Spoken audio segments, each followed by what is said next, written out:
At the beginning of the story, we are taken to Xingye County. At the county, we are shown a pavilion in the Young family manor. We see an elf taking a look at a baby's body. When he was done looking at the boy's body, his father asked him to tell him how the boy is. The elf revealed to the man that it will be hard for his son to live past 20 years old due to his constitution. This man is the patriarch of the Young family. His name is Young Damyung. Damyung asked the elf if his son was given a punishment by the heavens. He explained to him that his son caused his mother's death due to his birth. The elf was annoyed to hear this. He could not believe that Damyung was saying this to a physician like him. He asked the patriarch to tell him why he would say such a thing to his son who is going to die early.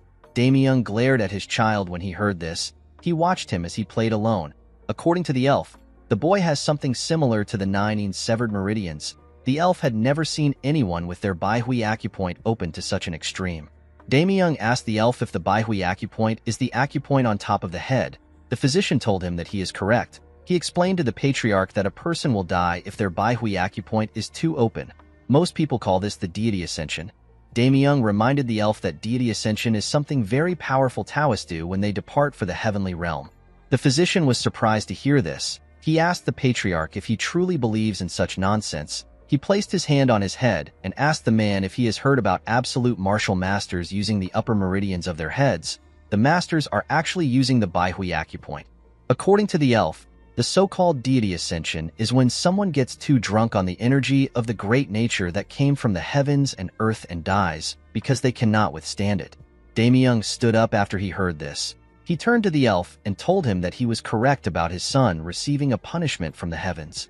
The physician was shocked to hear this. He asked the man to tell him why he would call himself a father. The patriarch told the elf that it is now time for him to leave. He assured him that the chief steward will give him his pay.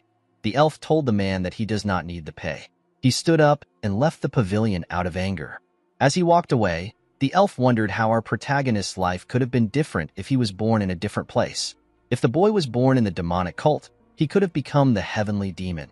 If he had grown up in the Shaolin Temple, he would have been able to use the 72 elite training methods of the temple 2 times over. Unfortunately for the boy, he was born as a hated child in this place. The physician believed that the boy will die in the countryside at a young age with no way of surviving. The only chance this baby has is for him to achieve enlightenment on his own. Decades later, we see a group of people having a family meeting at the Young Manor. Damyung stood up and told everyone that his deceased father founded their clan. According to him, his father was a disciple of the Zhongnan sect. His name is Xianjiamja. Damyung told the people that he has dedicated his life to the revival of their clan. He explained to them that he could not close down their clan because if they become famous throughout the world, he will inherit the ultimate technique of the Zhongnan sect. The patriarch told his family that he is very happy that one of his sons followed in his father's footsteps and managed to join the Zhongnan sect. With a smile on their faces, the other family members congratulated their brother on his achievement. The eldest child told his brother that he is quite incredible to be able to join the sect. Damyung asked his children to raise their cups with him. While everyone was enjoying themselves, the eldest sibling noticed that someone was missing. He turned to his father and told him that Yinshin is not there. Damyung's expression became serious when he heard this. He revealed to his son that he asked Yinshin to stay on the training ground. The man was shocked to hear this.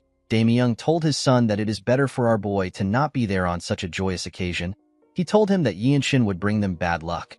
The man could not believe that his father actually said this. The scene shifts and we see our boy gathering his energy on the training ground.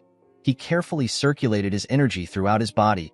Immediately he did this. He opened his eyes and released his energy. After he was done, Yinshin took a look at his palm. He realized that he had now completely mastered the Young clan's movement art. With this movement art, Yinshin can stimulate his muscles with energy and then compress it. He realized that his body could no longer get stronger than this. Yinshin wondered if he will have a longer lifespan now that he has a stronger body. While thinking, our boy remembered his brother's reaction when he told him that he created a martial arts technique. Yinshin explained to his brother that he did not create the technique from scratch. Instead, he redeveloped their clan's exclusive martial arts. The man let out a sigh when he heard this. He asked his younger brother to not be offended with what he wants to say. He asked Yinshin to not tell anyone about what he has done. Our boy was surprised to hear this. The scene shifts and we see Yinshin telling his brother to use the martial arts he created. The boy was annoyed to hear this. He asked Yinshin if he will take responsibility if he experiences energy deviation and dies. Our boy felt bad when he heard this. When he informed his father about what he had done, the man scolded him for messing with their clan's exclusive martial arts. He asked his son if he believes that he is the clan's founder. Yinshin could not believe that his own father simply dismissed him. While sitting on a chair, our boy thinks about what it means to be a clan founder. A clan founder is someone who creates martial arts and the founder of a martial group. Our boy never believed that he was someone that was so great. He did not think it was incredible to create a martial arts. He simply wanted to become healthy and live with everyone. While he was thinking, Yinshin sees some servants rushing somewhere. He wondered about where they were going. He quickly remembered that today was the day the martial masters of the Zhongnan sect will arrive. The Zhongnan sect is one of the 9 great sects. They are one of the twin walls that are known as the strongest groups in Shangxi alongside the Manhwa sect. Yinshin remembered that the Zhongnan sect is a place where the sword deities reside. Our boy also wanted to meet the martial masters too. The moment he thought of this, he remembered what the chief steward said to him. Yinshin asked the man if the reason he can't show his face to the clan's important guests is because he caused his mother's death. The steward informed our boy that the order came from his father. Yinshin asked the man if he is certain. The steward apologized to our boy. Yinshin could not still believe that his father gave out such an order. He decided to follow the servants and watch from afar. He was certain that he will be able to learn something from the skilled masters. At the entrance of the manor, the servants wondered about who was coming to meet them. They were certain that the Sky Sword Dragon would not come. They believed that an elder might come to the manor. One of the servants said that it will be a blessing for their clan if an elder comes there. While the servants were talking, Damyung and his family stepped outside. Immediately they did this. Someone screamed that the martial masters have arrived. Immediately the person said this. We see an elf and 2 other men enter the compound. The members of the clan and Damyung's children were shocked to see the elf. One of the servants referred to the elf as a noble race. Yinshin was also shocked to see the elf. The noble race are known to be a mysterious race that can live on forever. Humans think of them as deities. Our boy and his family noticed the unique energy the elf was exuding. Yinshin noticed that the core energy condensed in her body is being exuded by her naturally. Damyung quickly regained his composure and welcomed the elf to his clan. He told her that he is honored that she would visit their clan. He and his son bowed their heads to greet the martial masters. He told them that he is the patriarch of the clan. The woman thanked the man for his hospitality. She introduced herself as Yeo Il Shin. She revealed to Damyung that she is an elder of the Zhongnan sect. Damyung was shocked to hear this. He could not believe that the woman is a noble race elder of the Zhongnan sect. He immediately begged Il Shin to forgive him for not recognizing her as a deity. The woman asked the patriarch to raise his head. She told him that she did not come to boast of her status. Damyung apologized to Il Shin for his disrespect. He could not believe that he kept the sword deities of the Zhongnan sect waiting outside. He asked her to follow him in. Yinshin was surprised to hear that the woman was an elder when she was already from the noble race. He wondered about how long Il Shin had lived for. While walking, Il Shin turns her head and sights our boy. The 2 of them lock eyes. Yinshin immediately bowed his head when he saw this. Damyung noticed that the woman was looking at his son. He told her that Yinshin is his 3rd son. Our boy turned around and walked away after he saw the woman. The elf told Damyung that his son's eyes are bright. She said that our boy looks really smart, with a nervous look on his face. The patriarch explained to Il Shin that his son is not well-mannered. The elf was shocked to hear this. While watching his son walk forward, Damyung informed the woman that Yinshin is actually the troublemaker of their family. When our boy returned to the training ground, he picked up his sword. Yinshin had gained a new perspective after seeing the energies of the martial masters. Our boy was actually stuck after he was done practicing the young clan's movement art. He was wondering about what he should train in next. He opened his sword and carefully inspected it. He decided to try training his sword. The scene shifts and we are taken to the room of the martial masters. The other 2 masters told the elder that the place is better than they expected. They explained to the elf that the tyrant sword tribe will definitely want a place that has this much earth energy. Il Shin told the men that they are right. She told them that they need to think of a way to counterattack. Unfortunately, the plan will result in the sacrifice of the clan. The taller man asked the elder if they cannot just attack and destroy their enemies before they cross the wall. The elder took a sip of her tea. She believed that the idea was not bad. She explained to the man that the 13 skies are the most problematic bunch. She asked the men to never let their guards down and to keep their sword auras sharp. While thinking, Il Shin noticed that she kept thinking about Yinshin. She was certain that Yinshin stood out from everyone. She found our boy to be a strange child. At night, we see Yinshin meditating and circulating his energy. Our boy noticed something strange. He noticed that his Baihui acupoint was quite opened, although he wasn't able to meditate for a year because he was busy training his body with the Young Clan's movement art. The amount of energy that went through his head has gotten even greater. Yinshin realized that he has less than 5 years before he loses consciousness. If this happens, our boy will end up dying. Yinshin quickly opened his eyes. He could not believe that he had only 5 years left to live. Our boy was scared to see this. He stepped out of his room and looked at the moon in the sky. He could not believe that he was not able to change his fate even after he learnt the Young Clan's movement art. While thinking, Yinshin sensed something. He quickly turned to the side. He could sense an ominous energy coming from the main building. Our boy quickly grabbed his sword and ran to the building. As he got closer, Yinshin became certain that something was wrong. The scent of blood got stronger the closer he got to the building. The building was also too quiet. While running, Yinshin saw a portal at the entrance of the building. Our boy quickly ran through the portal. He realized that someone set a trap formation.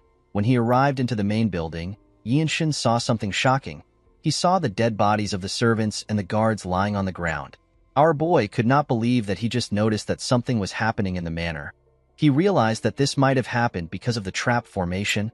While looking around, Yinshin realized that everyone on the ground was part of his clan. He wondered if the culprit possessed an overwhelming martial prowess. While he was looking at the bodies, someone asked him about why he is still alive. When Yinshin looked up, he saw some men carrying the dead bodies of the servants. A huge bald man walked up to him. With a scary look on his face, the man told our boy that he should have hidden if he managed to survive. One of the man's colleagues asked him to send Yinshin to the afterlife. Yinshin glared at the man when he heard this. The bald man asked our boy to not blame him. He told him that he is simply following orders. He gathered his energy in his hand and rushed to attack Yinshin. Our boy grabbed the man's wrist and used his hand to crush it. The bald man screamed out in pain. He fell to the ground and began to tremble. The man's colleagues were shocked to see what our boy did to his hand. They quickly grabbed their swords. The man who asked the bald man to kill Yinshin asked him for his identity. Our boy released his energy and raised his sword. With a serious look on his face, he told the man that he is the third son of the clan. The moment Yinshin stepped forward, the bald man stood up. He called our boy a bastard. He gathered his energy and got ready to attack. Before he could take a step, Yinshin used his sword to cut off his head at a crazy speed. The bald man did not know what happened. All he knew was that he could no longer clearly see our boy. Yinshin rushed to attack the other men. The men were startled when they saw this. Our boy got close to them and used a technique known as scripture origin ability to cut off the head of the man closest to him. Before the other man next to him could react, Yinshin tore his body apart. The other two men were terrified to see our boy coming towards them. Before they could even attack, Yinshin cut off the wrist of one of the men and beheaded the other man. Immediately he did this, he turned around and stabbed the man whose wrist he cut in the chest. The man screamed out in pain. Yinshin was annoyed to see this. He pulled out his sword from the man's body. Our boy watched the men as they fell in front of him. He let out a sigh. This was his first time using his delightful sword. Fortunately, Yinshin was able to understand how it works. While he was looking at his sword, someone commended him on his sword art. Our boy quickly turned to the side. He saw another group of mysterious men. A man wearing a headband tells Yinshin that the idiots lost because they let their guard down. Although the man said this, he was actually surprised by how good our boy was. He never expected someone so young to be so skilled. He asked Yinshin if he is trained in the delightful sword his whole life. Our boy asked the man if he is from the Blood Flame cult. The man revealed to him that the men on the ground are the ones from the cult. He explained to him that they are from the Tyrant Sword tribe. Yinshin was surprised to hear this. He could not believe that the Tyrant Sword tribe and the Blood Flame cult were in the same place. The 13 Skies are said to be the most cruel and powerful group in the Murim. Yinshin could not believe that the Tyrant Sword tribe and the Blood Flame cult, which are both part of the 13 Skies, were in his manor. He asked the man to tell him the type of business that their two groups have with the manor. The man told our boy that it is not his business. Yinshin smiled when he heard this. Due to the fact that the man was answering his question instead of attacking him, our boy asked the man if he knows about him. The man was surprised to hear this. He did not understand what Yinshin was talking about. Our boy realized that the man did not understand the question. He decided to simplify the question. He asked the man if he knows that his family is part of the Desolate Fortress, which is the best branch sect in the Murim. He told the man that it will be a pain for him if he kills him, even if he is part of the Tyrant Sword tribe. The moment he said this, someone destroys a huge wall next to them. A person was sent flying from the other side of the wall. The person crashed on the ground. Yinshin was shocked to see the person. He was certain that this man is one of the Zhongnan sect's martial masters. The man spat out some blood when he tried to stand up. Immediately the man did this. Another person was sent flying into our boy's part of the manor. This person turns out to be Yahello. The elder landed on the ground and used her sword to hold herself. Yinshin could not believe what he was seeing. He knew that the elder is known as the deity of the sword, and yet she was struggling against someone. Our boy wondered about who Yahello was fighting. Immediately he thought of this. Yinshin sensed something horrifying. The elder raised her head up when she sensed it too. A man flew into the yard. Our boy wondered about who he was looking at. This man had a black robe, black hair, and a golden sword. He was exuding an ominous aura. The man turned his head and glared at Yinshin. Our boy immediately took a stance when he looked into the man's eyes. His head felt light just from the simple eye contact. The man with the headband moved close to the mysterious man and went on his knees. He referred to him as tribe leader. Yinshin was surprised to hear this. The other men also went on their knees. Our boy could not believe that he was looking at the Tyrant Sword tribe leader, the man who reigns over the Tyrant Sword tribe, which is part of the unorthodox 13 skies. The man is a harbinger of disasters in the Jianghu. Yinshin could not comprehend why a man who is equal to the patriarch of one of the 9 great sect would be in a place like this. Our boy looked around. He noticed that Yahello and the other man were injured. Yinshin realized that everyone there is dead. Our boy took a deep breath. He decided to test himself before he dies. He gathered his energy and rushed to attack. The man in a headband was shocked to see this. He immediately grabbed his sword. Before the man could attack, Yinshin stabbed him in the chest. Yahello was surprised to see this. Our boy let go of the man and asked the tribe leader if he can even kill him after what he has done. The other tribe members were annoyed to hear this. They quickly pulled out their swords. The tribe leader asked the men to stop. The tribe members were shocked to hear this. The tribe leader told Yinshin that his spirit is better than everyone's spirit combined. The elder was surprised to hear this. His subordinates were shocked to hear this. They did not understand what was happening. The tribe leader told our boy that he will let him live. With a confident look on his face, Yinshin told the man that he simply can't kill him. He took out his sword from the body and pointed it at the tribe leader. He revealed to him that he is the only grandson of the former Divine Sword Squad leader of the Desolate Fortress. Yahello was shocked to hear this. She was certain that the Divine Sword is the best in the Desolate Fortress. According to the tribe leader, the Desolate Fortress was created by the imperial family in order to prevent any conspiracy by the Murim forces. The man believed that it won't be a good idea to be involved with such a group. The tribe leader explained to Yinshin that he is not letting him live for this reason. He revealed to our boy that he likes him. He explained to him that his temperament and spirit are things that a powerful martial artist needs in the Jianghu. Our boy simply glared at the man. The tribe leader revealed to Yinshin that he would have taken him in as a disciple if he wasn't related to the Desolate Fortress. Everyone was shocked to hear this. The man raised his sword and pushed it into the ground. He told Yinshin that he will give him one day to leave the place. He told our boy and the elder that he does not permit any clan or sects to step foot on the land. After saying this, he turned around and walked forward. The members of the tribe put their sword away and followed their leader.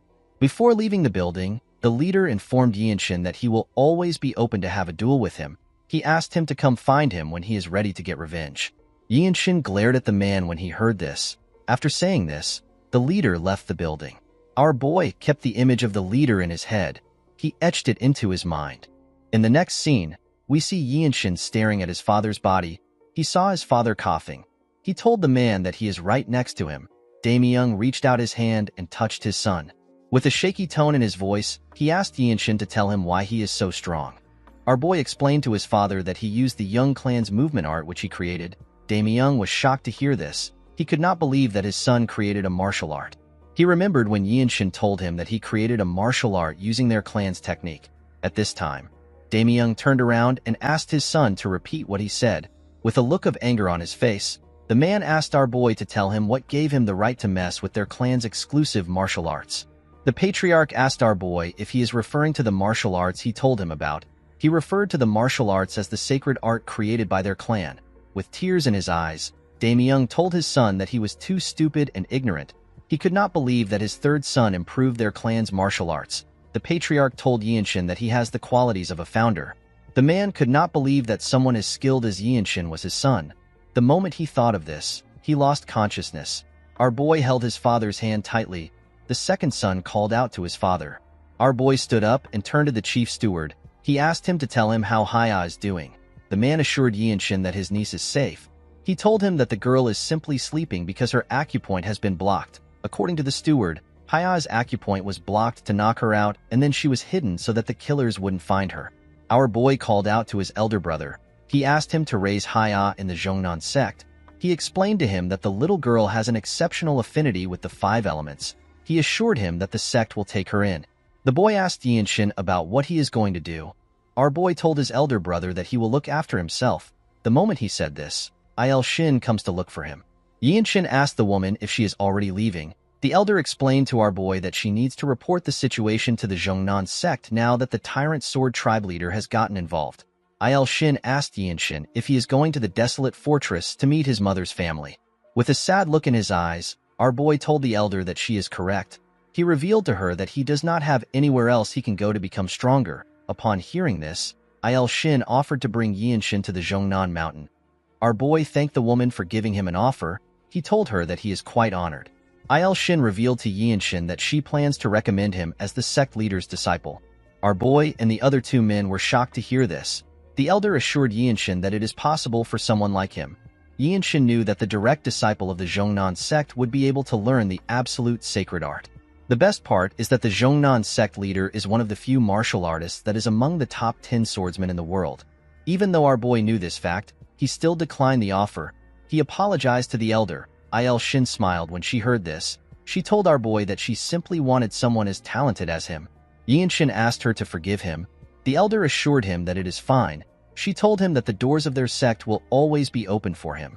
The moment he heard this, our boy told the woman that he has a question. Shin asked him to share his questions. Yinshin explained to her that he is aware that she is one of the older people among the noble race. With a serious look on his face, our boy asked the woman if she knows a way to get the fruit of the world tree. Shin was shocked to hear this. The fruit of the world tree is protected by the desolate fortress leader whom the emperor has acknowledged as the king and a peer. It is said to give eternal life and youth to those who eat it. It is a treasure from the heavens. Yinshin believes that he will be able to add to his short lifespan if he eats this fruit. Shin revealed to our boy that she has not lived half of her own lifespan, so she does not have any authority over the world tree. According to the elder, the desolate fortress leader is able to give the fruit to other people. Yinshin told the elder that he has to go to the desolate fortress. Shin explained to our boy that the item is not easy to get. She told him that the item is sacred even among the noble races. Yinshin explained to her that he does not know any other way to save himself. He told Shin that he will have to become the Divine Sword Squad leader and achieve great feats.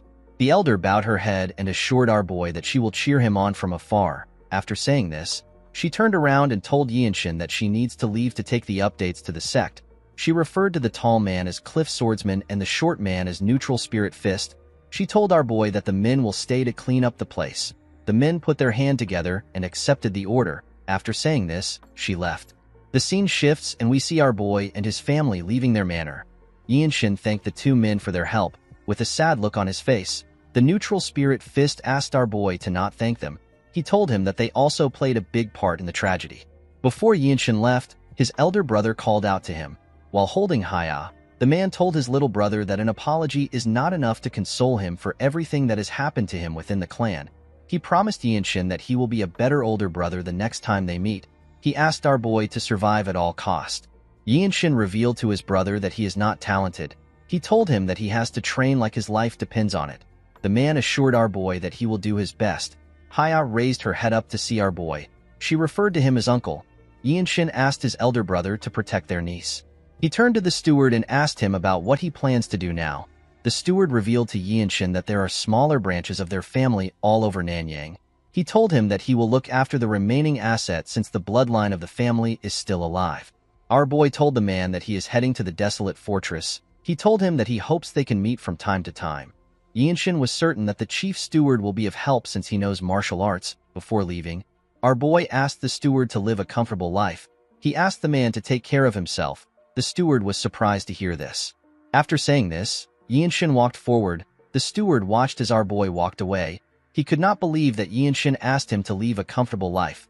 The man realized that no other descendant of the Young clan has ever said this to him after he was taken in by the previous patriarch. The man bowed his head at Yinshin. In the next scene, we are taken to Xiangyang. It was a beautiful and vibrant city. Yinshin went into a bar and followed an attendant to the top floor. He placed his bag on the table and looked at the city from the top floor. He was relieved to see that he had finally arrived. While he was looking around, he hears some people talk about how amazing the desolate fortress is.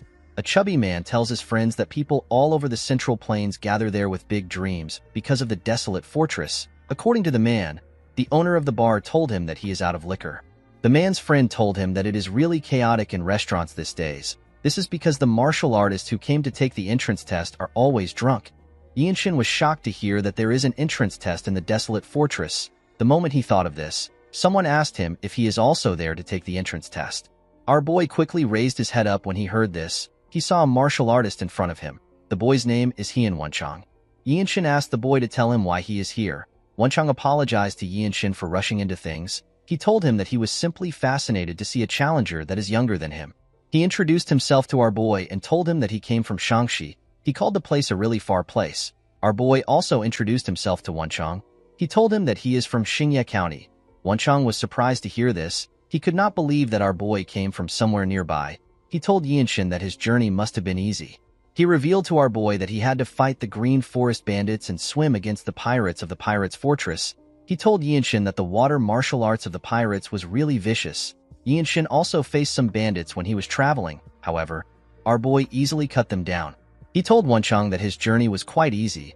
The boy looked around to see if there is anyone close to him. He moved close to our boy and told him that they can become friends and share any information about the test with each other. Yinshin asked Wenchang if there is really a test. The boy was shocked to hear this. He raised his voice and told our boy that the test is known as the Desolate Fortress Trial. According to Wenchang, the Desolate Fortress is quite different from the usual martial arts group. Just as those who want to become government officials need to be well-versed in martial arts and literature, there is a test just for joining the Desolate Fortress. Yinshin asked the boy if that is why many people are gathered here. Wenchang explained to our boy that it does not matter if he has any foundations. The moment he joins the organization, opportunities and teachings will be provided to him. Due to this, every martial artist comes to try their luck. There are countless people who have learnt various martial arts just to pass the test. The Desolate Fortress is the strongest martial arts group in the world. It is also a place of martial arts that causes everyone's hearts to race. Most people would say that if you want to take on the world with just one weapon, you need to go to the Desolate Fortress, since the imperial family that rules over the Central Plains would make their move in order to control the martial arts groups. All the elixirs and advanced martial arts gathered from all over the world are waiting in the fortress. Wenchang explained to Yinshin that some people believe that the great sects with traditions are better than the Desolate Fortress. With a smile on his face, the boy said that these people do not know what they are saying. He said that martial arts groups created by commoners can never be stronger than the Desolate Fortress. Our boy took a sip of his drink and told the boy that he understands. Wenchang revealed to Yinshin that most people are not able to pass the test in one try. Yinshin simply told the boy that he understands. Wenchang explained to him that the people that usually pass are the next generation leaders of reputable martial arts clans that are rising in the world and trying to gain fame.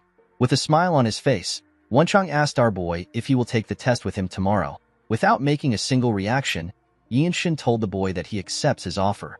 Wenchang became nervous when he heard this. He did not understand why our boy would not even react to what he has been saying.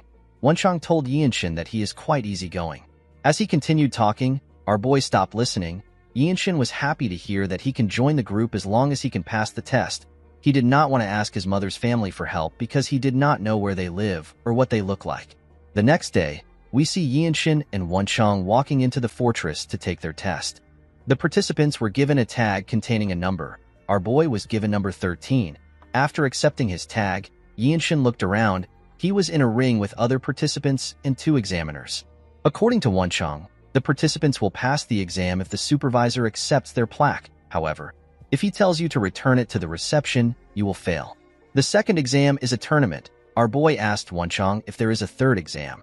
The boy told Yinshin that the third exam is an interview with the Lord of the Desolate Fortress. Yinshin was shocked to hear this. He asked his friend if he is certain. There are several martial artists who come to Xiangyang just for this chance. To have a conversation with an absolute master like the Lord is an incredible opportunity.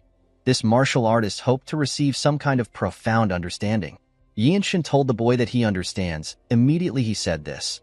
The supervisor announced that the first exam is about swift sword arts. According to him, the participants are to demonstrate one swing with the fastest technique they have. The supervisor will watch and judge the technique by himself.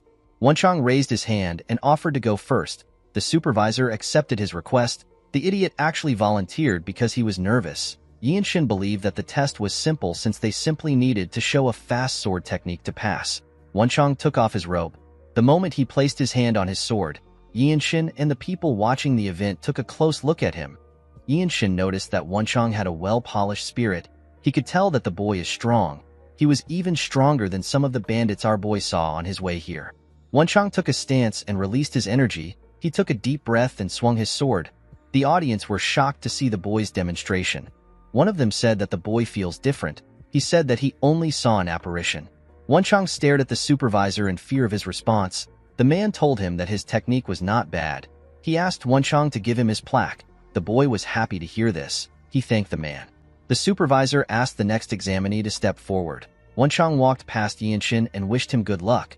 Our boy put himself together and walked forward. The audience were surprised to see this. They never expected such a young kid to actually be an examinee. One of them said that Yinshin has a lot of guts. Wenchang smiled when he heard this. Another man said that Yinshin must be from another province, and he is trying to use this opportunity to show his swordsmanship in front of a martial artist of the desolate fortress. This is because a single piece of advice is precious. Yinshin took a stance and placed his hand on his sword. He nodded at the man to tell him that he is ready. The supervisor nodded back at him. He asked Yinshin to begin. The moment he said this, Yinshin took out his sword. No one knew when he swung his sword. All they could feel was the wind pressure. The supervisor was shocked to see this. Every single person in that place was shocked. They did not know what they just experienced. Wenchang's mouth was left open. He did not expect such a young boy to be this skilled. The audience did not even know when our boy swung his sword. As he watched Yinshin put his sword back into his sheath, the supervisor said that the future of the desolate fortress has arrived. Everyone was shocked to hear this. The man asked Yinshin to hand over his plaque. He took a careful look at our boy's number. He asked him to be on his way. Yinshin bowed his head and turned around. Our boy picked up his robe and walked out of the ring. Everyone cleared a path for him. Wenchang moved close to Yinshin and asked him if he is the son of a famous family. Our boy asked him if this will change anything. He reminded Wenchang that all that matters in the desolate fortress is your martial arts, talent, and effort. Wenchang was surprised to hear this. He asked Yinshin if he really plans to finish the desolate fortress trial. With a serious look on his face, our boy told his friend that this is why everyone came here, including him. Wenchang realized that Yinshin was serious. He told him that he is right. He thanked our boy and told him that he needs to go now. Yinshin watched his friend as he walked away. He hoped that his kind and talkative friend will pass the second exam. The scene shifts and we see Yinshin meditating in a room. While circulating his energy, our boy thinks about the fact that the second exam is a tournament where different people will compete with each other with their martial arts. Yinshin recalled that the exam will take place in 3 weeks. He realized that he needed to train more seriously. Our boy decided to train his young clan's movement art, the rapid sword arts, and the scripture of origin ability, which is an amplified chi movement technique. 3 weeks later, we see Yinshin and other participants arrive for their test. The supervisor asked the examinees to wait outside until they are called. The moment he said this, he went into a building. At the entrance of the building, a guard stood to watch everyone. While staring at the logo on the guard's clothes, one of the participants said that he is feeling discouraged. According to the man, the white martial arts outfit signifies an elementary-level martial artist. The man asked the person next to him to tell him why the guard's energy would be so strong. The other man told him that even just wearing the white clothes means that his future is secured. Yinshin also stared at the guard. While he was looking at him, Wenchang called out to him. The man ran to meet our boy. He told him that he has gotten taller. Yinshin smiled when he heard this. He told the man that he also looks better. With a serious look on his face, Wenchang told his friend that he wants him to remember that winning is not the important thing in this exam. He explained to him that it is enough to have only one fight in the 2 rounds. He told him that a single round is enough to catch the eyes of the desolate fortress masters who will be watching. With tears in his eyes, Wenchang told our boy that catching the eyes of the masters is actually the hardest part. The boy was able to say this because he had experienced it before. Yinshin asked his friend if a person can win a match and still fail the exam. The boy told him that he is correct. While biting his nails, Wenchang told our boy that the problem they have is that the supervisors are going to have a higher standards today. Yinshin was surprised to hear this. He asked the boy for the reason. Wenchang revealed to him that the White Qilin is competing in today's tournament. Our boy was shocked to hear this. He asked his friend if he is referring to the White Qilin from the Namgung family. The White Qilin wiped out a notorious group of bandits before he was even 15. He also beheaded the Shrouded Assassin, a swordmaster of the unorthodox faction. According to Wenchang, there are rumors that the White Qilin defeated all the up and rising fighters at the 8 Great Family Dragon and Phoenix tournament when he was 18. Yinshin was surprised to hear this. He asked his friend to tell him why someone from the Namgung family would join the Desolate Fortress, especially when it is someone that already has martial dignity and everything else. Wenchang revealed to Yinshin that the White Qilin cannot become the patriarch because he is the child of a concubine. According to the boy, if a person rises to the position of the Desolate Fortress captain, they are on the same level as one of the patriarch of the 8 great families. In fact, the person will have more power than the patriarchs. This is because the Desolate Fortress maintains the order of the Jianghu in the center of the Central Plains. While they were talking, the guard called our boy's name and asked him to step out. Yinshin told Wenchang that he hopes to see him again in the Desolate Fortress. The boy was shocked to hear this. Immediately he said this. He walked up to the guard. Inside the building, we see a referee and different supervisors staring at Yinshin and his opponent. With a creepy smile on his face, our boy's opponent pulled out his sword. Immediately he did this. The referee asked them to begin the fight. The man began to laugh. Yinshin did not understand why he was laughing. With a disgusting look on his face, the man referred to our boy as a moth that is struggling. He asked Yinshin if he is curious about his identity. Before the man could introduce himself, Yinshin attacked him and gave him a huge scar on his face. Our boy attacked the idiot with his sword sheath, and yet he managed to knock him out. The man was dragged away after Yinshin knocked him out. A young man smiled when he saw how our boy defeated the man. He stepped out and told Yinshin that he will be his next opponent. Our boy turned around to see the handsome young man with light blue hair. The supervisors from different squads were excited to see the fight. Among the supervisors, we see 2 men wearing blue clothes. The man with black hair told his colleague that he is curious to see who will take the handsome man. He told him that the squad leaders will fight over the handsome man. His colleague told him that the man is stronger than them. He said that he does not expect anything less from a Namgung. Yinshin was shocked to hear this. He immediately realized that he was looking at the White Qilin, whose true name is Namgung Huashin. The supervisors wondered if they were going to witness the Boundless Heaven technique today. Our boy was able to tell that the White Qilin is about 5 years older than him. Although the man was strong, Yinshin did not believe that he was at a level which he could not reach. Thanks to his family's martial arts, our boy was more physically fit than Huashin. However, he was below him in other aspects. Huashin bowed his head and introduced himself to Yinshin. He told our boy that he mainly trained in the Boundless Heaven martial arts and the Infinite Steps. Immediately he said this, he drew out his sword. Yinshin bowed his head and revealed the martial arts he uses to Huashin. The man noticed something strange. He asked Yinshin if he is not going to use his sword. The moment he said this, our boy grabbed his sword and took a stance. The White Qilin smiled when he saw this. He released his energy and covered his sword with it. The main essence of the technique which Yinshin has been practicing is unpredictability. Our boy will give his opponent an unexpected main attack in the midst of an unpredictable rhythm. Yinshin believed that he will be able to make the White Qilin let his guard down if his technique works. All the supervisors focused their attention on Huashin. The referee asked our boy and Huashin to begin the duel. Immediately he said this. Yinshin attacked the White Qilin. Unfortunately for him, Huashin was able to block the attack and his sword got broken. Huashin was shocked to see our boy's attack. He never expected it to be so fast.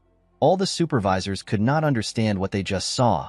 Although they expected Huashin to win, they had never expected to see such a scary, delightful sword. The 2 men in blue were more shocked than the other supervisors. Huashin took a look at his sword. He turned to Yinshin and told him that he lost. Our boy was surprised to hear this. Everyone else was also surprised to hear this. The 2 men did not seem surprised to hear the result. In fact, they were more shocked by our boy's delightful sword. The man with blonde hair noticed that Yinshin was 5 years younger than the White Qilin. He realized that our boy could not yet use true energy with his techniques. The blonde man said that he is scared of how powerful Yinshin will become in future. The referee walked up to our boy. He pointed in another direction and told him that there is another garden in the north side. He asked Yinshin to wait at the garden. Our boy bowed his head and told the white Qilin that he will love to duel with him another time.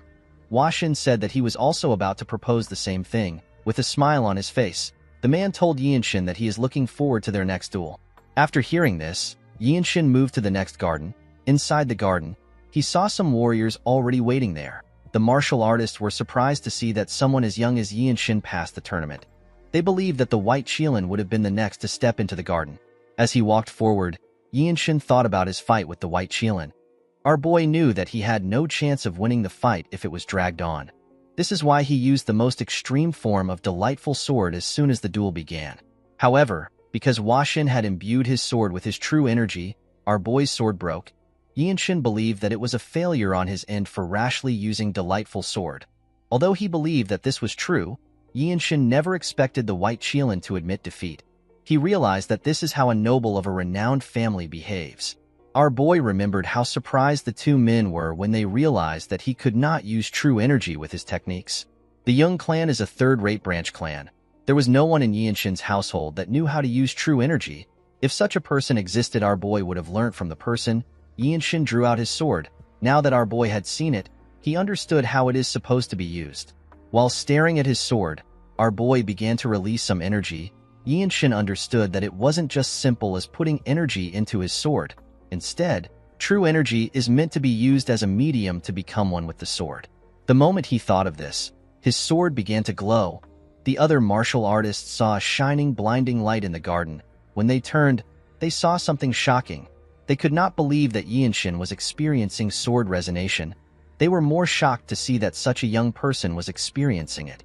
Yinshin's sword released a bright light and waves of energy. Yinshin felt like his body and his sword had become united. He raised his sword and took a stance. Our boy realized that he had reached the body-sword unification.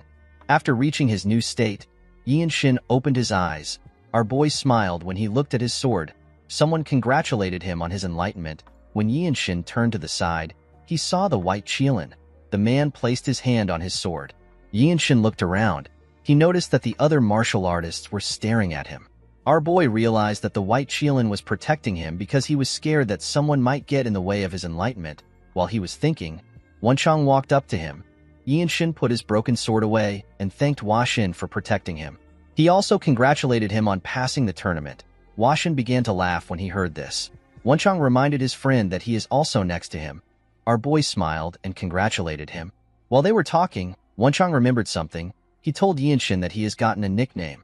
Our boy was surprised to hear this. When someone has shown exceptional martial arts prowess or has attracted attention, people will give that person a nickname and call them by it. Unless it is someone who commits atrocious and evil deeds, most nicknames represent a huge honor for martial artists. Washin informed Yinshin that he has also heard about his nickname.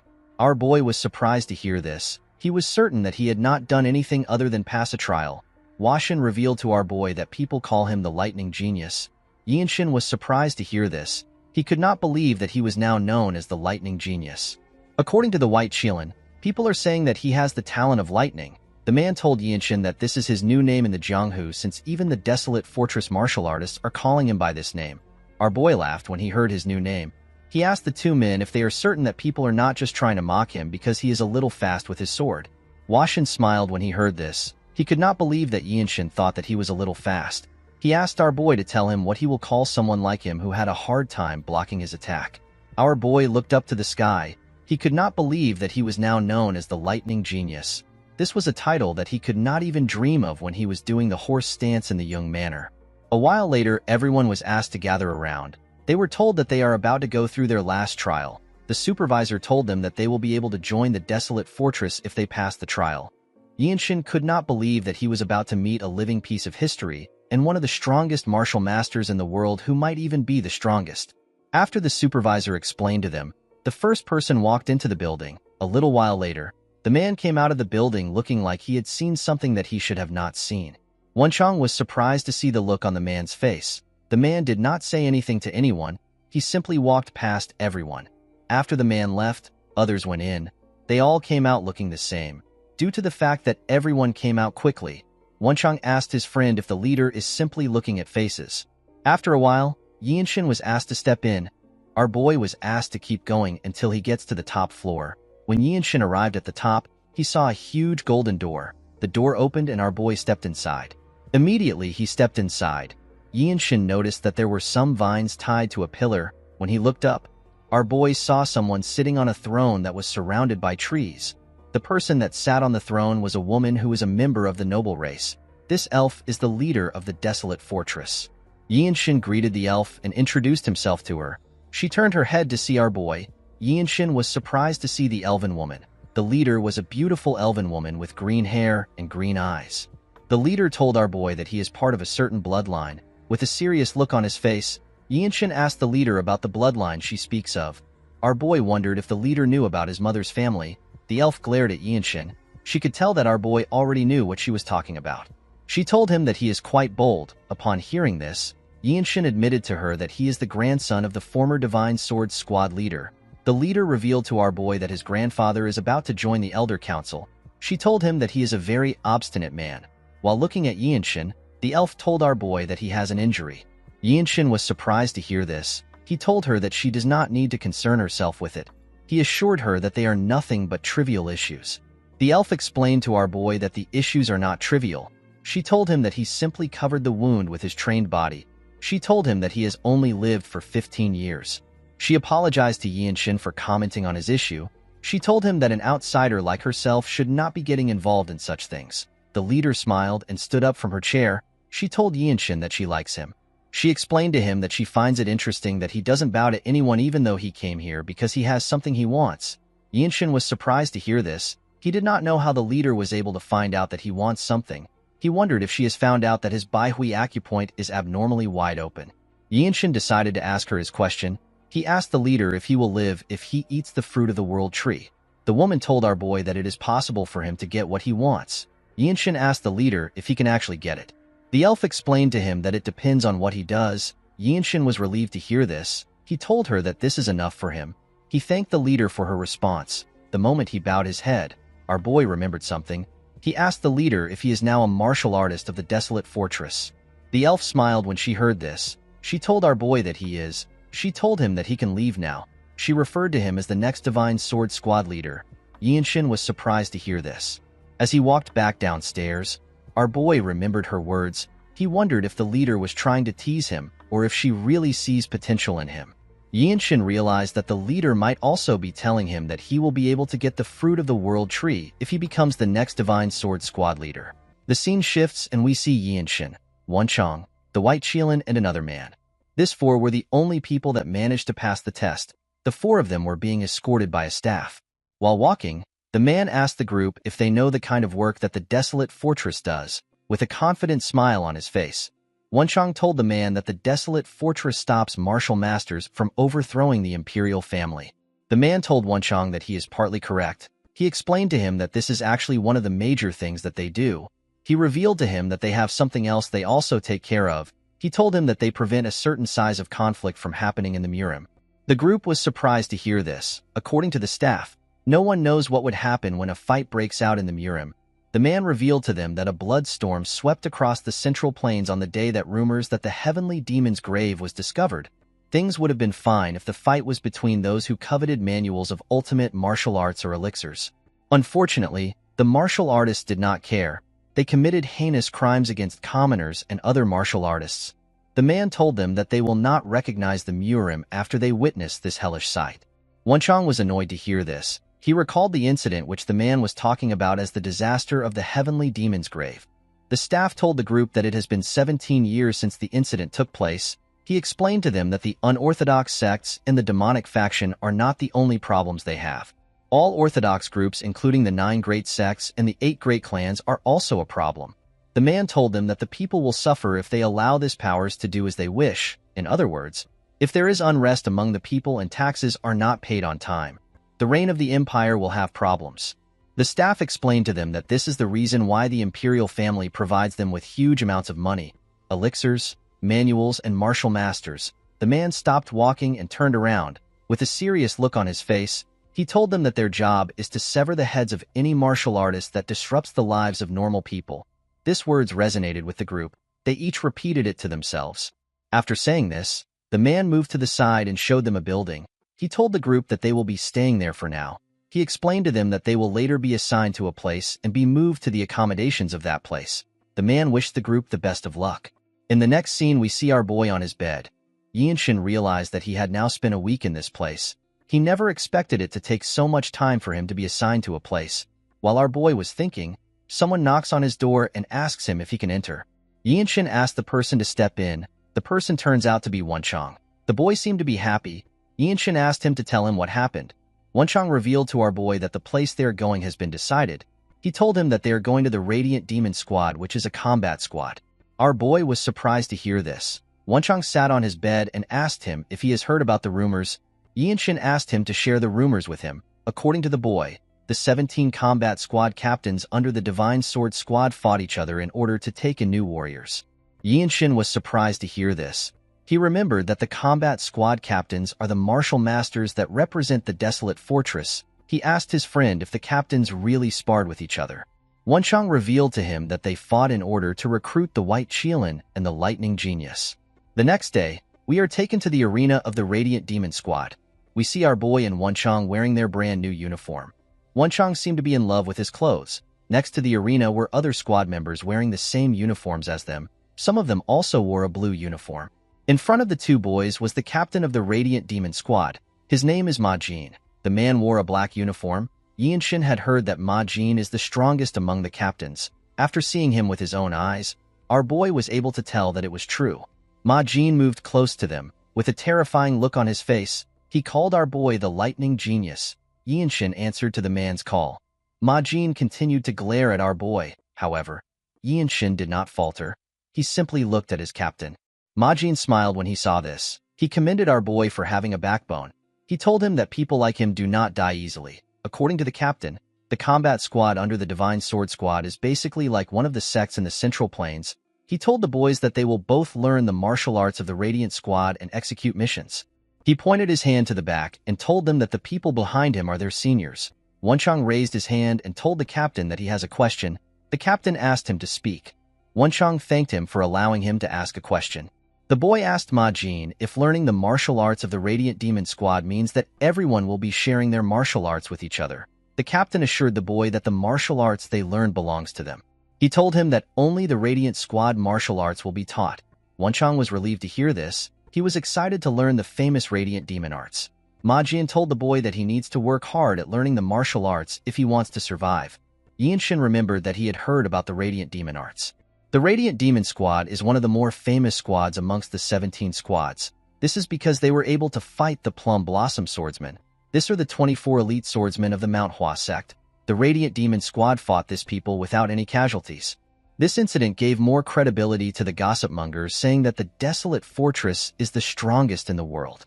The captain explained to the boys that although the desolate fortress is affiliated with the imperial family, it is not treason for a martial artist of a desolate fortress to be attacked.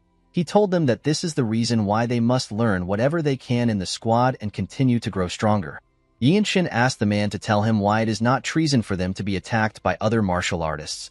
The captain explained to him that there are eccentric people in the Murim. A lot of these people have lost their minds because they learned demonic arts. Some martial artists are exceptionally skilled in mobility arts, and they could mess with government officials before escaping to the high mountains and deep valleys. This is why the dignity of the imperial family isn't applied to them, since they are not government workers. Instead, they actually have to fight martial artists. The captain told the boys that they will die if they do not become stronger. He turned around and pointed at a squad member. He told Yinshin that the guy who got slashed by the Namgung's strongest swordsman will be able to give him a better explanation. With a smile on his face, the guy in a blue uniform said that the King-style sword arts was actually quite scary. Our boy remembered that the King-style sword arts is known to be one of the strongest style of swordsmanship in the world. It is a supreme martial art only learned by the main descendants of the Namgung clan. Ma Jin was annoyed to see the guy sitting on the ground. The man was scared to see the look on his captain's face. He quickly stood up. Yinshin remembered that the Namgung's strongest swordsman is said to be the strongest swordsman in China. He could not believe that his senior came back alive after fighting someone so strong. The man told our boy that he wants to start with him. He said that he wanted to see Yinshin's swift sword art, which is said to be exceptional. Yinshin moved to the side and placed his hand on his sword. Everyone was surprised to see this. They were surprised to see the amount of energy Yinshin was exuding. The man smiled when he saw this. He took out his sword. He took a stance and introduced himself as Chung Myung. He told our boy that he was born and raised in Xiangyang. Our boy also took a stance and introduced himself. Myung told him that he has never heard of his town. Myung explained to Yinshin that anyone can feel wind being produced even if it is by a 10-year-old that is using a tri-sword technique. This is how you can find out how a person swings their sword while fighting. Our boy did not understand what the man was saying. The man pointed at our boy and told him that he must be quite talented for him to have reached this point at such a young age. While releasing his energy through his sword, Myung asked Yinshin to show him his talent. He asked him to show him how talented he is with his sword. Our boy accepted this challenge. Immediately he did this. He raised his sword. The other members were shocked to see the energy Yinshin was exuding. They realized that he had sword resonance. Even the captain was shocked to see this. While his sword was glowing and vibrating, Yinshin glared at Myung. He put all his focus on his senior. Yinshin could feel his senior's breathing with his energy detection. After staring at him for a while, our boy found his opportunity. He quickly rushed to attack him. The moment he got close to him, he took out his sword and used his swift sword arts to attack Myung. To Yinshin's surprise, Myung managed to block his attack when his sword was about to damage him. He did not know when his senior raised his sword. Our boy stepped back and stood his ground. He remembered that he was fighting a man that fought against the strongest swordsman of the Namgung clan. He realized that he should have expected this. Yinshin immediately rushed to attack Myung. The senior raised his sword and swung it at our boy. Yinshin dodged the attack by going low. He quickly turned around and swung his sword at Myung. Unfortunately for him, his senior managed to block his attack. Although the senior seemed to be surprised that our boy attacked him this way. While Yinshin was struggling, Myung disappeared in front of him. Our boy was shocked to see this. He immediately realized that Myung was going to appear soon. As he expected, the senior appeared behind him. He swung his sword at our boy.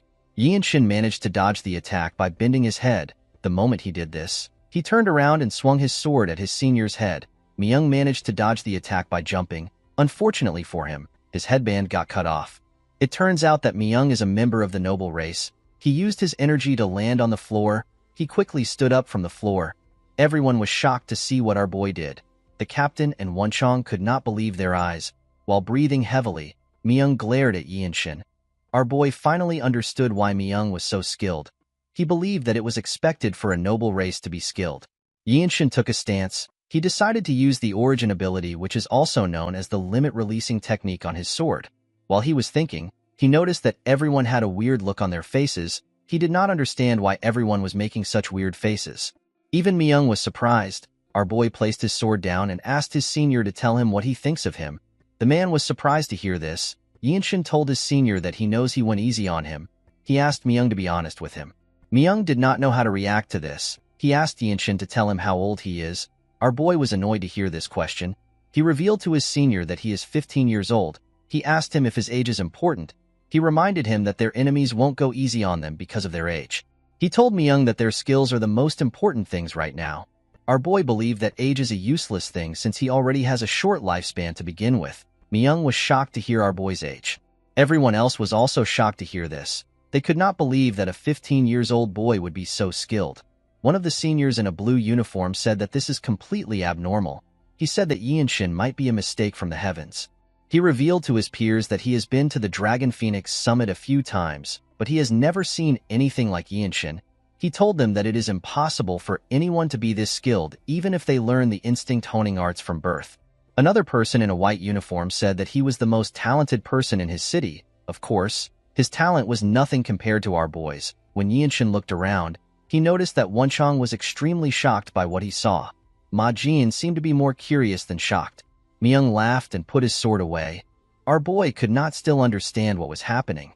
In the next scene, we see the seniors laughing when they heard someone scream. It turns out that the captain had punched Wonchong with his hand, which he had covered with his energy. The poor boy was struggling to breathe. Ma Jin told Wonchong that it is actually a bit impressive that he is still standing rather than sprawled on the ground. He asked the boy to go back and solidify what he has learned. Wonchong accepted the order.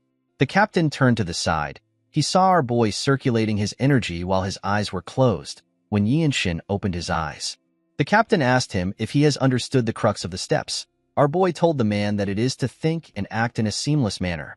Ma Jin told Yinshin that he is correct. According to the captain, there is always a way for a person to move, regardless of the situation. The true crux of the radiant demon arts is to move seamlessly without disrupting the path of your attacks. Ma Jin told our boy that he must now understand the deeper meaning of the path of attacks. Yinshin was surprised to hear this. The captain realized that it will be much better and faster if he shows it to Yinshin. He moved close to a sculpture and placed his hand on it. He asked the two boys to look carefully. Ma Jin released a small portion of his energy. He took a deep breath. After doing this, he took away his energy. Yinshin was surprised to see this. He noticed that his captain was completely relaxed. The captain raised his other hand.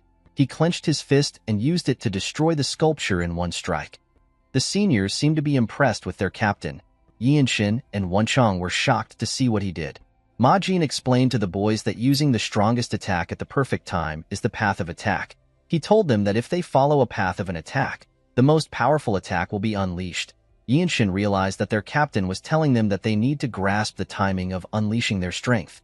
The captain told the boys that he does not expect them to be able to do it immediately even though he just showed it to them.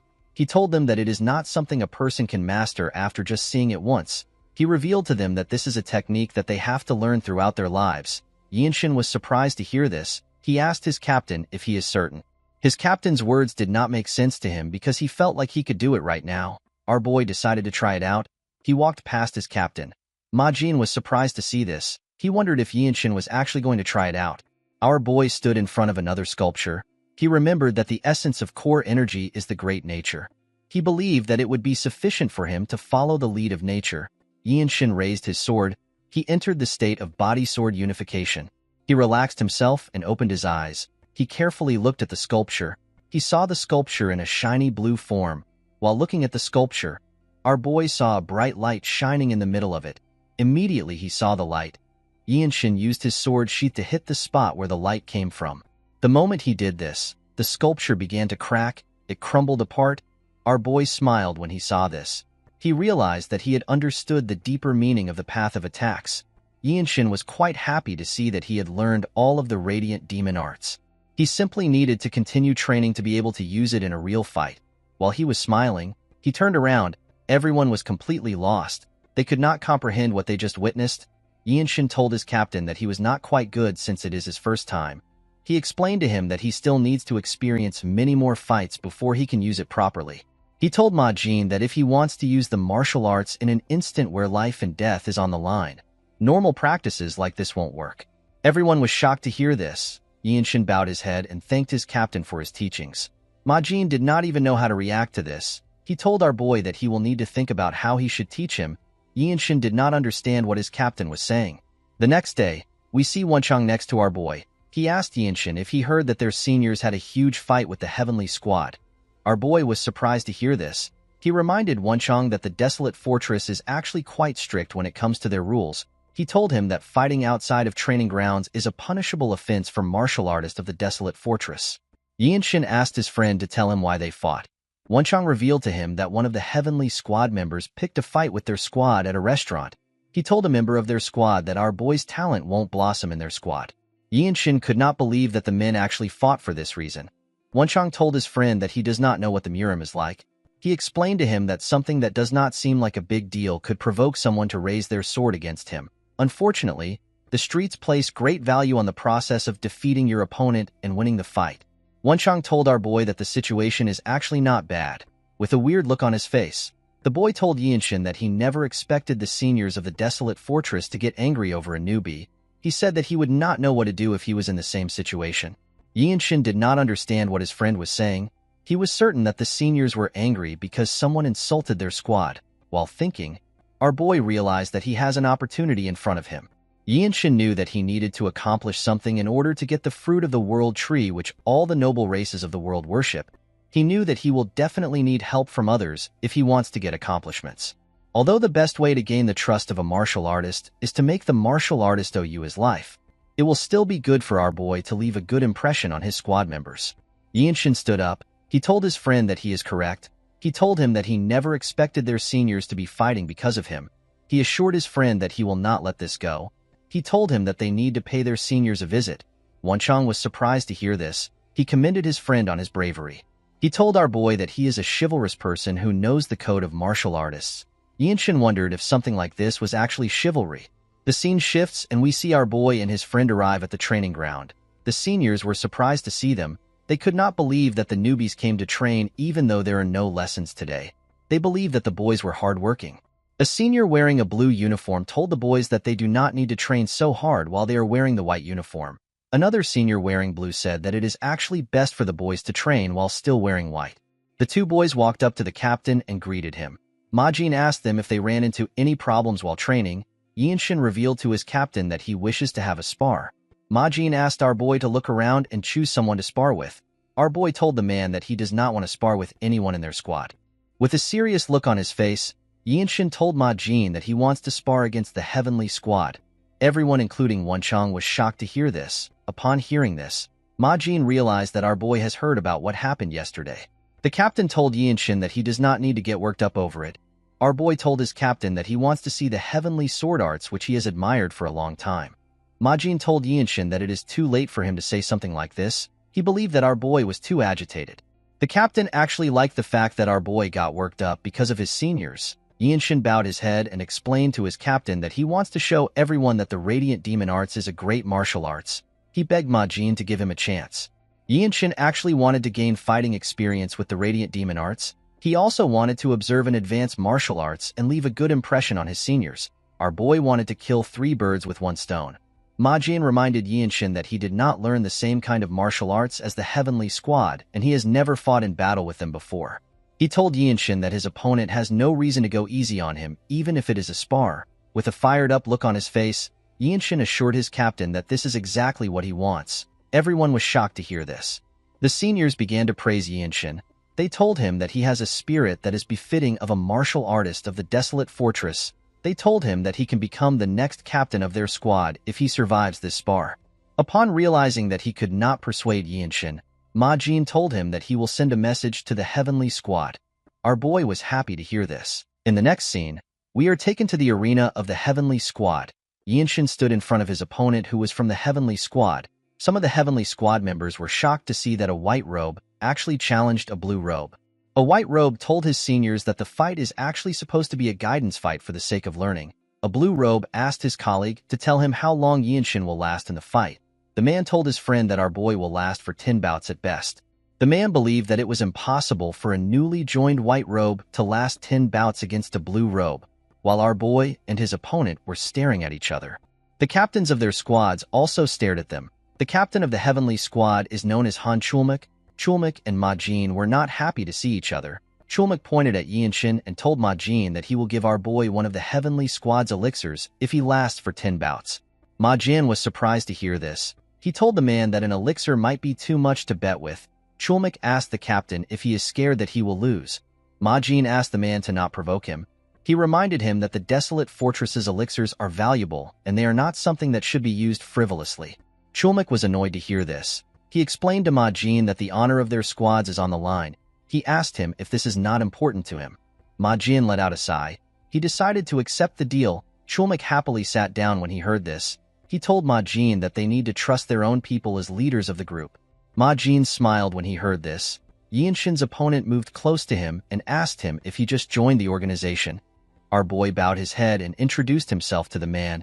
In the desolate fortress, people start as white robe warriors before advancing to a blue robe warrior. However, not everyone becomes a blue robe warrior. There are some people who take more than 10 years to become blue robe warriors. The blue robe warriors are people who won't lose to even the pinnacle martial masters who represent major sects. The man revealed to Yinshin that he has trained in the heavenly sword arts for 20 years. He told our boy that although swords are said to have no eyes, the sword of masters do have eyes. With a serious look on his face, the man told Yinshin that this does not mean anything to him. He assured our boy that he will not show him any mercy. Yinshin told the man that he has no problem with this. The man was surprised to see how calmly he spoke. He drew out his sword. He then released his energy. Everyone focused their attention on the man. Yinshin smiled when he saw this. He was curious about the kind of sword style that a blue robe of the Heavenly Squad uses. Our boy quickly removed this thought from his head.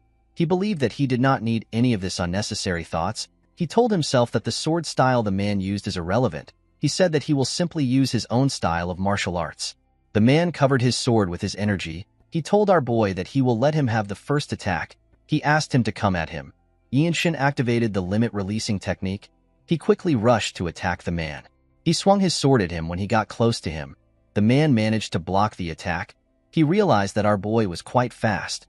Yinshin raised his sword and began to attack the man fiercely. The man could only block our boy's attacks. The captain of the Heavenly Squad and his squad members could not comprehend what they were seeing. Chulmak could not believe that a white robe was this fast. Majin smiled when he saw the look on his face. He knew that anyone would be shocked to see this level of skill from such a young boy. Although he knew that Yinshin is skilled, Majin knew that it will be impossible for our boy to win if he doesn't make use of this opportunity. While fiercely attacking him, Yinshin moved closer to the man.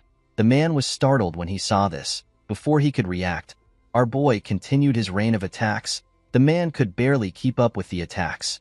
Yinshin realized that he has gotten stronger after entering the desolate fortress. His body was now on a different level. It was trained with the Jung clan's movement art and the principles of martial arts. Our boy carefully moved to the side. The more inclined the sword trajectory is, the more back muscles it uses. When taking a step forward and turning with core energy, a rotational force is created. With this rotational force and his well-trained body, Yinshin used his sword to land a heavy hit on the man from the side. Everyone was shocked to see this. Before the man could regain his stance, Yinshin moved closer to him. He used the rotational force to knock the man's weapon out of his hand. Our boy could not believe that he had learned a new move. Yinshin put his sword to the man's neck. The man realized that he had lost. Our boy took a deep breath and glared at the man. The Heavenly Squad members could not comprehend what they just saw. Chulmak was quite annoyed. Majin was happy to see the look on his face. The referee announced that our boy won the fight. The Radiant Demon Squad began to cheer when they heard this. While the man was doing his best to fix his hand, Yinshin put his sword into his sheath. Our boy knew that he was lucky. He only won because he had an overwhelming momentum due to the fact that he took the man by surprise. Our boy was certain that the results would definitely be different if he fought the man again. Yinshin bowed his head and thanked the man for giving him the opportunity to observe such a high-level swordsmanship. The man smiled when he heard this. He turned around and went to pick up his sword. He revealed to Yinshin that he was surprised by his sword trajectory and his rotational force. He told our boy that he possesses a martial prowess that is beyond his years. He explained to Yinshin that he has an incredible talent for swords. The man now understood why our boy is called the Lightning Genius. He could not believe that Yinshin actually possessed a martial prowess that is unfathomable even though he is so young. He told our boy that he is envious that the Radiant Squad found a treasure. The other people in the arena could not still believe their eyes. Majin stretched out his hand to Chulmak. The man was annoyed to see this. Yinshin decided to name his new technique as the Energy Accumulation Discharge. While he was looking around, his captain walked up to him. With a smile on his face, Majin threw a box to our boy. When he opened the box, he was shocked to see what was inside. Majin told our boy that he is holding an elixir of the Heavenly Squad. The elixir was a small golden pill. He revealed to Yinshin that the elixir now belongs to him. The scene shifts and we see members of the Radiant Squad surround a particular building. At the entrance of the building, we see the noble race man and a woman looking around. This woman is known as the Zen Demon Sword. Her name is Beck Mirio. Mirio told the man that Yinshin is a monster. She never expected him to defeat a skilled swordsman like Gukikwan, someone who is a blue robe of the Heavenly Squad. Mirio revealed to her colleague that our boy is actually quite hardworking, humble, and polite. She told him that Yinshin is also good at seeing through martial arts. The man explained to her that they have never seen someone as talented as Yinshin. According to Mirio, when she uses a technique while sparring, our boy is somehow able to apply the same principle in a different posture. The way he executes the technique is even more precise than normal. Mirio revealed to her colleague that she would hate to use exclusive martial arts in front of Yinshin. She explained to him that our boy has some sort of innate talent for reinterpreting martial arts. The man agreed with his colleague. He told her that it is as if our boy learned the martial arts a long time ago. He believed that Yinshin is a true monster. The scene shifts and we are taken inside the building. We see Yinshin on the floor and Majin next to him. The captain told our boy that he does not know the amount of energy he will be able to draw out of the elixir. People usually absorb about 60 to 70% of the elixir, but depending on the situation, it could be lesser than that. Majin explained to our boy that he will damage his energy core or blood vessels if he acts recklessly because he feels like he is absorbing less. He asked him to not be too obsessed with absorbing it. our boy assured him that he understood. According to the captain, the way to consume an elixir is to allow it flow into your core energy and to circulate that energy endlessly until it has completely melted. Majin assured our boy that he will step in and help if his energy circulation becomes unstable. He asked him not to get surprised and to act accordingly. After hearing this, Yinshin put the elixir into his mouth and swallowed it. The moment he did this, he closed his eyes. Yinshin could feel his energy increasing. Immediately the elixir entered his body. A bright golden light shined from our boy's chest. Yinshin began to gather energy around him. The moment he did this, Mirio and her colleague turned around.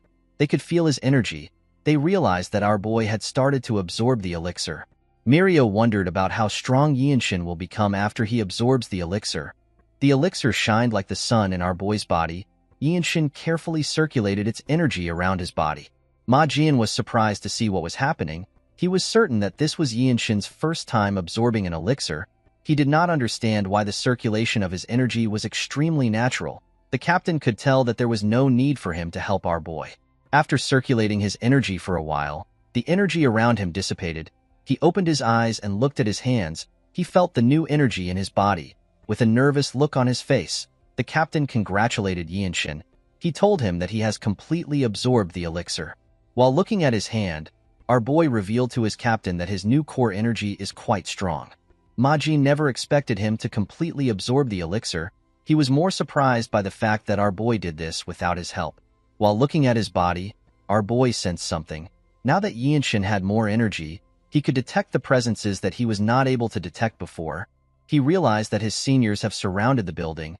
He wondered if they were protecting him because he is completely vulnerable while he is absorbing the elixir. Our boy turned to his captain and revealed to him that he was being protected while he absorbed the elixir. With a serious look on his face, Yinshin asked his captain to tell him why everyone is being nice to him. Majin smiled when he heard this. He revealed to him that they are not taking special care of him. He assured him that this is done for everyone in the Radiant Demon Squad. He explained to Yinshin that things like this become natural once you risk your life a few times in the Jianghu. He reminded our boy that it is better for their squad if he becomes stronger. At night, we see Yinshin meditating in his room. Our boy realized that the amount of energy he had before cannot be compared to what he has now. Yinshin decided to go to the training ground. He wanted to see how much stronger his martial arts had become. While he was walking to the training ground, the Zen Sword Demon called out to him. Our boy was surprised to see the woman. Mirio asked him if he came out because he could not wait to test himself. Yinshin told her that he did. The Zen Sword Demon revealed to our boy that she realized something after seeing his fight. Yinshin was surprised to hear this. He congratulated her for learning something. The woman told him that she only learned a small move. She apologized for interrupting his plan to train. She asked him if he would like to spar with her. Yinshin bowed his head and told Mirio that he can always train alone anytime. He told her that it is a rare opportunity for him to be able to spar with the Zen Sword Demon's palm strike technique. The woman put her hand together and asked Yinshin to simply call her Mirio. After greeting each other, the two put some gap between themselves. Yinshin pulled out his sword and said that he will be making the first move. With a smile on her face, Mirio took a stance. Our boy quickly rushed to attack her.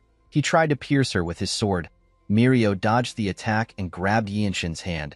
She covered her hand with her energy and used it to hit our boy in his stomach. The attack pushed Yinshin back. Before he could regain his balance, Mirio moved close to him. She covered her other hand with her energy. Upon seeing this, Yinshin also did the same. When Mirio attacked him, he used his hand to block the attack. Unfortunately for our boy, he was not strong enough to completely block the attack. He got pushed back. Mirio told Yinshin that he is quite scary. While looking at his hand, our boy asked his senior if she trained to use the one-inch strike. The woman told him that she did. According to Mirio, a swordsman that has learnt the Radiant Demon art can't only use a sword. The one-inch strike is very useful in close combat. In order to deal with the energies mixed in the body, a person needs to first destroy the enhanced protection energy with the one-inch strike. The Zen Sword Demon explained to Yinshin that after using core energy in the burst discharge to increase tension, the one-inch strike becomes really efficient. Our boy glared at his senior when he heard this. He asked her if he is allowed to say something. Mirio asked him to speak freely. He revealed to her that he has been more sensitive to detecting energy ever since he was young. He told Mirio that the way she used her core energy attracted his attention. The woman was surprised to hear this. She asked Yinshin if he was really able to see the movement of her core energy. Yinshin told his senior that he can't see her core energy. Mirio asked him to tell her how he was able to know the movement of her core energy. He explained to her that he was simply able to see the flow of the bus discharge and the waves of core energy that were generated outside. Mirio found this hard to believe. She explained to our boy that even purple-robe martial masters do not have energy detection skills that is on this level. In the desolate fortress, there are white, blue, black, and purple robes. Purple-robe martial masters are at the top of the hierarchy. The Zen sword demon realized that she was talking to a genius. She decided to take Yinshin's advice. Our boy revealed to her that her palm strike is more suited for puncturing technique rather than the one-inch strike. While remembering the fight, Yinshin told her that the technique may seem more suited for the one-inch strike. He told Mirio that her technique will be more powerful if she was to use it with the puncturing technique. Mirio seemed to be offended when she heard this. She asked him if she looks like an idiot that can't use something as simple as a puncturing technique. She asked him if he believes that this was the reason why she did not use the technique. Yinshin realized that she was angry. He apologized to her for saying something that upset her. To his surprise, the Zen sword demon turned around and apologized to him. She also thanked him. Yinshin watched her as she left the training ground. The scene shifts and we see Mirio in her captain's office. She revealed to him that Yinshin has figured out her martial arts. She asked him if he has ever told our boy about the origin of her martial arts. Majin asked the woman to stop spouting nonsense. He told her that he can never share something so important. The Zen sword demon was surprised to hear this. She wondered about how Yinshin understood her martial arts. Majin asked his subordinate if our boy figured out that she tweaked the heavenly demon sacred art, which is a lost martial arts. Mirio told him that Yinshin probably found out about it. Majin smiled when he heard this. He stood up and told his subordinate that Yinshin is special. He assured her that it would be hard to find anyone like him in the Jianghu. He explained to her that people like our boy occasionally appear in the world. They become pinnacle martial masters who are considered the strongest in the world alongside the noble race and the iron race. Mirio asked her captain if Yinshin is truly so special. The man assured her that he is. He told her that our boy is the future of the desolate fortress. Majin advised his subordinate to not underestimate his advice and to not think about it as trivial. The Zen sword demon asked her captain if he is telling her to discuss the heavenly demon sacred arts with our boy. Majin explained to her that there are limits to learning the martial arts alone. He told her that he does not have enough time to help her. He assured her that the best thing to do right now would be to seek Yinshin's help. He revealed to her that our boy possesses the qualities of a martial arts founder who can adapt any martial art to one's body. Mirio was shocked to hear this. Majin asked her to not be bothered by this. He took out a scroll and revealed to her that a small mission just came in. Majin ordered Mirio to team up with Yinshin and observe how he overcomes life and death situations. He asked her to see if Yinshin is truly special. The man assured her that our boy will become the next captain of the Radiant Demon Squad within the next 5 years. In the next scene, we see Myung, Mirio, Yinshin, and Wenchang riding their horses. On their way to their destination, the Zen sword demon recalled that her captain asked her to check if Yinshin is someone worthy enough to become her superior. The scene shifts, and we see the group arrive at the stage station of the Jinping County. When he came down from his horse, Wenchang complained about riding for 10 days straight. While looking at his teammates, our boy remembered what their captain told them. According to Majin, people who bring offerings to the Blood Flame cult have settled down in a village and would routinely slaughter livestock while ruining crops. The village is located in Jinping County in the south of Shaanxi. Usually, the Jinping branch would be able to deal with the issue. However, there has been an incident where the elixir of the Manhwa sect has been stolen. Wenchang was surprised to hear this. He asked his captain if the elixir is the plum blossom pill that is on par with the Shaolin Temple's Great Revitalization pill. Majin told him that he thinks so. He revealed to him that the situation has escalated and now involves the whole Shaanxi. He explained to the team that the branch does not have spare manpower, so they asked the main branch for help. He told the group that he wants them to deal with the issue. Immediately he remembered what his captain said. Our boy thought about the Blood Flame cult. While he was thinking, someone asked them about why they are just arriving when they requested help so long ago. The person turns out to be some fat noble. The man said that he was going to act respectful to them because they are the sword of the empire. He asked them about why they were so slow. The man seemed to be disappointed that the desolate fortress sent a group of young people. He asked them if they can even deal with the enemy. Yinshin ignored the man and asked his seniors to tell him what he is looking at. The man was annoyed to hear this. Myung explained to him that there are always ignorant officials in most places. The elf told him that he has visited many counties, and he has seen many officials who have never even seen a true martial artist before. He said that such people think that the desolate fortress is their broom. The official became enraged when he heard this. He could not believe that Myung dared to speak to him so rudely. Yinshin asked Myung if he can block the official's mute acupoint. The elf asked him to go ahead. He did not want to waste his time there. The man wanted to start yelling, but our boy blocked his acupoint. The man began to sweat. He noticed that he could not speak.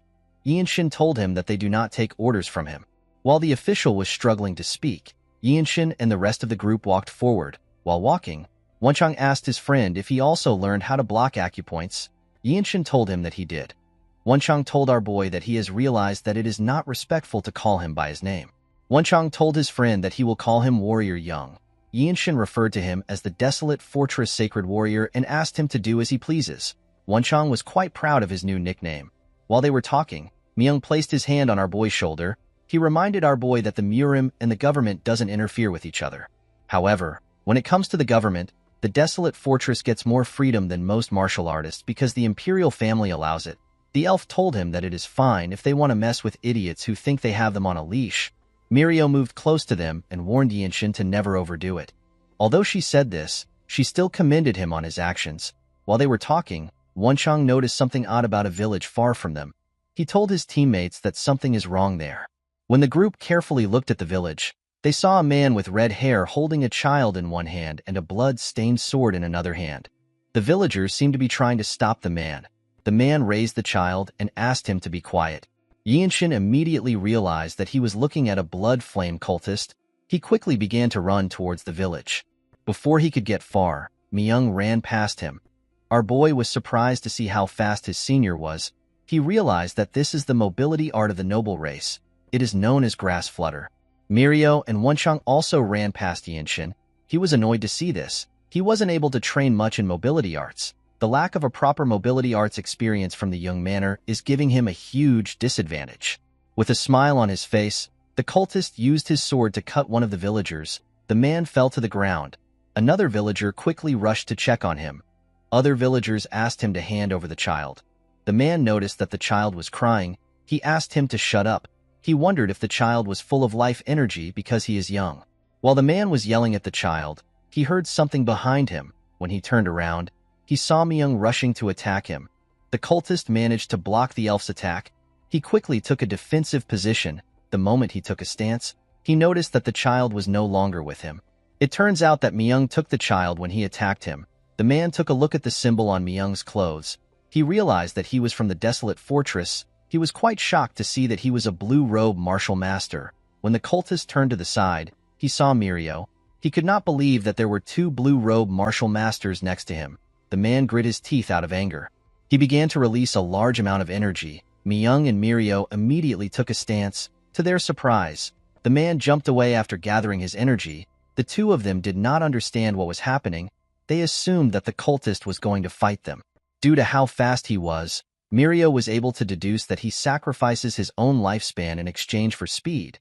She said that the blood flame cultists are the worst. When she turned to the side, she noticed that her juniors were just arriving. The scene shifts and we are taken to an inn. Mirio told Wonchang that his overall martial arts is alright for a white robe, but his stamina is lacking. She asked him to train to improve his stamina from now on. He bowed his head and said that he will do his best. The woman turned to Yinshin and told him that his basics are surprisingly well trained. She said that it is rare to find someone like him even amongst the 9 great sects and the 8 great clans. She revealed to him that she was able to notice this when she saw him running without any techniques. The Zen Sword Demon told our boy that there is probably no one in the Radiant Demon Squad that holds a candle to him when it comes to physical abilities. She pointed at Myung and said that someone like him could never be his match in terms of physical abilities. Myung laughed when he heard this. He told Yinshin that it is actually true. He asked him not to be disappointed about not knowing any mobility arts. He took a look at our boy. He noticed that he was a bit sad. The elf stood up and asked him if he wants to learn mobility arts from him. Yinshin was shocked to hear this. He asked him if he is certain. Myung explained to our boy that he cannot teach him the martial arts of his household, even if he wants to teach him mobility arts. He told him that this mobility arts is how the noble race moves. According to Myung, people are not able to use it even if they know how it works. The elf told our boy that he thinks he might have a shot at it. Yinshin could not believe that he can learn how the noble race moves. Myung asked him not to be too happy. He revealed to him that no one in the Radiant Demon Squad was able to learn it. With a nervous look on her face, the Zen Sword Demon told her juniors that Myung has actually taught those in the squad who wanted to learn. However, no one successfully learned it. Myung gathered energy at the tip of his feet. With a smile on his face, the elf explained to him that this mobility art does not rely on anything physical. Yinshin was surprised to see how his senior gathered energy at the tip of his feet. He was certain that there were no sudden movements in his core energy. Myung revealed to him that this is simply how the noble race walks and runs. The elf began to walk on a tree. Yinshin noticed that his footsteps were quite light and he couldn't sense his presence. Our boy could tell that his senior was not using core energy. Instead, it was something similar to core energy that was supporting his body. After looking around, Myung carefully jumped down from the tree. Even when he was coming down, he looked like a leaf falling from a tree. With a smile on his face, Myung asked his junior if he understood the technique. Our boy explained to him that he is thinking of what he can do to use core energy to create wind. He told him that he does not have authority like the noble races. Myung was shocked to hear this. He asked Yinshin if he was able to tell that it is the energy of nature just by watching it once. Our boy asked his senior if this wasn't the reason he showed him the technique. The others did not even know how they were supposed to react to this. Yinshin thanked his senior for providing him with some good ideas. Our boy began to think of ways to recreate this mobility art. Mirio and Myung were shocked to see this. Wonchang realized that this was going to take a lot of time. He turned around and said that he will get them a place to stay. Later in the night, we see Yinshin meditating. He was thinking about the energy of nature. After thinking for a while, Yinshin released some energy. Outside the inn, we see Myung sleeping on a sleeping bag which he attached to the tree. While sleeping, the elf hears someone open the door. When he looked down, he saw our boy. He stepped out and stood in the middle of the place. He looked down and gathered energy at the tip of his feet. Myung was shocked to see our boy using the mobility art of the noble race. In the next scene, we see Wonchang training outside. He seemed to be sad. He could not believe that Yinshin had only been there for a month, and he had already learnt the noble race's mobility art. Myung explained to him that our boy has the qualities of a martial arts founder. He revealed to him that even their captain could not learn the mobility art. He eventually chose to focus on his own mobility art. Mirio remembered what her captain said to her when she heard this. She remembered that Ma Jin asked her to see if Yinshin is qualified to be her superior. While she was thinking, Wonchang asked her if it is alright for them to send our boy out alone. Mirio reminded him that the cultists are people who got scared and hid for a month. She told him that it is simply a reconnaissance mission. She believed that Yinshin is enough for the mission. The scene shifts and we are taken to the mountains. We see Yinshin running with his mobility art. He noticed that his body was much lighter. The proportion of speed and the amount of effort he is using cannot be compared to what it was previously. His body felt amazing. While searching the mountains, our boy finds a cabin. After discovering the hideout of the cultists, Yinshin decided to return back to the inn in order to inform the others. Before he could leave, he saw something horrifying. He saw a cultist drinking a child's blood. The man was sucking the boy's blood through his neck. Our boy became extremely mad when he saw this. He watched the man sink his teeth into the child's skin. While he was drinking the boy's blood, the cultist noticed something odd. He saw someone standing in front of him. The person turns out to be our boy. The man placed the child down and grabbed his sword. He asked Yinshin for his identity. He quickly realized that our boy was from the desolate fortress because of his outfit. He smiled when he realized this. He grabbed his sword hilt and asked our boy if he is alone. Yinshin did not respond to him. The man assumed that he was correct. He called our boy a fool. He could not believe that he came alone even though he is a white robe. He asked Yinshin to blame his own bad luck. The moment he said this, our boy beheaded him at a frightening speed. The man did not even know when his head got cut off. It flew up and fell to the ground. After taking care of the man, Yinshin turned to the child on the ground. He remembered how his own family was slaughtered. He covered his sword with his energy. He decided to get rid of all the cultists. He asked the child to wait for a little while. He promised to bury him once everything is over. Immediately he said this, he took a stance. He used the radiant demon art to find the weak parts of the building. The moment he found it, he used another technique of the radiant demon art called swift sword style. His attack tore the cabin apart.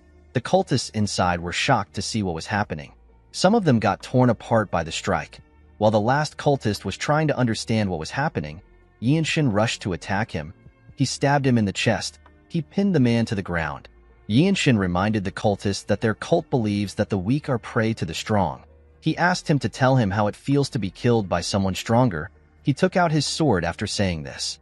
When he raised his head up, he saw a huge cave. The cave was hidden behind the cabin. Yinshin could feel a lot of energy coming from the cave. He realized that this was not just the hideout of the Blood Flame cultists, it was also the branch of the cult. Before he could enter the cave, he sensed something.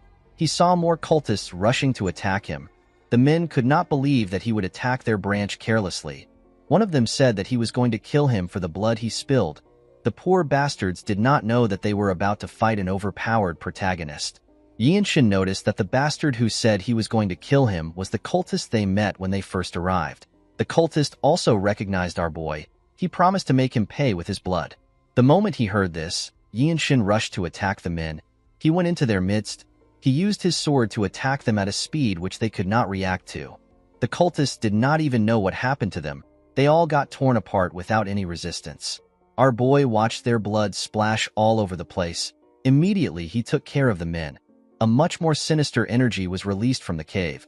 Someone said that he never expected a white robe to cause a ruckus in a place like this. Yinshin noticed that a man was coming out of the cave. He could tell that the cultists on the ground do not have such a dreary energy. Our boy was surprised to feel the energy the man was releasing. He could tell that this man was on a completely different level compared to those he had fought so far. This man was quite huge, and he had blood-red eyes. Yinshin had heard that when a part of a person's body returns to what it used to be, it means that the person has reached the level of being able to refine their core energy. Our boy realized that this is the strongest person that is in charge of this place. He is the branch leader. People like him are called Blood Master Swordsmen in the Blood Flame cult. The cultist took out his blade. With a creepy smile on his face, he told Yinshin that he will use his pain to strengthen his blood. Our boy became nervous when he heard this. Blood Master Swordsman is the title given to the Blood Flame cult's branch leaders, to the normal person or to their subordinates. This people are almost like death gods, and there aren't many martial masters who possess the prowess to kill them. Yinshin and the man glared at each other. Our boy covered his sword with his energy. He decided to go all out before the man gets close. Our boy realized that he was able to win in the past because he launched a barrage of attacks before his opponent could respond. He quickly took a stance. The man smiled when he saw this. He told him that the title of the Desolate Fortress has made him too arrogant. Immediately he did this. Yinshin activated the limit-releasing technique. He swung his sword at an incredible speed. The man managed to dodge the attack. He was surprised to see how fast it was. He quickly stepped back. Our boy quickly charged at him. He began to attack him fiercely when he got close to him. The cultist managed to block the attacks. However, it was too fast for him. Our boy was pushing him back. He smiled when he saw how fast Yinshin was. He told him that he is not bad. Our boy could not believe that the man said that he is not bad. He remembered the dead bodies of his family members. He remembered how he felt that day. He grit his teeth out of anger. He reminded himself that he is no longer his old self. He made his attacks much heavier. The man was surprised to feel the weight of his sword. While he was struggling to block it, Yinshin reached out to him and grabbed his hand. He held the hand that the man used to hold his sword. He used his energy to twist the man's entire arm. The cultist screamed out in pain. He became more enraged. He gathered his energy in his other hand and rushed to attack Yinshin. He called him a bastard. Before his hand could touch him, our boy used his sword to cut it off. The man screamed out in pain. While he was screaming, Yinshin decided to use the opportunity. He stabbed him in his chest. The cultist spat out some blood. Yinshin twisted his sword and messed up his inside. The man could not believe that he lost to a mere white robe. With a look of anger on his face, Boy told him that he must have only inflicted pain on others. He told him that he must have never received it before. The moment he said this, he took out his sword. The cultist fell to the ground and released some dreary energy. While breathing heavily, Yinshin looked around. He saw a large hole next to him. He put his sword away and moved close to the hole. He found the bodies of the villagers in this hole. These bodies had been drained of their blood. Yinshin felt sentimental when he looked at their faces. He prayed that they would all go to paradise. At night, we see Yinshin return to the inn. Everyone was shocked to see him. He was covered in blood and he was carrying a child on his back. The group stood up when they saw him. Our boy handed the child to Wonchong. The boy was surprised to see that the child was not dead yet. Mirio could tell that her junior fought. She asked him if he is alright. Yinshin realized that she was confused because of the blood. He assured her that he is fine. He revealed to her that the blood doesn't belong to him. He told her that he discovered the Blood Flame cult branch. Mirio was glad to hear that he is safe. The moment she thought of this, she realized that our boy said that he found the cultist's branch. She and the other members asked him if he is serious. Yinshin revealed to them that they were 8 red-haired cultists. The Blood Flame cultist that caused trouble in the county was there. He was with a strong cultist that had red and black hair. Mirio and Myung were shocked to hear this. The Zen Sword Demon told him that the cultist with red and black hair is a Blood Master Swordsman. She realized that our boy truly found the branch of the cult. She could not believe that there was a branch of the Blood Flame cult that has planted its roots there and is feeding off the people in the county. Myung picked up his sword. He explained to them that the Blood Flame cult is a target of the desolate fortress that needs to be destroyed. He told his teammates that they will need to raid the branch. The elf commended Yinshin on his accomplishments. He asked him to get some rest. Mirio tapped his shoulder and told him that she will follow Myung to clean up the branch. Our boy explained to them that they do not need to go anywhere. He told them that they simply need to get the government troops to do the rest. He said that the troops need to help the victims. Mirio and Myung were surprised to hear this. Wonchong could not understand why they would need the government troops. Mirio turned around and asked Yinshin if he defeated all the cultists and the Blood Master Swordsman. Our boy told them that he killed them all. The group could not believe what they were hearing. Myung asked him if he really destroyed a branch of the Blood Flame cult on his own. Yinshin told him that the mobility art he taught him really helped a lot. The seniors did not know how to react to this. The Zen Sword Demon revealed to him that the Blood Master Swordsmen have strange regeneration abilities. She asked him if the fight was dangerous. Yinshin was surprised to hear about regeneration abilities. He did not experience anything like that. According to Mirio, there were some martial artists who drove them to the brink of death. However, they got stabbed in the back and died because they did not know about the Blood Master Swordsman ability to regenerate. Yinshin picked up something and placed it on the table. The thing turns out to be the head of the Blood Master Swordsman. Everyone was shocked to see the head. Our boy realized that things would have been bad if he did not cut off the cultist's head. With a smile on his face, Myung said that the fight is over even if the cultist has regenerative abilities. In the next scene, we are taken to the desolate fortress. We see Myung and Mirio reporting about the mission to their captain. Ma Jian never expected that a Blood Master Swordsman would be involved in such a simple mission. He realized that the mission was not completely bad because it allowed them to see what the white robes are capable of. He asked the two to tell him how Yinshin behaved when he was faced with a life and death situation. Although she was not there, the Zen Sword Demon did not believe that our boy was in a life and death situation. Myung asked his captain about what he means. Ma Jian explained to them that the place must have been a branch of the Blood Flame cult if a Blood Master Swordsman was there. He told them that the branch must have been a dangerous place for the white robes. He asked the two of them if they destroyed the branch in order to protect their juniors. Mirio revealed to her captain that they did not actually see anything by themselves. She explained to him that Yinshin went on a reconnaissance mission alone and annihilated the entire branch on his own. Ma Jian was shocked to hear this. With a nervous look on his face, he asked her if Yinshin went to the branch alone and killed all the Blood Flame cult members, including the Blood Master Swordsman. Myung told him that he did. Ma Jian became more nervous. This result was much different from what he expected. The scene shifts and we are taken to our boy's room. We see him looking at the city from his window. Wonchong was happy to be back inside his room. He never knew that he had grown attached to the place. He turned to Yinshin and asked him if he noticed that the atmosphere was a little electric when they returned. Our boy realized that he was right. He told his friend that the people were having a festival. Wonchong told him that he is wrong. He revealed to him that the city is a little rowdy because the former Divine Sword Squad captain has returned. He said that the man has returned to fight for the position of Elder Council Leader. Yinshin was surprised to hear this. According to Wonchong, the former Divine Sword Squad captain brought a boy back with him. The boy is said to be the adopted son of the famed Desolate Ma clan. He is rumored to be extremely talented. Our boy clenched his fist out of anger when he heard this. He remembered that the Desolate Ma clan is his mother's clan. The clan never came to Xingye County before. Not even when his mother got married, even after she gave birth to him. They did not reach out once. Yinshin smiled when he thought of this. He realized that this kind of story is something a person would hear in the villages. It was as if the clan cut off all ties with their daughter who married into a household that would make them seem like they were of a lower class. The next day, we see Yinshin in his captain's office.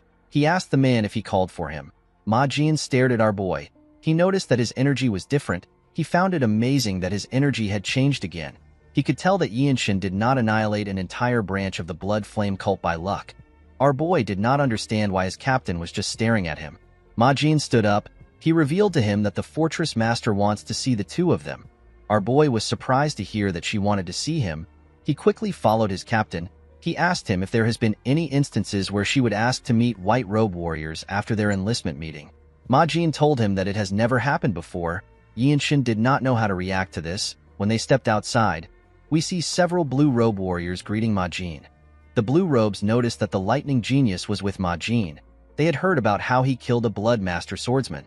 They could not believe that such a young boy would be so skilled. As they walked forward, Majin told Yinshin that it is natural for others to be paying attention to him.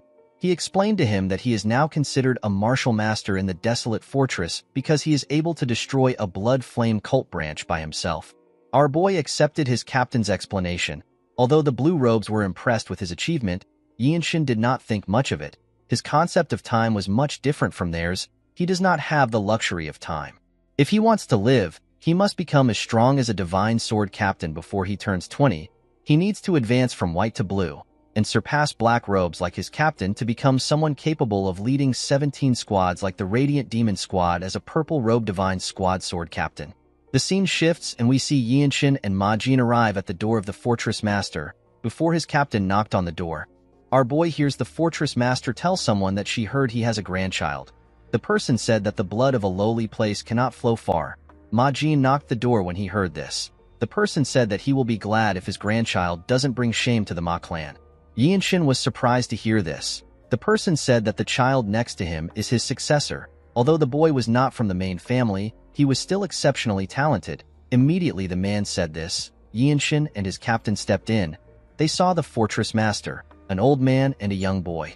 Yinshin noticed that the fortress master was staring at him. Majin put his hand together. Our boy was surprised to see this. He remembered that he was supposed to greet the fortress master. He quickly joined his captain in greeting the fortress master. Our boy realized that this man was the former Divine Sword Squad captain. He is a purple robe martial master that is stronger than Majin. The old man turned to him and asked him if he is the lightning genius from the Radiant Demon Squad. He introduced himself as Mayanjiak. He said that he used to lead the Divine Sword Squad. He explained to our boy that he told the fortress master that his grandson wants to see a martial master that is his peer. Yanjiak told our boy that it is nice to meet him. Upon hearing this, Yinshin realized that this man doesn't know who he is. He carefully looked at the fortress master. Yanjiak told Yinshin that he heard about him recently. He noticed the energy which he was exuding. He told our boy that the rumors don't do him any justice. He did not expect Yinshin to be so accomplished. He found it hard to believe that he had attained so much at such a young age. Our boy put his hands together and greeted his grandfather. He introduced himself as young Yinshin of the Radiant Demon Squad. Yanjiak was surprised to hear our boy call him grandfather. Majin and the young man were also surprised. The fortress master actually smiled.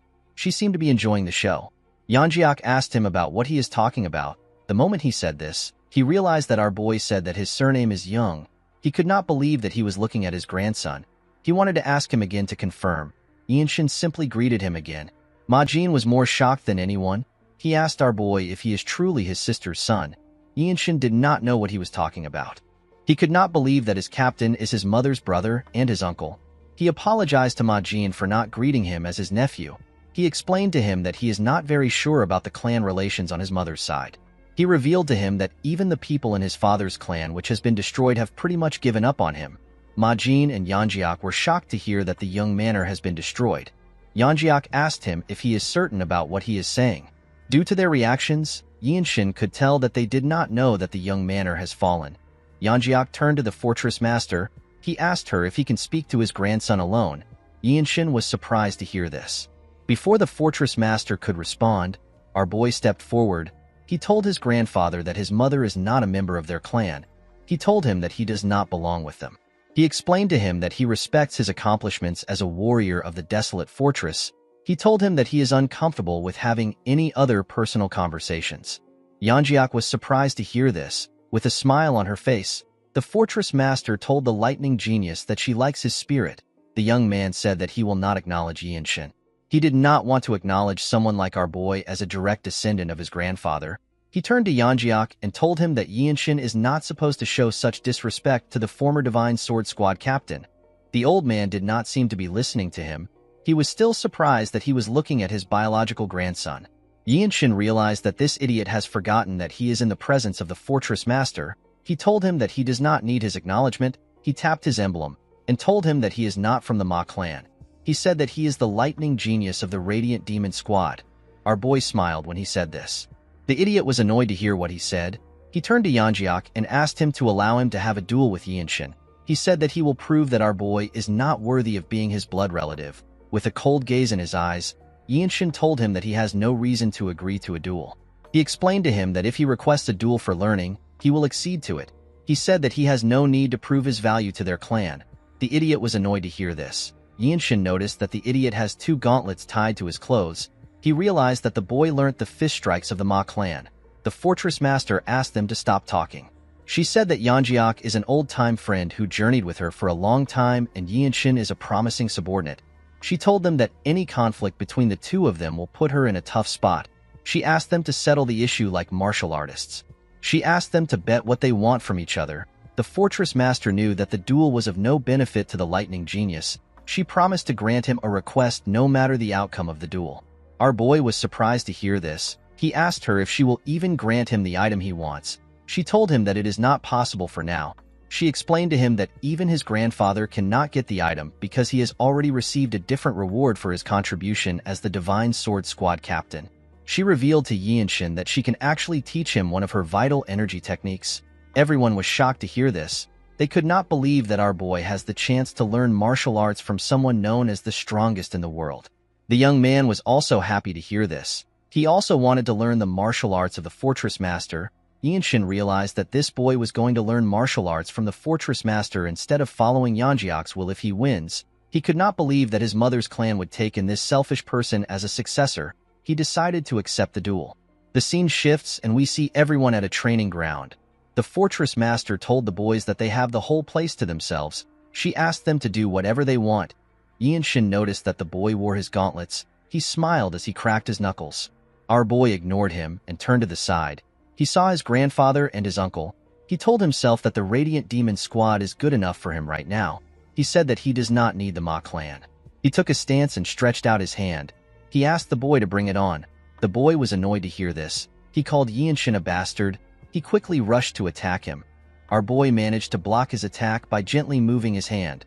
The boy's punch created a lot of pressure when he passed him. He turned around and smiled at Yianshin.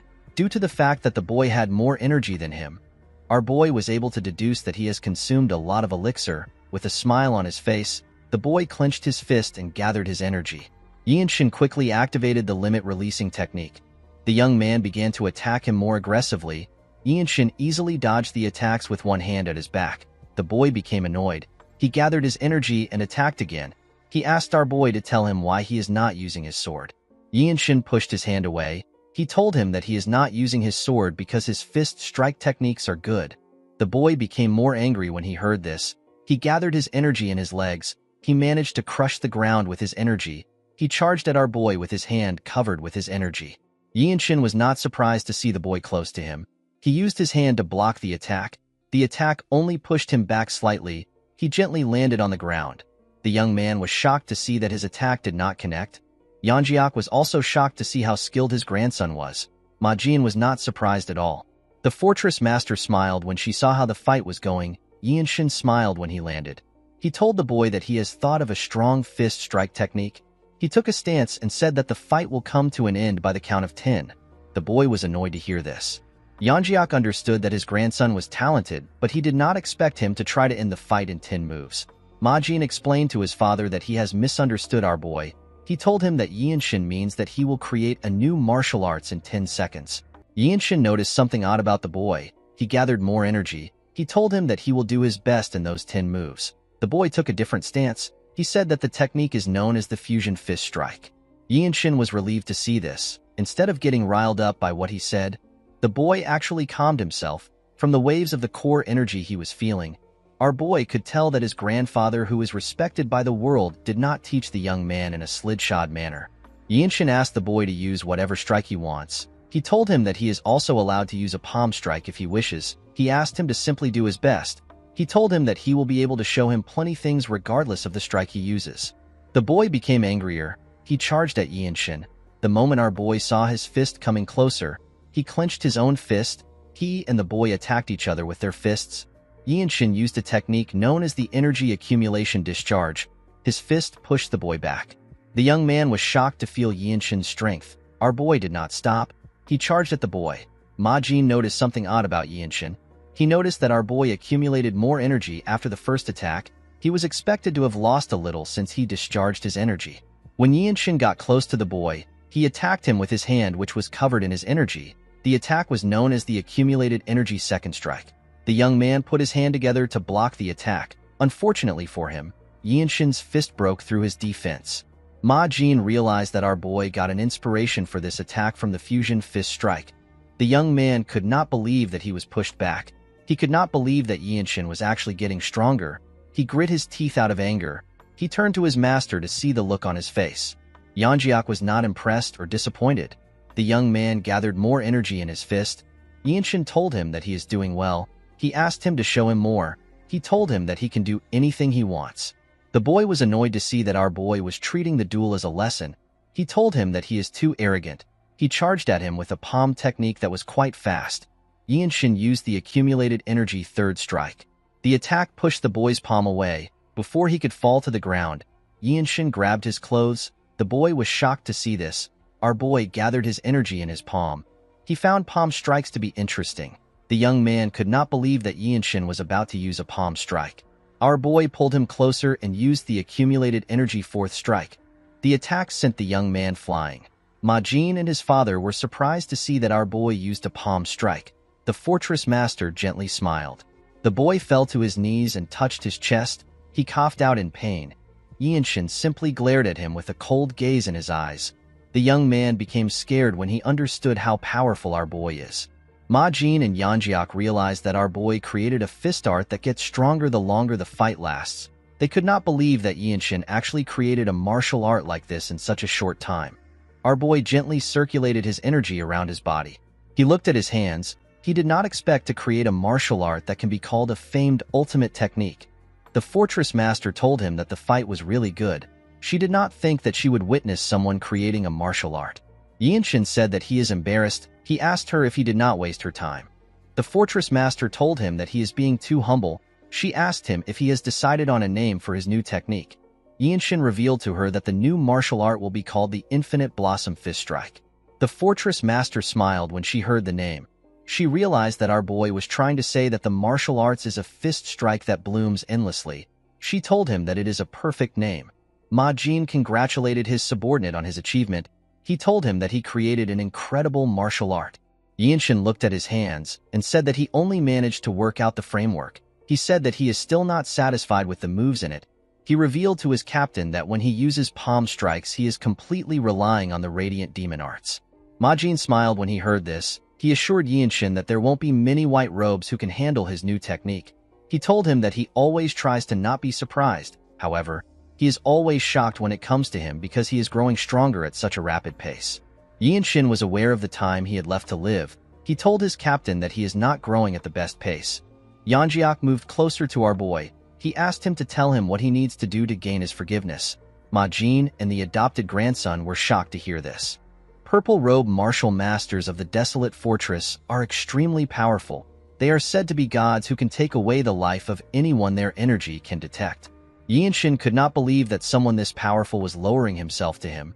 He glared at his grandfather. He told him that he is uncomfortable with what he said.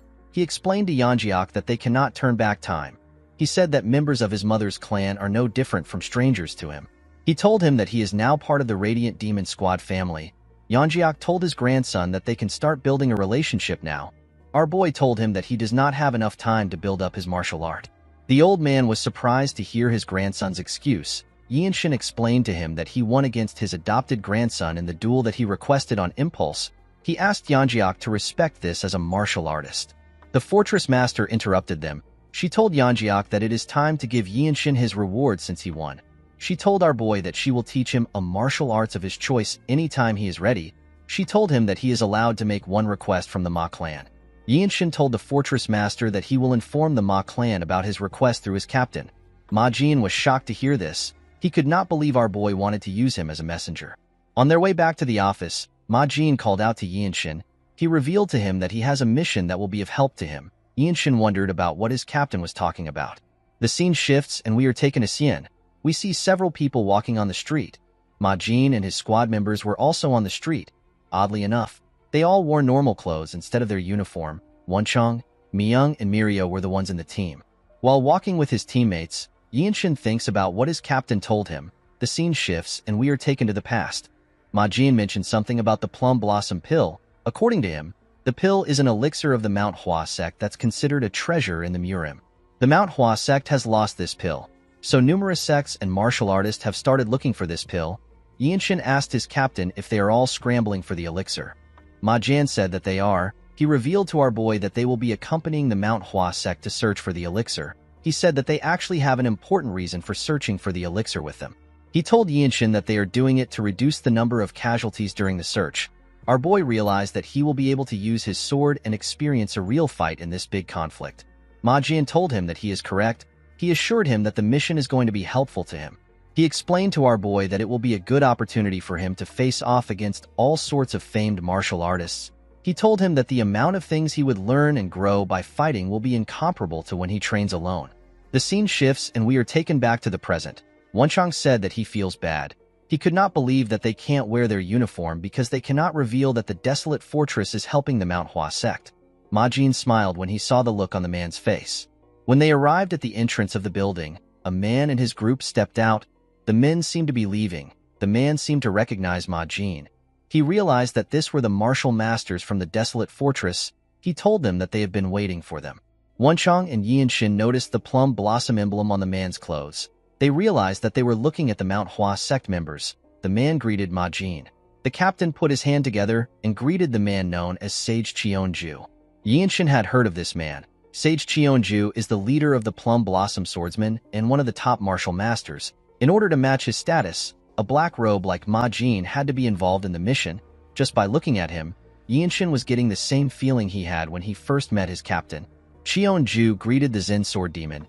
He referred to Miyang as the Azurai Demonic Swordsman. He told Ma Jin that he already knows who they are. He said that there is no need for introduction since they already fought together before. Yinshin was surprised to hear that Miyang is known as the Demonic Swordsman. While he was looking at his senior, he saw a member of the Plum Blossom Swordsman yawning. He looked like he was bored. Cheonju walked up to Yinshin and took a look at him. He said that he now understands the kind of mindset the desolate fortress has towards this issue. He told Ma Jin that he never expected him to bring his disciple. Yinshin realized that the man assumed he was Ma Jin's disciple because he was not wearing his uniform. Before Ma Jin could explain, Cheonju raised his sword and interrupted him. He told him that our boy is extraordinary. He asked Ma Jin if he is open to a friendly duel with the disciple of their sect leader. He assured him that it will be fun. The captain smiled when he heard this. He knew that Cheonju was trying to show them that the Manhwa sect is above them. Since they will be traveling as a party, it would be awkward for the key members to fight each other. This is why they want to use the future generations of their respective groups to determine the hierarchy. Ma Jin turned to Yinshin to see if he will accept the duel. Our boy simply shrugged his shoulders. He was basically telling his captain to do whatever he wants. Ma Jin smiled when he saw this. The Plum Blossom Swordsman, who seemed bored, told his teammates that they are making him do extra work. He said that he will only need 5 moves to win. Cheonju was annoyed to see how arrogant he was. He told him that he will be able to learn something here. He advised him to do his best. The young man smiled when he heard this. He said that he does not know what he can learn here. He had heard that the Radiant Demon Arts is based on senses. Yinshin stepped out to represent his group. He wondered about how deep the martial arts of the Manhwa sect will be. He reminded the boy that he said that he will only need 5 moves. The young man smiled when he heard this. He asked Yinshin if this sentence offended him. He apologized to him. He told him that he was not trying to underestimate him. He said that he had a really tough training today, so he unknowingly voiced out what he was thinking. He introduced himself as Yu Hyun. Wonchong was surprised to hear his name. He could not believe that he was looking at the Manhwa sect sword dragon. He heard that Hyun was the best disciple of the sect leader. Mirio revealed to him that Hyun is known as the future of the Manhwa sect. There are rumors saying that he has already started learning the Violet Dawn sacred art. Wenchang could not believe that Yinshin was supposed to win someone this powerful. Our boy dropped his bag on the ground. He carefully moved his wrist. With a smile on his face, he introduced himself as young Yinshin. Hyun smiled at Yinshin. He activated a technique known as Invisible Wind Stride and charged at Yinshin. He attacked him with a palm technique. The technique contained a variety of moves. Our boy realized that this was the Falling Blossom Palm Strike. Hyun attacked him with a confident smile on his face. Yinshin activated the first strike of the Infinite Blossom Fist. The technique is known as Vortex. He was able to disrupt Hyun's flow with his technique. Hyun had to bend his head to dodge the attack. He was shocked to see what just happened. He wondered about what created this force. Yinshin quickly charged at the boy. When he got close to him, he covered his leg with his energy. He hit the ground with a lot of strength. He attacked Hyun with his second strike. The technique is known as the Formidable Wall. The boy had issues deflecting Yinshin's attack with the Falling Blossom Palm Strike. Our boy realized that the Falling Blossom Palm Strike of the Manhwa sect is sufficient enough to become the inspiration for the third strike of the Infinite Blossom Fist Strike. He asked Hyun to play a little longer with him. He told him that he wants to end the fight in 10 moves. Hyun was annoyed to hear this.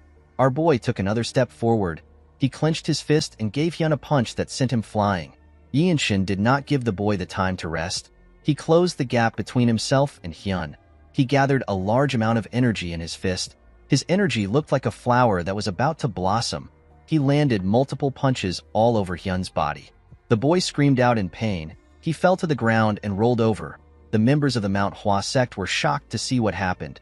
Yinshin took a look at his fist. He realized that he can use the last attack as his third strike. He decided to name the third strike the Flower Strike. Yinshin noticed that everywhere was quiet. When he looked up, he saw everyone staring at him. They were all shocked by what they just witnessed. They could not believe that the talented disciple of the Manhwa sect lost after 3 moves. They wondered about who our boy was. Cheonju was annoyed to hear what they were saying. He ordered one of his sect members to get Hyun. A huge man stepped out and carried the boy on his shoulder. Cheonju turned to Ma Jin. He told him that the Desolate Fortress has been raising a dragon. He asked him if the Desolate Fortress still wants to gain more control of the Murim. The captain said that he is overreacting. He told him that the Desolate Fortress won't do anything as long as no harm comes to the people of the country. Cheonju asked him to stop using excuses that make sense. He turned to our boy and called out to him. He told him that he had a good martial arts performance. Although Yinshin's last attack was similar to the Falling Blossom Palm Strike, Cheonju could tell that it was completely different. He knew that there was no way Yinshin had learned any martial arts of his sect. He told our boy that he never expected that there would be a martial arts similar to theirs. He said that the duel will provide enough motivation for their sect leader's disciple who has gotten lazy in his training. He told Yinshin that the Manhwa sect will welcome him as a guest if something causes him to leave the Desolate Fortress. Ma Jin and the rest of his group were shocked to hear this. Ma Jin turned to the sage. He told him that he has crossed the line. Cheonju raised his hand to show that he understands. He admitted that he got ahead of himself due to his greed. He apologized to Ma Jin. He told him that he couldn't help himself because there is a brilliant talent in front of him. Someone called out to Yinshin through telepathy.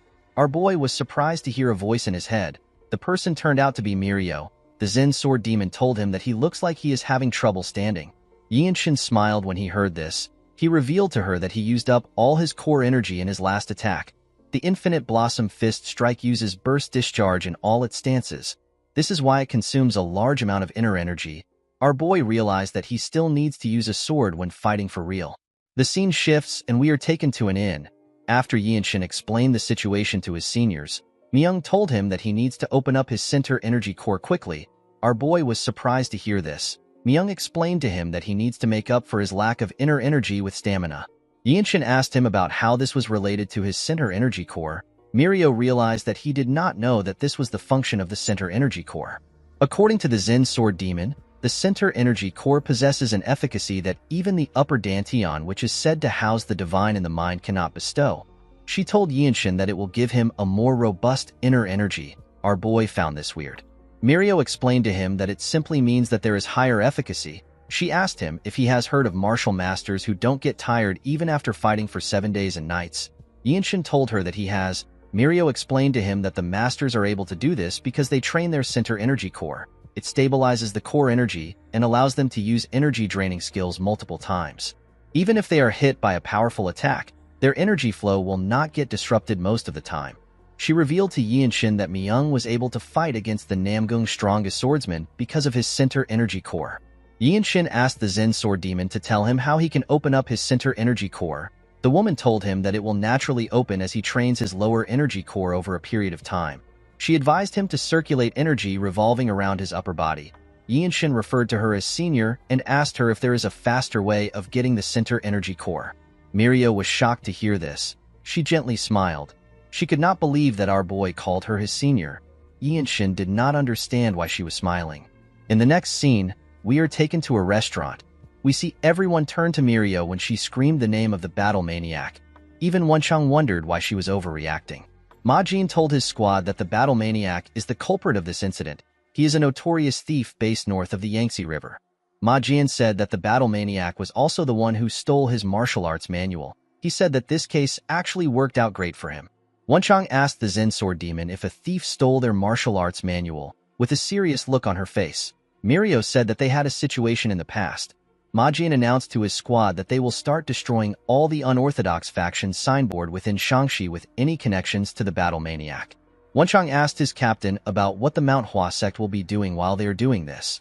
Ma Jin explained to him that while they draw the attention of the unorthodox factions, the Manhwa sect will secretly infiltrate them and check out their location. Wenchang was surprised to hear the plan. Yianshin asked his captain if they have any justification to destroy the signboards of the unorthodox factions. Myung smiled when he heard this. He realized that his junior did not know much about unorthodox martial artists. He explained to him that the Empire does not recognize the existence of the unorthodox factions. These factions even dare to collect taxes in the Empire's territory. The Empire determines whether a group is orthodox or unorthodox through a very simple method. They base it on whether the people offer money to the factions willingly or if their money is getting stolen with a blade pointed to their face. Ma Jin said that the unorthodox factions are vermin who leech off the country. The only reason they are left alone is because a new group of them will appear even if they destroy the current group. The captain told Yianshin that there is no need for justification when attacking people like them. Our boy asked him about the amount of factions they are going to attack. Ma Jian said that they will start with 6. He told them that he will take 2 factions. Yianshin said that he will also go by himself. Ma Jin asked him if he is trying to claim all the credits for himself. He told him that it is too dangerous. Our boy assured his captain that he will be able to take care of it. Ma Jin explained to him that it is a different matter altogether for him to take on an entire organization. While fighting against a group, there are way too many variables to consider. It can't even be compared to a one-on-one fight. Yianshin told his captain that he will need to experience these things by himself. Ma Jin knew that our boy was right. He told him that he will assign him a mission in the town. He revealed to him that his target will be the Mantis sect that is in a part of Xian known as Lianhu. He told him that the group is quite atrocious. They won't hesitate even when kidnapping women and children. Ma Jin told our boy that his mission is to destroy the sect alone. In the next scene, we see Yianshin walking in the forest. There was a man walking behind him. The man was guiding him to Lianhu.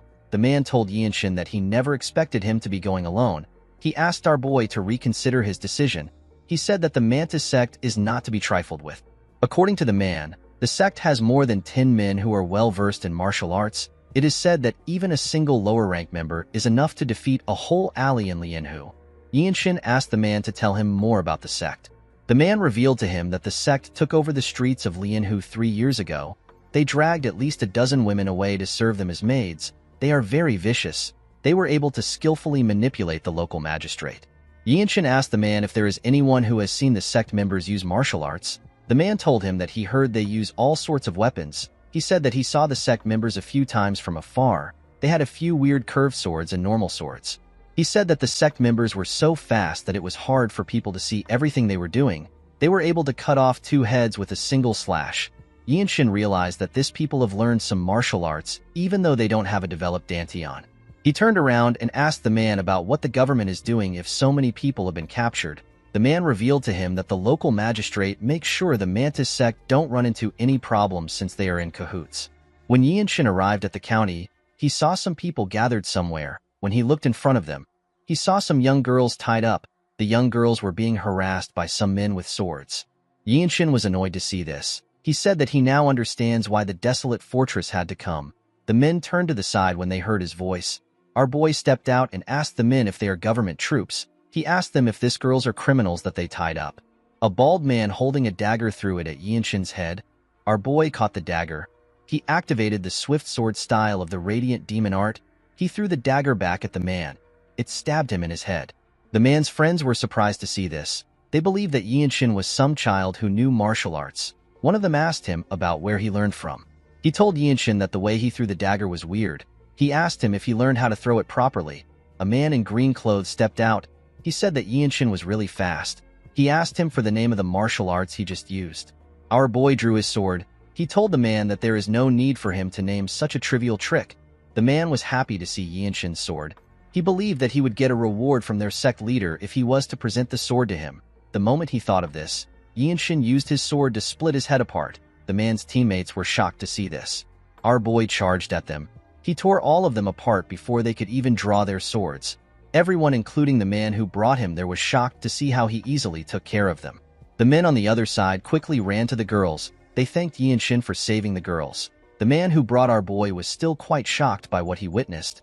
Yinshin turned to him and asked him about where the Mantis sect is. The man quickly pointed to a building. Our boy walked towards the building. When he arrived at the gates, he saw the signboard of the Mantis sect. He kicked the gates open with a lot of force. The men in the building were surprised to see a young boy barge into the building. The leader of the sect was surprised to hear that a young boy like Yinshin killed their sect members. Our boy noticed that the man was oddly dressed. He wore a dragon robe, which should only be worn by the emperor. Yinshin wondered if the man was really a rebel. The leader stepped down. He asked his sect members to stay out of the fight. He said that it has been a while since he used his sword. He told Yinshin that he chose the wrong place to perform a chivalrous deed. He drew his sword after saying this. Our boy asked the old idiot for his name. The leader laughed and said that there is no point in giving his name to someone who is about to die. Yinshin revealed to him that he needs to know the name of the sect leader in order to claim the credit. The man smiled when he heard this. He quickly charged at our boy.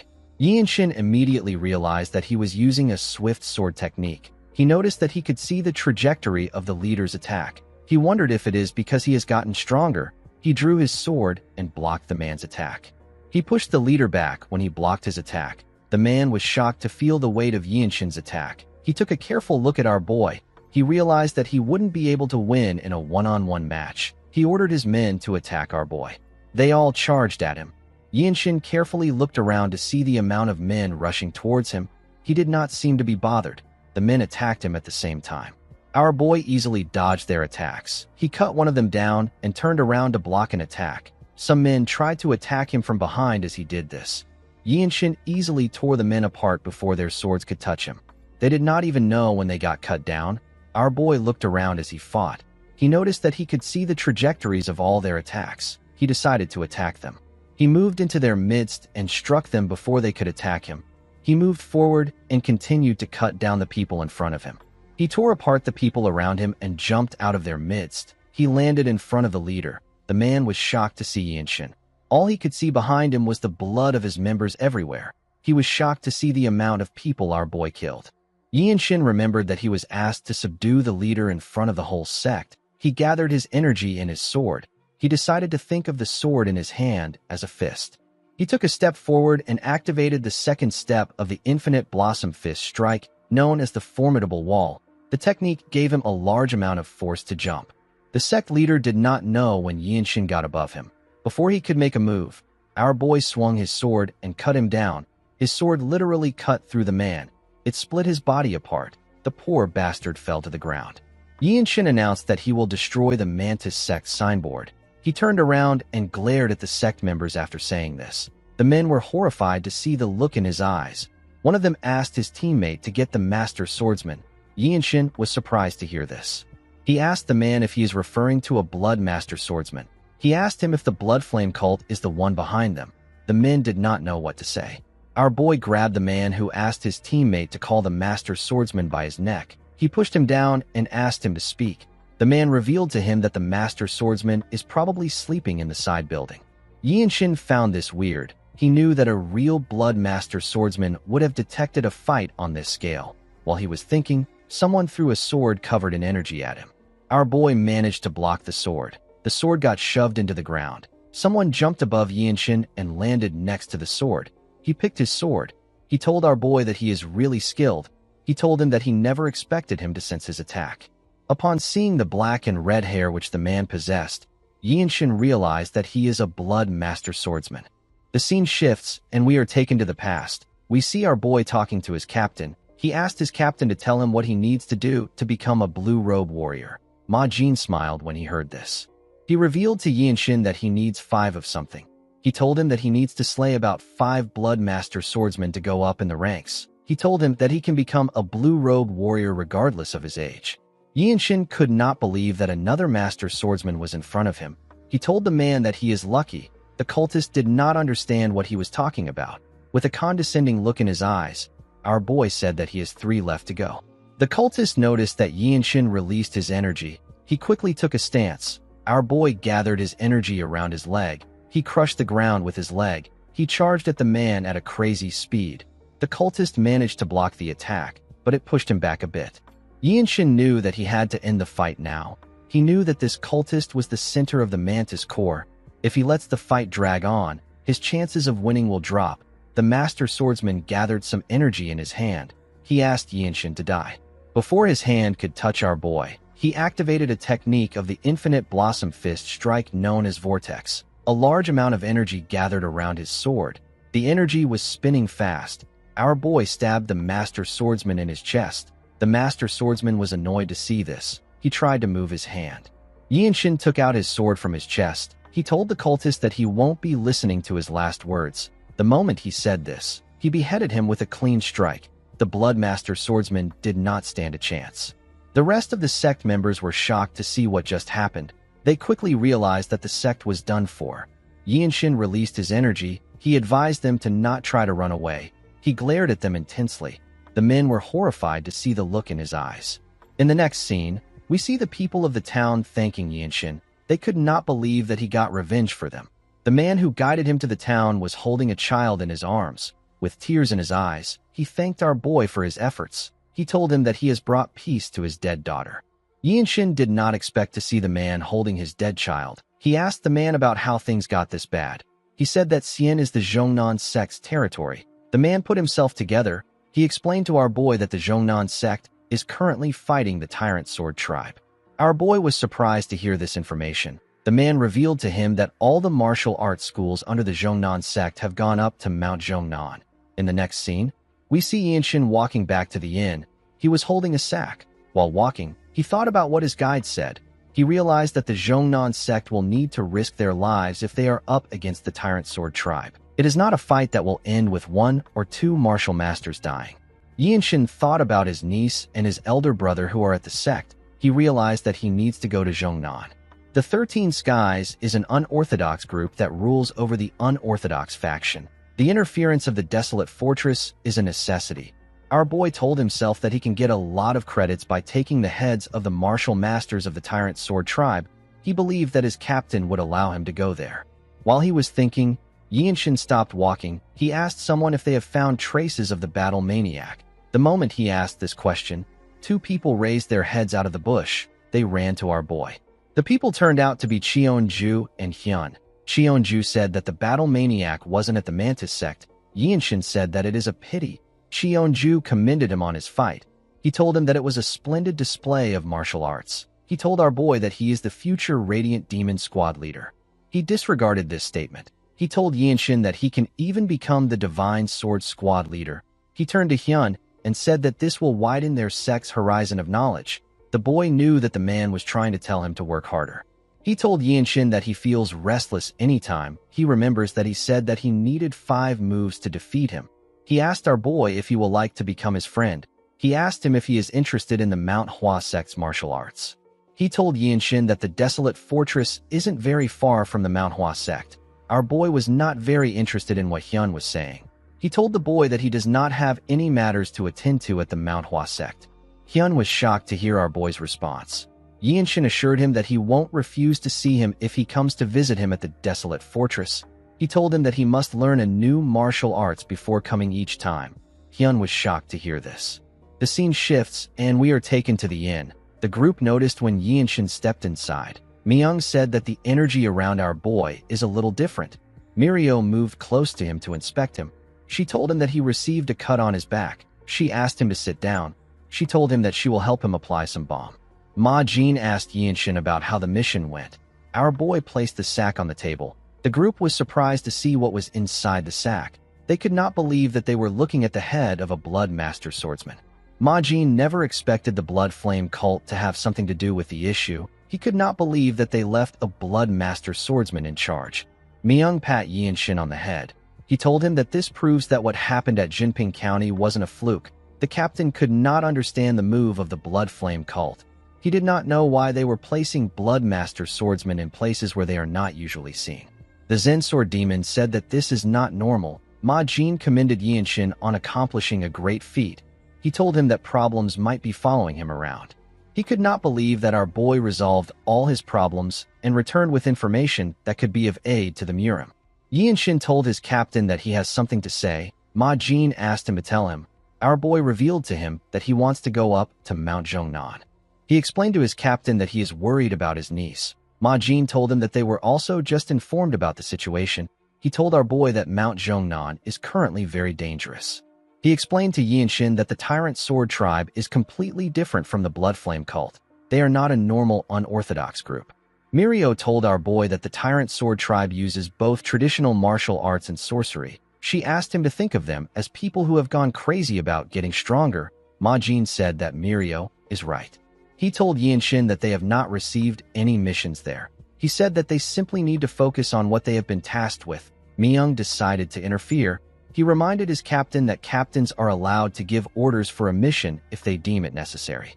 Ma Jin and Mirio could not believe that Myung decided to speak up now. Ma Jin decided to be honest with our boy. He explained to him that he does not want to send him to Mount Zhongnan without knowing if he will be able to make it back.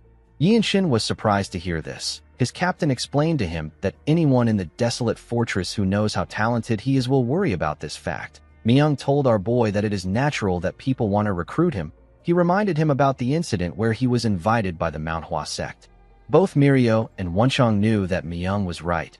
Yinshin asked his captain to tell him why he is incapable of separating personal and business matters. He asked his teammates if this is the level of trust he has built in their squad.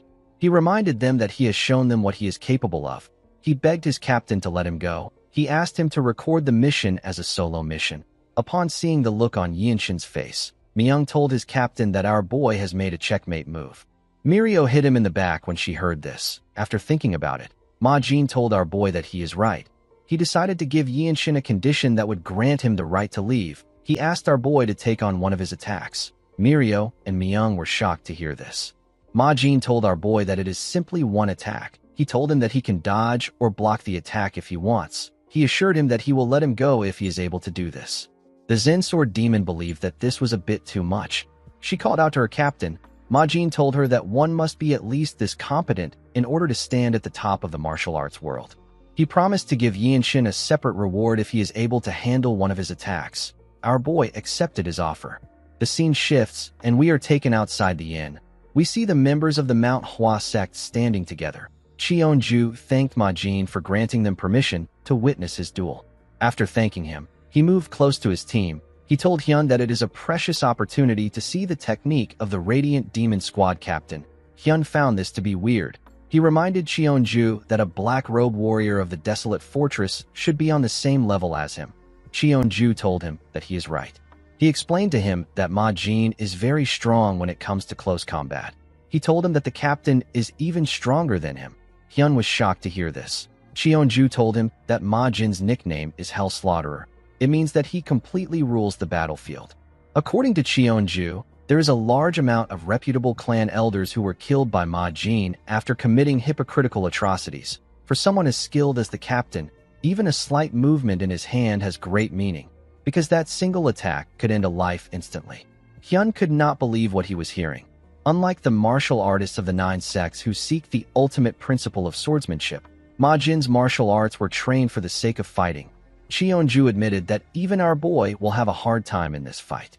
He said that no one around his age can take on an attack from a master like Ma Jin. Yinshin glared at his captain. He asked him if he can give him some time. Ma Jin asked him to take as much time as he needs, because he was going to be using a move that a white robe warrior can't handle. Ma Jin advised Yinshin to sharpen his senses as much as possible. There are less than 30 black-robe martial masters in the desolate fortress. However, our boy believed that he did not need to be nervous. He closed his eyes and took a deep breath. He released his energy and placed his hand on his sword. He told himself that he simply needs to show what he has learned. When he opened his eyes, we see that it is covered with his energy. Our boy was able to see the energy around his captain. He told Majin that he will let him have the first move. The man smiled when he heard this. When he simply raised his hand, a large amount of energy gathered around it. Yinshin was able to tell that this was a ridiculously powerful palm strike. A palm strike of this level can easily break through most fortress walls.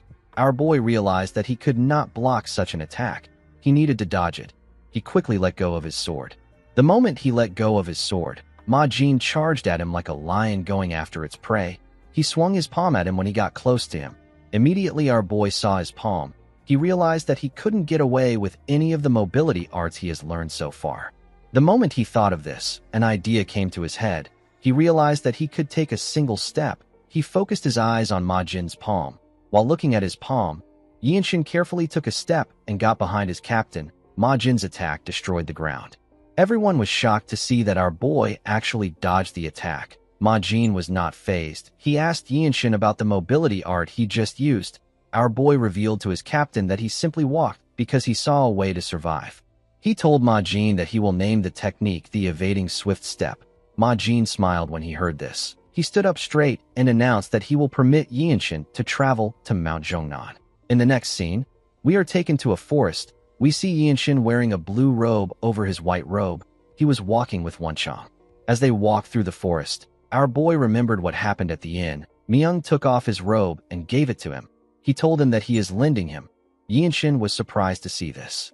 He told him that he does not understand what the robe means. The Zensword demon explained to him that by putting the robe on top of his white robe, Myung is putting his honor on the line to tell everyone that Yinshin is a rising star of the desolate fortress. Mirio told him that he now has the authority to give orders to the white robes of the desolate fortress. Our boy could not believe that Myung saw him as a rising star. Rising star is a phrase used to describe a junior who is the best in their rank.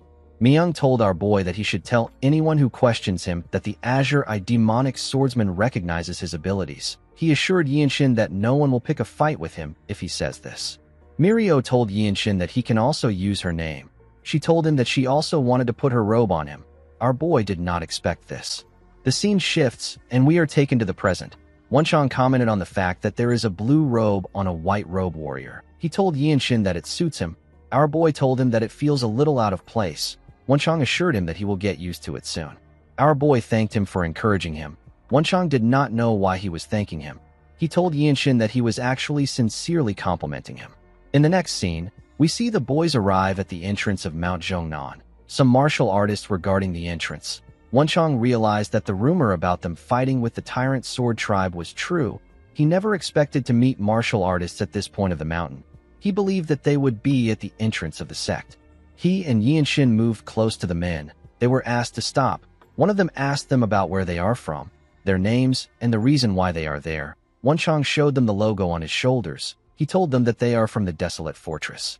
The man glared at him. Our boy decided to introduce himself. He told them his name. He said that he is from the Radiant Demon Squad. Wenchang also introduced himself to them. The man asked them if they intend to verify their identity only with their clothes.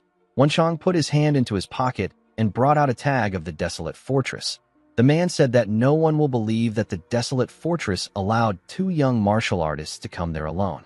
Wenchang did not know what to say. Someone asked the man to stop acting rude. The men turned around when they heard this. They saw a man resting on a pillar. The man was also a disciple of the sect. The man told Yinshin and Wenchang that their sect is in the middle of a war. He said that they can't accept people with identities that they can't verify with certainty. Wenchang became angry when he heard this. He released his energy and made the ground shake. The men became nervous. They asked him if he is really from the desolate fortress. Wenchang smiled confidently when he heard this. When he took away his energy, the men accused him of threatening disciples of the Zhongnan sect on Mount Zhongnan. Wenchang was surprised to hear this. Due to the way they were acting, Yinshin could tell that their battle against the Tyrant Sword Tribe was not going well. Their pride as one of the Great Nine sect is getting damaged. and now two young martial artists who boldly claim to be from the desolate fortress have appeared. It was natural that they would feel offended. One of the men told them that he cannot believe that they are actually from the desolate fortress. He told them that the situation here has been really bad these days. The man resting on the pillar told them that they will have a problem if they are actually from the desolate fortress. He said that they cannot trust them enough to let them into their great sect. He told them that the glory days of the desolate fortress are well in the past. Wenchang and our boy were shocked to hear this. Yinshin glared at the arrogant bastard. He placed his hand on his sword. He told the man that he did not expect him to speak rudely to martial artists from other groups for no good reason. He released his energy and took a stance. With a serious look on his face, Yinshin told the man that he ought to think twice before speaking. The disciples of the Zhongnan sect were shocked to feel our boy's energy. The man became angry when he heard this. He drew his sword and asked Yinshin not to threaten them. The other men also drew their swords. The moment our boy saw this, he swung his sword. He released an attack that was quite fast. The attack was aimed at the man next to the pillar. He knocked the man's sword out of his hand. The man was shocked to see this. He could not even react to the attack. Wenchang was happy to see the looks on their faces. Yinshin put his sword back into his sheath. Immediately he did this. Someone asked the disciples to stop. A woman jumped out of the forest. Our boy sensed her presence the moment she came out. The woman landed in their midst. Wenchang seemed to be shocked to see her. The disciples referred to the woman as their senior. Yinshin did not know her, but he could tell that she is strong. He judged that the woman was on par with the blue-robe martial artists of the desolate fortress. The beautiful woman turned to her sect members. She said that she is disappointed. She could not believe that disciples of the Zhongnan sect would act and speak in such a rude manner. She told the men that they will have a longer conversation about this issue when they return to the sect. The men quickly apologized. They said that they were ashamed of themselves. The woman turned to Yinshin and Wenchang. She apologized to them for how the men behaved. Our boy noticed that Wenchang was not speaking. He was still lost in shock. He decided to introduce himself to the woman. He told her that he is a member of the Radiant Demon Squad.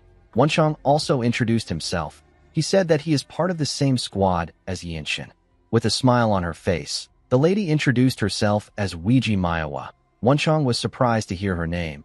He quickly realized that she is the Cloud Sword Dragon. The Cloud Sword Dragon is a martial master who is said to have descended from the heavens by mistake because of how great a genius she is. Her reputation has already spread across the world.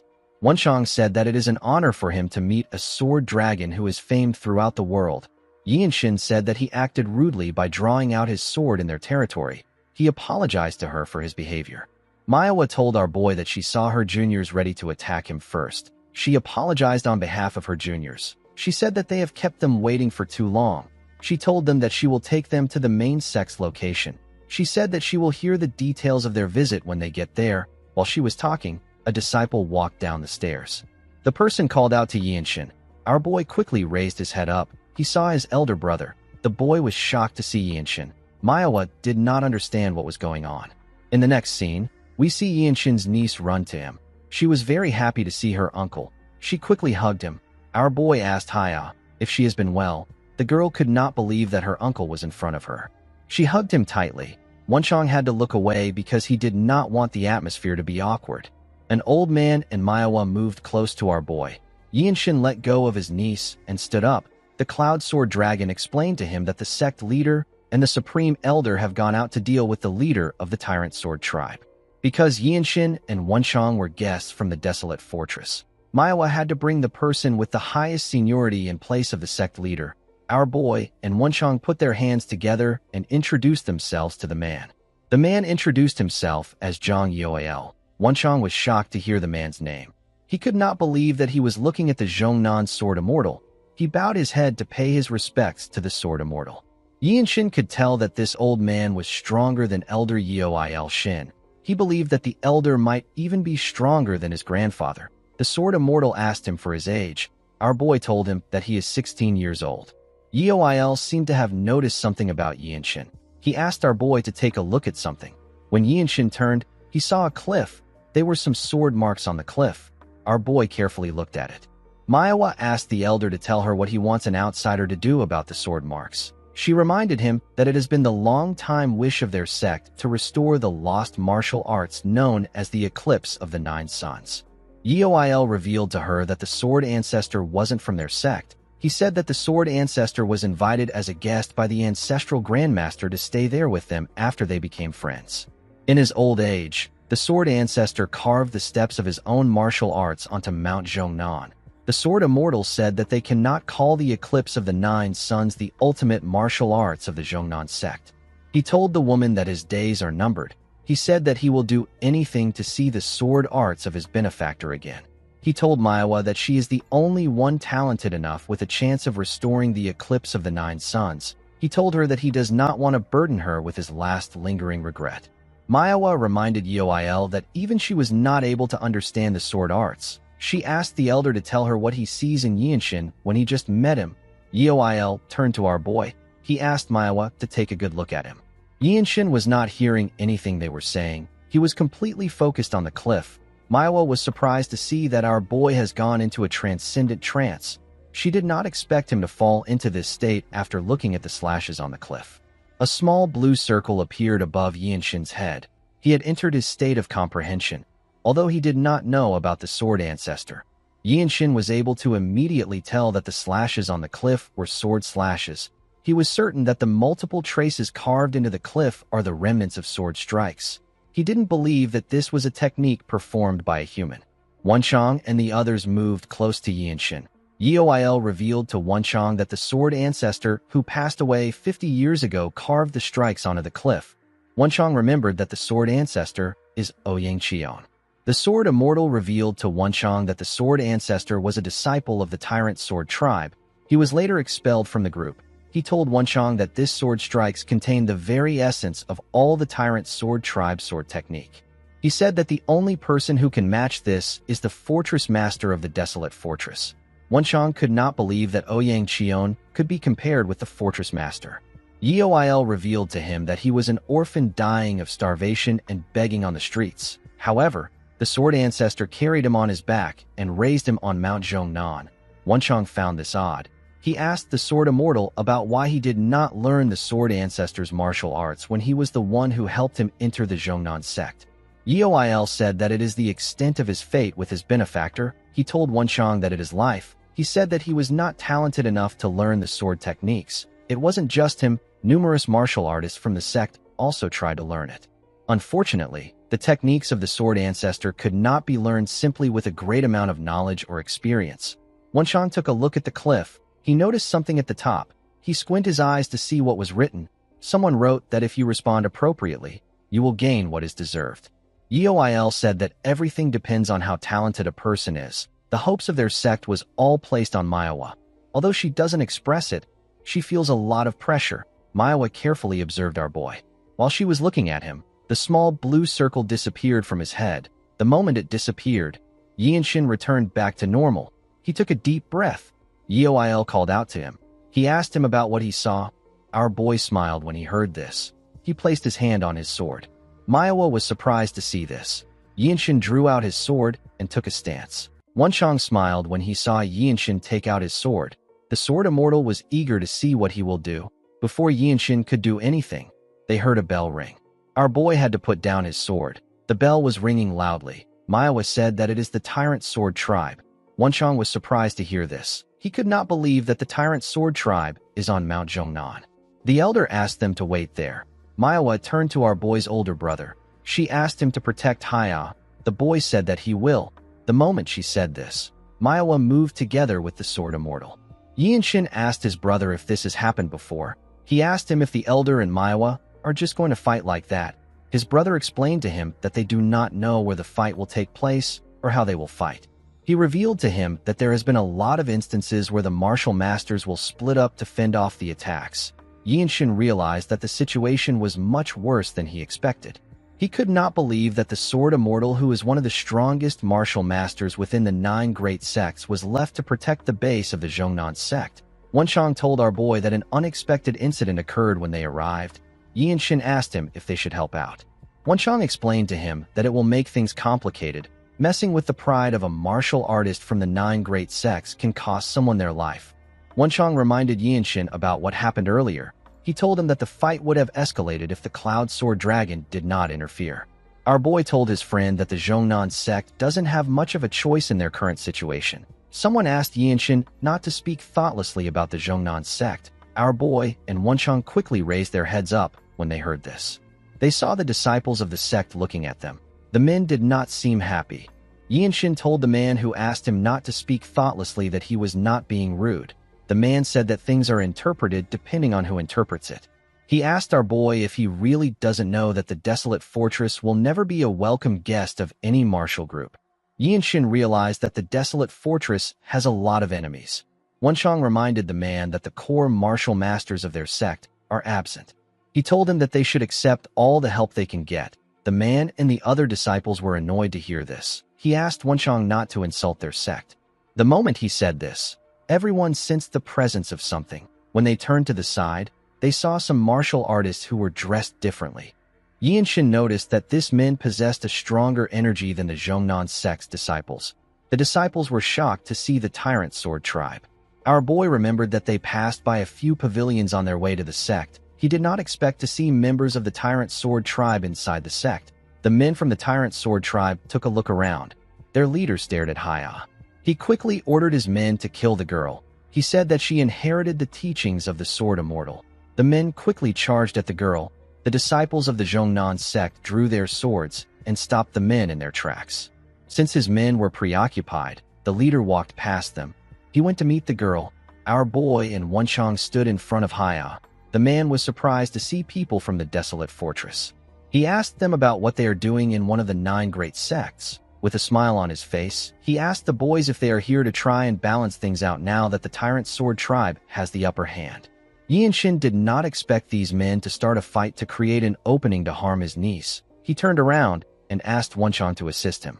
With a smile on his face, Wenchang assured Yinshin that he has his back. Our boy became confident when he heard this. He moved forward a little bit.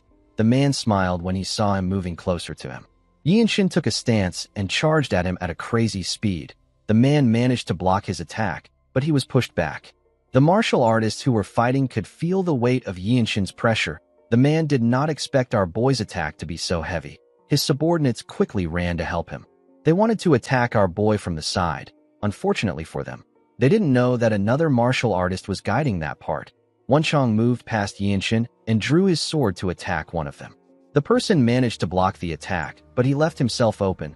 Wenchang was able to stab him in his chest. Before the other person could attack him from behind, he turned around. Yinshin continued attacking the man with heavy hits. It was hard for the leader to block his attacks. His attacks were also very fast. When our boy made a huge swing, the man dodged it and tried to attack him from the side. He asked Yinshin to die. Our boy dodged the attack with the evading swift steps and managed to get behind the man. He was ridiculously fast. He stabbed the leader from behind. The man screamed out. His subordinates and the disciples of the Zhongnan sect were surprised to hear him scream. The leader could not believe that a sword was in his chest. He never expected to lose to some brat. Our boy took out his sword and glared at him. After taking care of the leader, Yinshin joined hands with Wenchang to take care of the rest of the enemies. The disciples of the Zhongnan sect were shocked to see this. It was barely even a challenge for the two boys. The man who spoke rudely to Yinshin saw what he did for them. He saw our boy hug his niece. The man and his fellow disciples apologized for how they reacted. They apologized for their rudeness. The moment they apologized, the Sword Immortal and the Cloud Sword Dragon arrived. Manhwa noticed the bodies of the members of the Tyrant Sword tribe on the ground. Yahello told our boy that the Zhongnan sect is in his debt. Yinshin told him that he was just protecting his family members. The elder revealed to him that his niece will one day take over from Manhwa to become the pillar of the Zhongnan sect in the future. He told him that the fact that their sect owes him a debt still stands. Yinshin thanked him for saying this. He placed his niece down and asked Yahello if he can train for a little while in this place. Manhwa and the elder glared at him. Yinshin told them that there is no need for any of them to leave. He said that he simply doesn't wish to lose the thoughts that he is right now. Yahello asked him if he achieved some form of realization. He asked the others to step back. Yinshin took a look at the sword marks. He slowly drew his sword. He was able to solidify the realization he achieved thanks to the fight he had with the Tyrant Sword tribe. Manhwa focused all her attention on Yinshin. Our boy's sword released a small golden light. He carefully took a stance. The elder was surprised to see this. When Yinshin made a single move, the energy disappeared. He let out a sigh. He realized that he couldn't gather core energy the way he wanted to. He told Yahello that he won't take away the legacy of the sword ancestor. He explained to him that the sword marks are trying to tell those who see it to keep an open mind. He said that this is his own opinion. The elder said that the traces left behind by the sword ancestor must contain courage. This means that this sword marks surpass the boundaries of martial and mystic arts. He believed that the sword ancestor must have had the same thought as Yinshin. He told our boy that his belief must have gotten through to him. He told him that he is blessed by the heavens with both luck and talent. Yinshin got an idea when he heard this. He reminded the elder that he said that Ouyang Qion came to the Zhongnan sect in his later years. Yahello said that he did. Our boy said that the sword ancestor must have been friends with the martial masters of the Zhongnan sect. Since the sword techniques of the sect has very distinct traits, it wasn't suitable for him. Even if he learned the sword techniques, the efficiency would be very low. Manhwa did not understand what he was saying. She asked him if he can elaborate more on it. He explained to the Cloud Sword Dragon that the restoration of the eclipse of the 9 suns is completely dependent on her. He told her that he can help her a little. Manhwa was surprised to hear this. She did not expect him to help her restore the sword technique. She asked him about what he means. Yinshin asked her to give him a second. He said that his training is not yet over. He moved close to the cliff. He slowly drew his sword. Yinshin had a strange experience when he looked at the sword traces on the cliff. It was an illusion that seemed to combine everything in the heavens and on earth into one ray. Everything served as an inspiration for him. When he raised his sword, it released the golden light again. He took a stance and began to swing his sword in a skillful manner. He realized that all he needs to do is to extend his sword faster than his opponent. Yinshin now understood the reason why martial arts like the Taiji Enlightened Sword Arts and the Plum Blossom Sword Arts are seen as the top martial arts. He swung his sword around himself and created a small golden ring around himself. Unlike swordsmanship that relies solely on wielding a single sword, the profound intent contained within the secret techniques merges with the inner energy and swordplay. This creates an unprecedented harmony that is unseen in the world. Manhwa could not believe what she was witnessing. She had never seen any sword techniques like this until now. Tears gushed down the elder's eyes as he watched Yinshin. He felt like he was watching the sword ancestor. The swordplay was very beautiful. At sunset, Yinshin was done with the display of the techniques. He took away his energy. Someone asked him if he has decided on a name for this sword technique. When our boy turned to the side, he saw Wenchang. He took a look at his sword and told his friend that he has decided to call it the Radiant Sword Arts. Wenchang smiled when he heard this. He believed that the name was perfect. It referred to how the radiance of the sun and the moon that fills the world does not disappear. Yinshin hoped that this is how his life will be as well. In the next scene, we are taken to a room. We see our boy and Wenchang resting in the room. Yinshin realized that he had obtained a lot from this place. He was able to save his niece and create his very own sword technique. When Wenchang had a sip of the tea, he was amazed. He said that he wants to get some of the golden tea on their way back. He told Yinshin that they are able to enjoy such a good treatment from the Zhongnan sect thanks to him. The moment he heard this, our boy remembered how Wenchang charged at the members of the Tyrant Sword tribe. He remembered the scary look on his face. He decided to not ask his friend any questions. He believed that everyone has their own stories. While he was thinking, someone knocked on the door and called for him. Wenchang immediately recognized the person's voice. When our boy opened the door, he saw Manhwa. She told him that she came to listen to the rest of what he was about to say earlier. Yinshin asked her if she is referring to the sword traces of the sword ancestor. In the next scene, we see them on the balcony together. Manhwa revealed to our boy that she wishes to step out of the sword ancestor's shadows. She said that she won't be able to face her sect if she does this. She said that she wants to walk her own path in both chivalry and swordsmanship. Yinshin told her that he will cheer her on.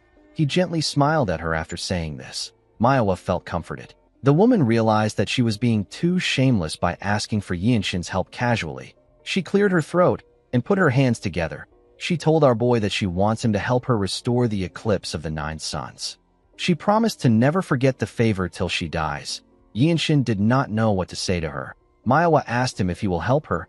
Our boy smiled and asked her to follow him. He told her that it won't take long. Manhwa was happy to hear this. She told Yinshin that this is pleasant to hear.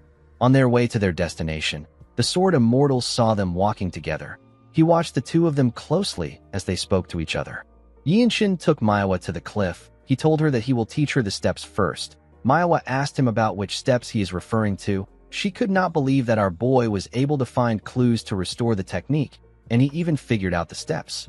Yinshin explained to her that the steps won't be completely identical. He told her that she will be responsible for restoring that part. Manhwa did not say anything. She was more surprised that there are people who possess this level of talent in the world. Yinshin did not know why she was looking at him with such intensity. He wondered if he has to explain things in simpler terms for her to understand. He told her that the steps he will be teaching her are incomplete. He told her that it is up to her to complete it. Yinshin believed that this wouldn't be difficult for the girl. However, tracing the remnants of a sword path and retracting the actual steps one by one are on completely different levels. He told Manhwa that he will begin now. The next day, Yahello revealed to Yinshin that Manhwa fell to her inner demons after hearing the steps from him. Our boy was surprised to hear this. The Sword Immortal explained to him that Manhwa is probably shocked by the talent that he possesses. She is so talented that no one around her age in Shangxi was on par with her. People around constantly told her that she possesses the greatest martial art talent. However, for the first time in her life, she felt like her talent was nothing after witnessing true talent. She was completely blown away. Yinshin said that this is meaningless. He told the elder that her skill level is significantly higher than his. Yahello said that the heavens have made a grave mistake. He told our boy that they did not just give him exceptional talent, they also gave him a heart that craves improvement. Yinshin said that he is embarrassed to hear this. While they were talking, someone called out to them. The person turned out to be Manhwa. The girl bowed her head to the elder. The Sword Immortal told her that he knew that she would get over her inner demons quickly. Yinshin also greeted the Cloud Sword Dragon. The girl put herself together and asked our boy if he can also use the sword technique. Yinshin said that he can. Manhwa asked him if he can learn the Eclipse of the Nine Suns together with her. She explained to him that if they learn together and help each other in the parts they are lacking, he will be able to grow stronger faster than when he is training alone. Yinshin apologized to her and declined her offer. He told her that he doesn't even have enough time to practice his own sword techniques. Manhwa was surprised to hear him decline her offer. Our boy told her that his sword techniques and Eclipse of the Nine Suns are similar. He told her that they can watch each other practice their techniques. He told her that she can stay and watch him practice the radiant sword arts. Manhwa was shocked to hear this. She asked Yinshin if he will really allow her to watch him train. Yinshin told her that she can also practice the Eclipse of the Nine Suns. Manhwa could not believe that he was going to let her watch him while he practices the radiant sword art. She told our boy that he is the better martial artist here. The Sword Immortal told him that a person shouldn't be overly generous. He said that this is how the world works. Yinshin wondered why they were acting weird. The moment he thought of this, he remembered someone telling him that he must not watch someone else when they are practicing their martial arts. Yinshin realized that he has forgotten this fact because they are always watching each other train in the Radiant Demon Squad. He asked the person for the reason why he shouldn't watch someone else while they are training. Myung explained to him that watching someone else train might cause them to fight him to death. Yinshin reminded him that their squad leader showed them his own martial arts to teach them, and they also trained together. Mirio explained to him that it is a different thing when the martial arts can be shown without consequence. She told him that the training of a person's personal martial arts should not be shown. She advised him not to try to look at other people's training. She told him that it is an unspoken rule in the Murim that no one should watch someone else when they are training. Yinshin noticed that the Sword Immortal and Manhwa were looking at him like a saint. He realized that he created a misunderstanding. When our boy took out his sword, Manhwa also did the same thing. She copied his steps and made the same moves as him. The way the core energy is used in the Radiant Sword Art and the Infinite Blossom Fist Strike are different. Unlike the Infinite Blossom Fist Strike that aims to destroy everything in one attack, the Radiant Sword Art is about seamless flow. There is no hesitation when wielding the sword, and everything felt through the blade seems to be connected to the body. Yinshin smiled as he skillfully swung his sword. He said that this is possible because he is the creator of the technique. He told himself that he is the creator of the Radiant Sword Art. Manhwa watched Yinshin as his sword shined brilliantly. At first she was making progress in the Eclipse of the Nine Suns, but but she slowly got caught up in our boy's technique. Although his sword technique seemed simple, Yinshin was able to catch up to her in terms of proficiency. They both learned something new at the same time, yet their progress was on completely different levels. While she was watching him, Yinshin swung his sword at a crazy speed. Manhwa noticed this. She noticed that his speed has changed. Yinshin swung his sword multiple times with a simple stance. The girl watched as each of his attacks shined brightly. Our boy decided to mix in the swift sword style with the radiant sword art. As Manhwa watched this, she realized something. She realized that she is not the dragon that holds the magic pearl. It is actually Yinshin. In the next scene, we see our boy standing in front of Elder Yahello and another man from the noble race. The elder believed that fate works in strange ways. She did not expect the child which she saw at the bloodbath in the young manor to restore her husband's technique. The black-haired man in front of Yinshin is the Western Heaven Sword Supreme. His name is Ouyang Shin. He is the leader of the Zhongnan sect and the son of the sword ancestor and Yahello Shin. Ouyang Shin referred to our boy as the lightning genius. He told him that he heard about how he restored his father's legacy and was able to teach them the steps clearly. He told him that he also heard about how he saved the Sword Immortal's disciple. He told Yinshin that he is thankful for what he has done. He asked him to let them know if he wants something from their sect. Yinshin told him that he wants to help in the fight against the Tyrant Sword tribe. In the next scene, we see the Sword Immortal watching Manhwa while she was training. He watched her as she skillfully moved her sword. She was practicing her steps and movements. While she was swinging her sword, she suddenly stops moving. She looked at her sword. Yahello walked up to her. He told her that she is not focused. The girl apologized to him for wasting his time. The elder asked her if it is about Yinshin. Manhwa said that it isn't about him. She explained to him that her heart is the problem. It wasn't that she was jealous of our boy. She had already fully acknowledged his skills. She actually felt like the martial arts that she had honed tirelessly and built up throughout her life is suddenly meaningless. She told the elder that the radiant sword art does not pale in comparison to the eclipse of the 9 suns. Yahello told her that she is correct. She told the elder that even though she was training at the same time as Yinshin, our boy was able to surpass 2nd star and reach the 3rd star. She already had a hard time believing that he was able to create such an advanced martial arts. Yet Yinshin has been able to progress faster in a martial arts that he has never learned before compared to her who has known about the eclipse of the 9 suns. Yahello understood what the girl was saying. He told her that Yinshin has become her goal. He explained to her that the lightning genius is on the level of a founder. He said that it is natural that our boy is progressing faster when training in a martial arts that he created. The same logic applies to object and human affairs. He told Manhwa that it is inevitable that the creator would be most suited for whatever they created. The girl said that his talent must really be one of a kind. She understood that this was a talent that she cannot catch up to. Yahello told her that living in the same era as a founder like Yinshin could also be a blessing. He told her that it depends on her mindset. He reminded her that she also inherited the eclipse of the 9 suns. Manhwa said that she did. She said that she is forever grateful for this. The elder noticed that she forced herself to say this. He told her that he did not want to tell her something before. He revealed to her that Yinshin's Baihui acupoints, which communicates with the great nature, is receiving too much energy from nature. It is to the point that even the most skilled masters would find it hard to handle. Manhwa asked the elder about what he is talking about. The Sword Immortal revealed to her that Yinshin doesn't have much time left to live. The girl was shocked to hear this. The elder told her that our boy is still doing his best to leave his mark on the world. Manhwa was surprised to hear this. The Sword Immortal looked at a mountain. He told the girl that he has respect for Yinshin regardless of martial prowess or age. The scene shifts, and we are taken to the Guanzhong Plain. We see the Zhongnan sect and its members standing on the land, and we also see the Tyrant Sword tribe and its members standing on the other side. Yinshin was with the Zhongnan sect. He stared at a man that stood in front of the Tyrant Sword tribe. The man had a sword that radiated a dark energy. The man turns out to be the Tyrant Sword tribe leader. Wenshang carefully looked in front to see the enemies. He turned around to see Yinshin. He noticed that our boy was smiling. He asked him if something is wrong. Yinshin told him that it is fine. He did not expect Wenshang to come even though he didn't have to. While the two groups were staring at each other, someone jumped out from the Tyrant Sword tribe. The man landed inside the basin in front of them and smiled. He raised his sword up and introduced himself as the third disciple of the tyrant sword tribe leader. He said that his name is Muyuk. He asked if there is anyone who is willing to fight him. The moment he heard this, Yinshin turned to Oyangshin. He told him that he will like to use the wish he gave him now.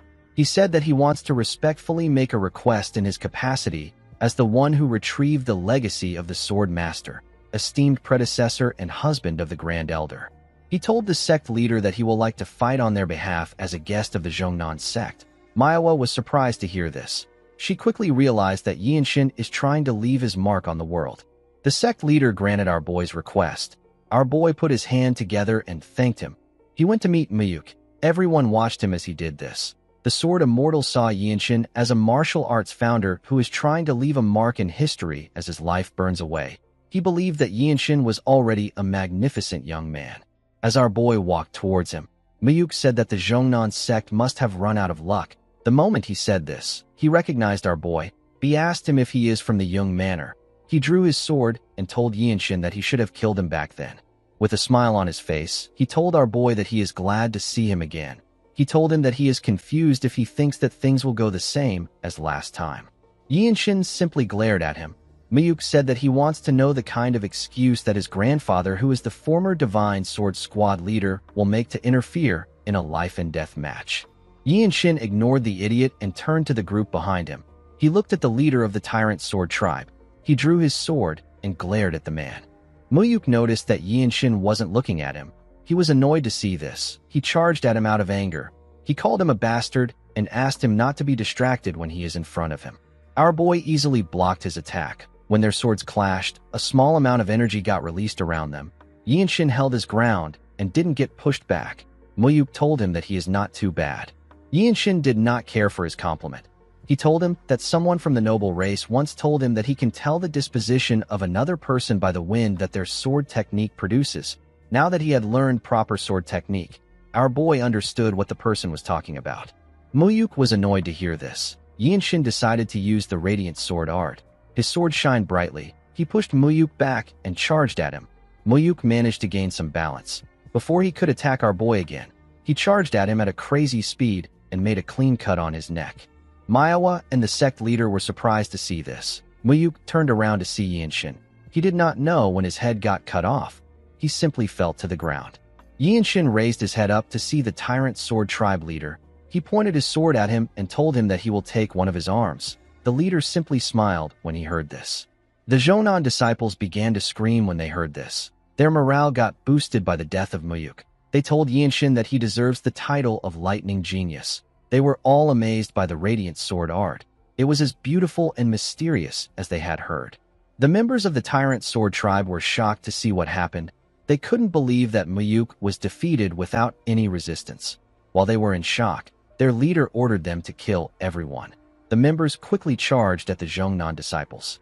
Wenchang and the disciples also charged at them. They all went into the basin.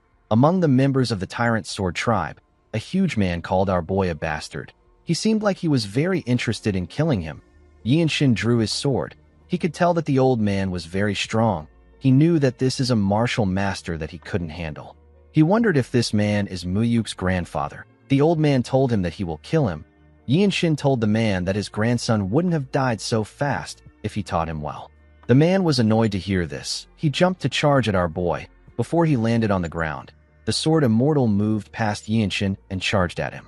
He attacked him in the air. The man was able to block the attack, but he got pushed back. The Sword Immortal landed in front of our boy. He turned to him and told him that he has secured his share of the battle thanks to him. Immediately he said this, he charged at the man. Yinshin looked around. He saw everyone fighting for their lives. Since this was a group battle, he needed to find someone that he is capable of handling. While he was looking around, some of the enemies charged at him. Our boy's sword shined brightly when he saw them coming towards him. One of them was holding a spear. He tried to stab our boy with the tip of the spear. Yinshin used his sword sheath to block the attack. He used the radiant sword art to behead the man at a crazy speed. He didn't even know when he died. Another man charged at our boy. Yinshin easily cut through him. He moved past the man to kill 2 more people swiftly. 2 other men tried to attack him from both sides. Our boy was able to dodge the first sword that came close to him by going low. He blocked the other man's attack while he was down. He killed the two men at the same time. Now our boy had killed 6 people. The moment he raised his head up, someone tried to sneak up on him from behind. The man lost his head before he could stab Yinshin. Wanchong was the one who killed him. Yinshin smiled when he saw his friend. The two of them got in position and began to attack the enemies. They watched each other's backs. In the next scene, we see Yaelshin taking a walk with Yinshin. She told him that they won the fight against the Tyrant Sword Tribe thanks to him. She explained to him that it is important to be the first to act in war. Yinshin told her that she flatters him.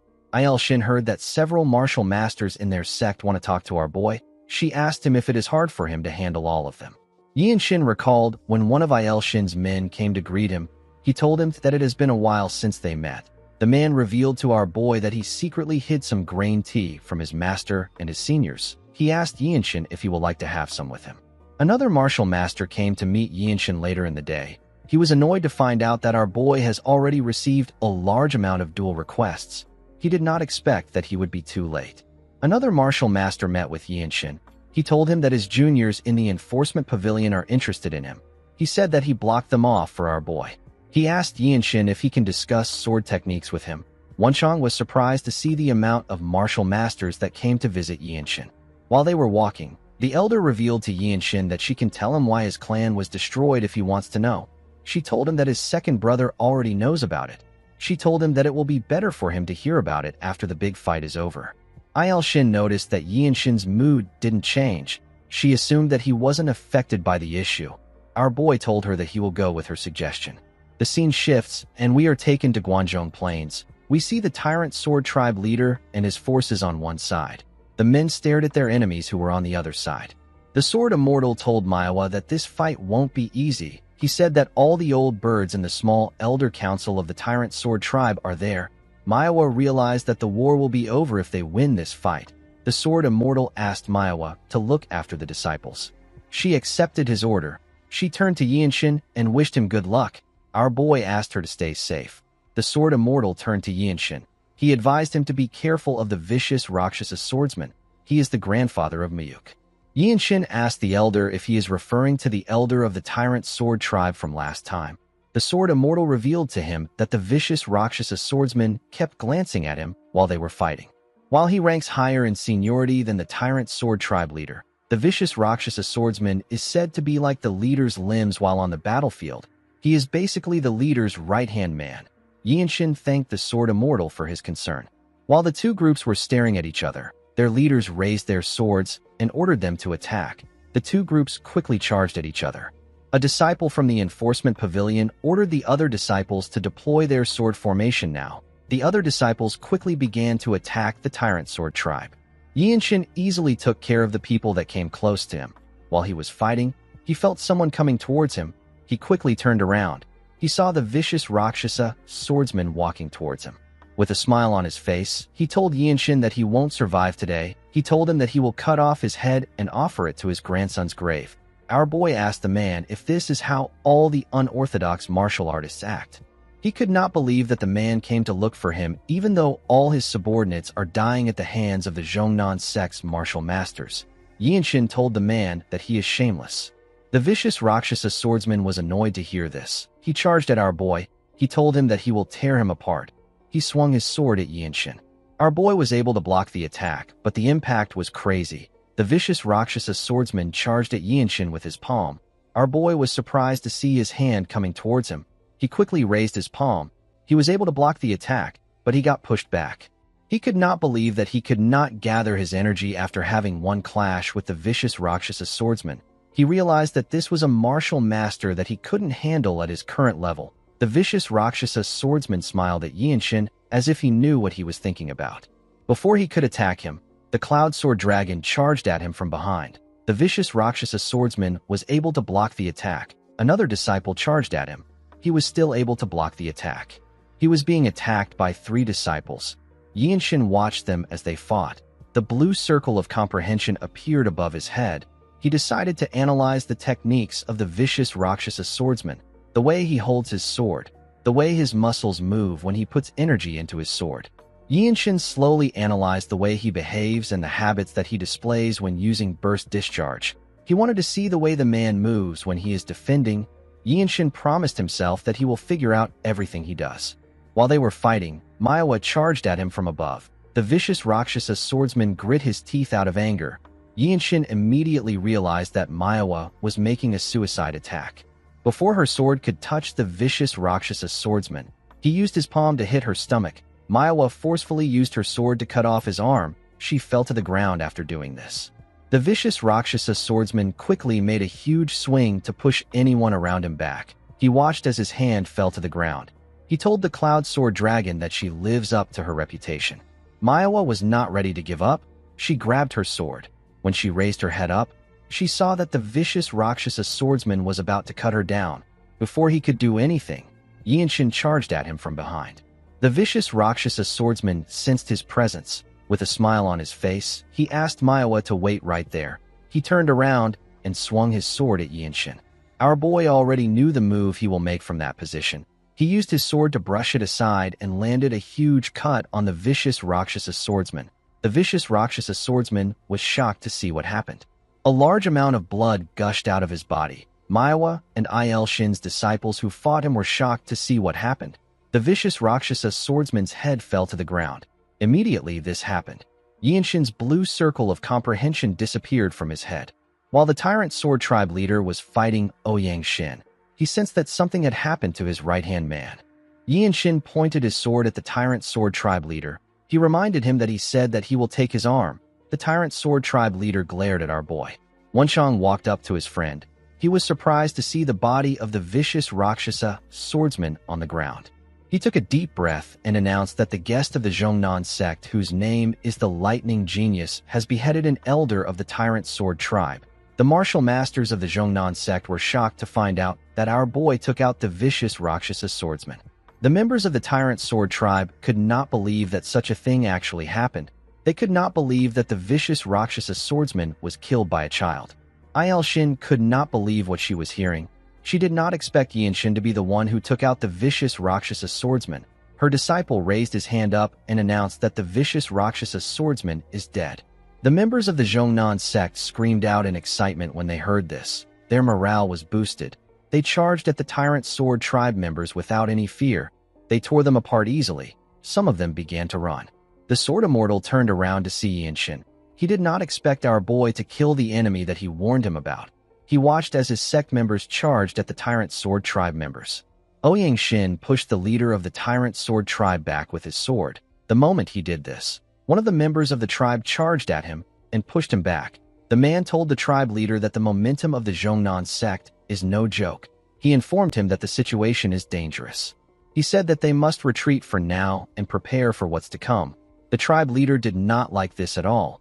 While the man was struggling to hold Shin back, he called out to his tribe leader. The tribe leader turned around to see Yinshin. He saw our boy kill one of his members. Yinshin glared at him. He knew that the tribe leader was someone too high up for him to look at. A mere glare from him would shake a person's soul.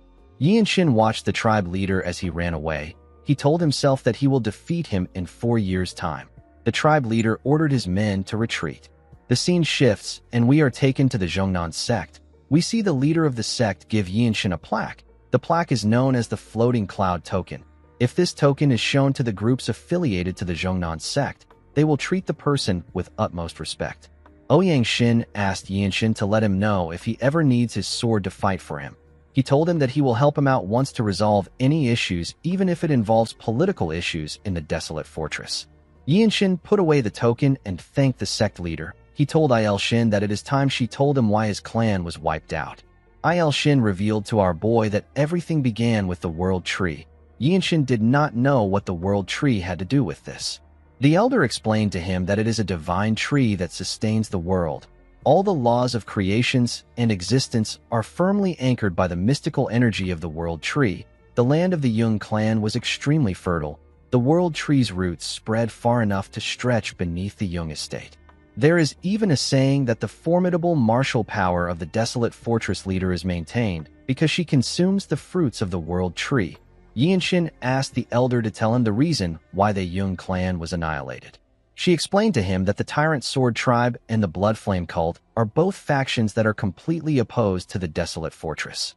For them, wiping out a small clan like the Jung clan was more than justified.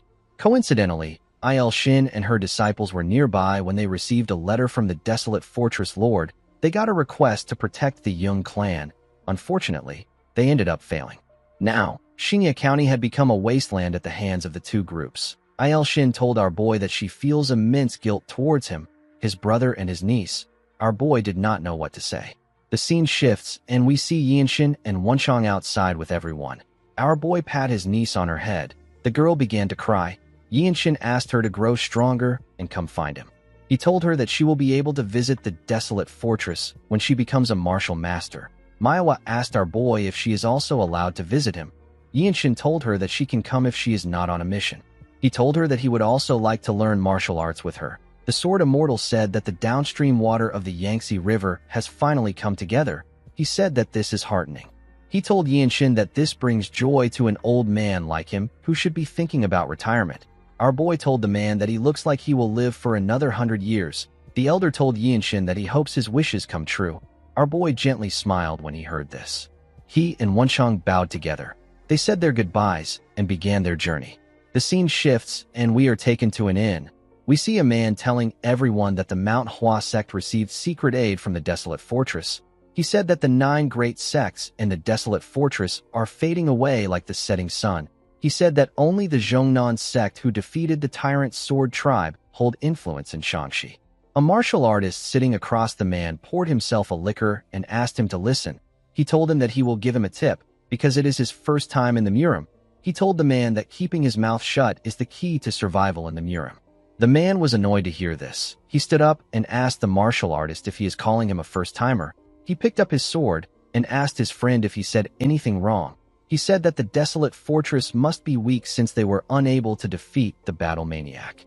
The martial artist gently smiled when he heard this. The man's friend told him that he heard that the azure-eyed demonic swordsman lost an eye. The fat man said that a blue-robed martial master from the desolate fortress isn't worth anything. With a smile on his face, he told his friend that it is just an empty reputation.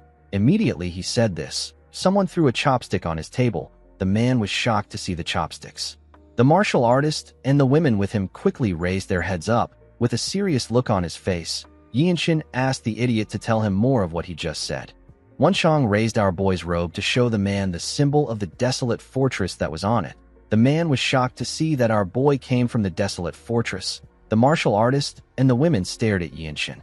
Wenchang smiled when he saw the look on the man's face. The entire inn became quiet. Everyone was cautious of our boy and Wenchang. Yinshin walked up to the man. With a scared look on his face, the man told Yinshin that he had no intention of insulting the desolate fortress. Yinshin glared at him. He told him that he doesn't care about that. He placed his hand on his sword and asked the man to tell him about how the azure-eyed demonic swordsman lost his eye. The man became nervous. He quickly revealed to our boy that it was done by the battle maniac. He said that the Blood Flame cult is backing the battle maniac. According to the man, several Bloodmaster swordsmen and one emissary from the Blood Flame cult clashed with the Radiant Demon Squad. The azure-eyed demonic swordsman got injured while protecting a family of commoners. Yinshin glared at the man with a scary look on his face. The man became terrified. He bowed his head and told our boy that he is sorry. Our boy decided to let him go. He asked him to continue eating and pay the innkeeper for the table. The man thanked Yinshin. Every martial artist in the inn focused their attention on Yinshin. The man who sat with the women knew that our boy could afford to act arrogant with his level of martial prowess. He realized that Yinshin was a martial master from a prestigious sect who carries himself with dignity. Before Yinshin and Wenchang could sit down, the man walked up to them and asked Yinshin if he is the lightning genius. He told our boy that he recognized him as the next star of the desolate fortress. He said that he was able to recognize him because he is not the White Qilin. The man introduced himself as Jin Yul of the Jin clan from Shaanxi. Yinshin told the man his name.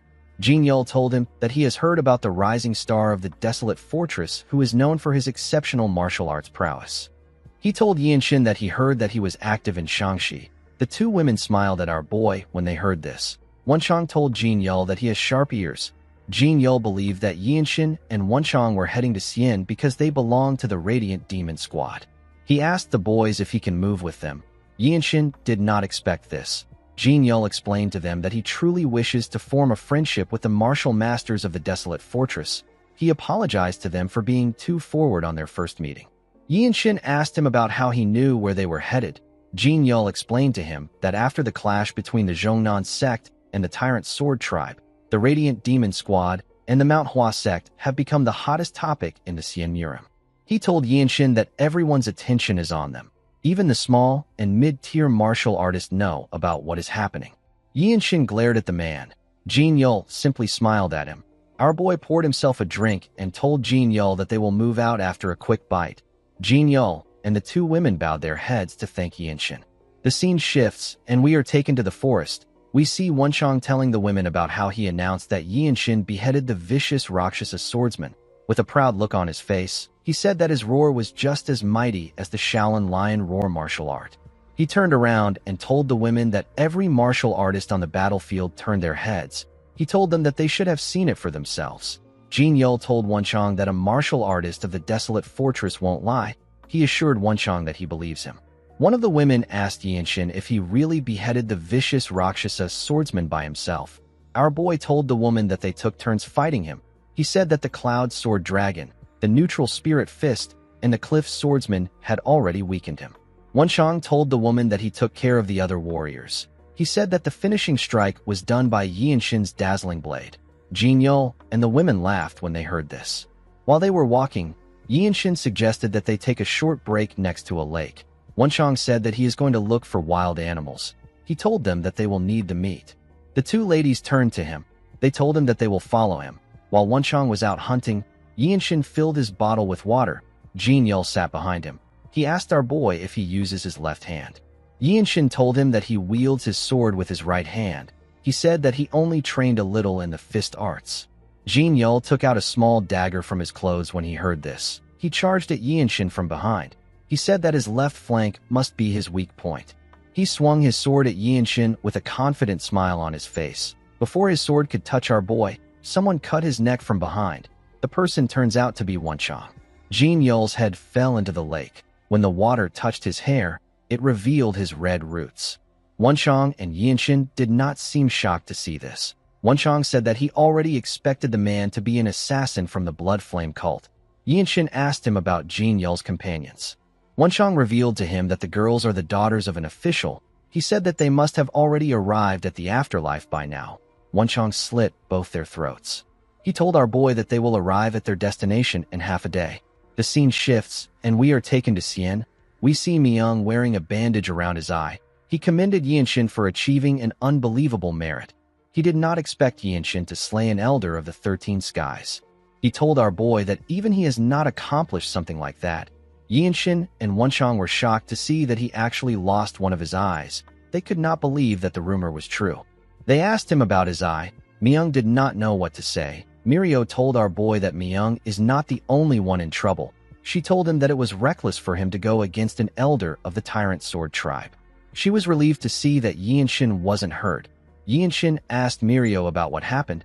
He found it odd that their squad leader wasn't there with them. Mirio revealed to him that Ma Jin went on a pursuit with the Sword Saint and the martial masters of the Manhwa sect. She said that the Blood Flame cult, who are the masterminds, have revealed themselves. She said that she doesn't know the kind of tricks the Blood Flame cult will try with the Plum Blossom Pill. She revealed to them that support from the desolate fortress will arrive soon. Yinshin asked her about Myung's eye. Mirio let out a sigh. She revealed to Yinshin that the battle maniac used flying explosives, which is the Tang clan's hidden weapon. It happened while they were up against 3 Bloodmaster swordsmen. Myung could have easily dodged the attack, but there was a civilian house behind him.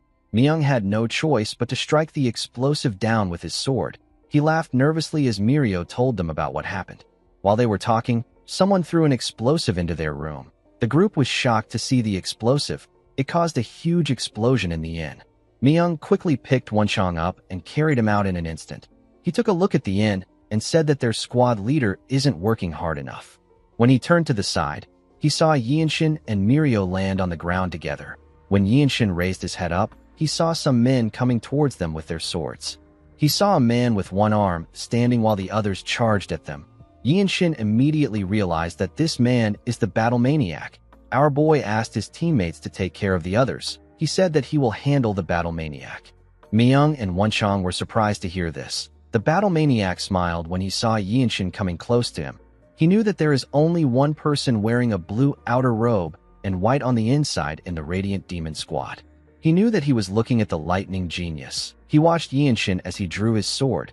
He believed that our boy had become incredibly arrogant because of his title. He asked Yinshin if he doesn't know that he was the one who took the azure-eyed demonic swordsman's eye. Yinshin asked the battle maniac to tell him the actual reason he came. He asked him if he hasn't already taken the plum blossom pill. The battle maniac took a stance and revealed to Yinshin that he came to take the head of the azure-eyed demonic swordsman. Our boy told him that he can incur the wrath of the Sword Saint and the Radiant Demon Squad leader by being here. The battle maniac raised his amputated arm. He asked Yinshin if he does not understand what a martial artist's hand means to him. He asked him to stop asking stupid questions. He told our boy that he spoke to him because he heard that he showed some promise. He told him that he is no different from the other fools. Yinshin gathered his energy into his sword. He used the Radiant Sword art to attack the battle maniac. The battle maniac dodged the attacks and charged at our boy. He appeared behind him.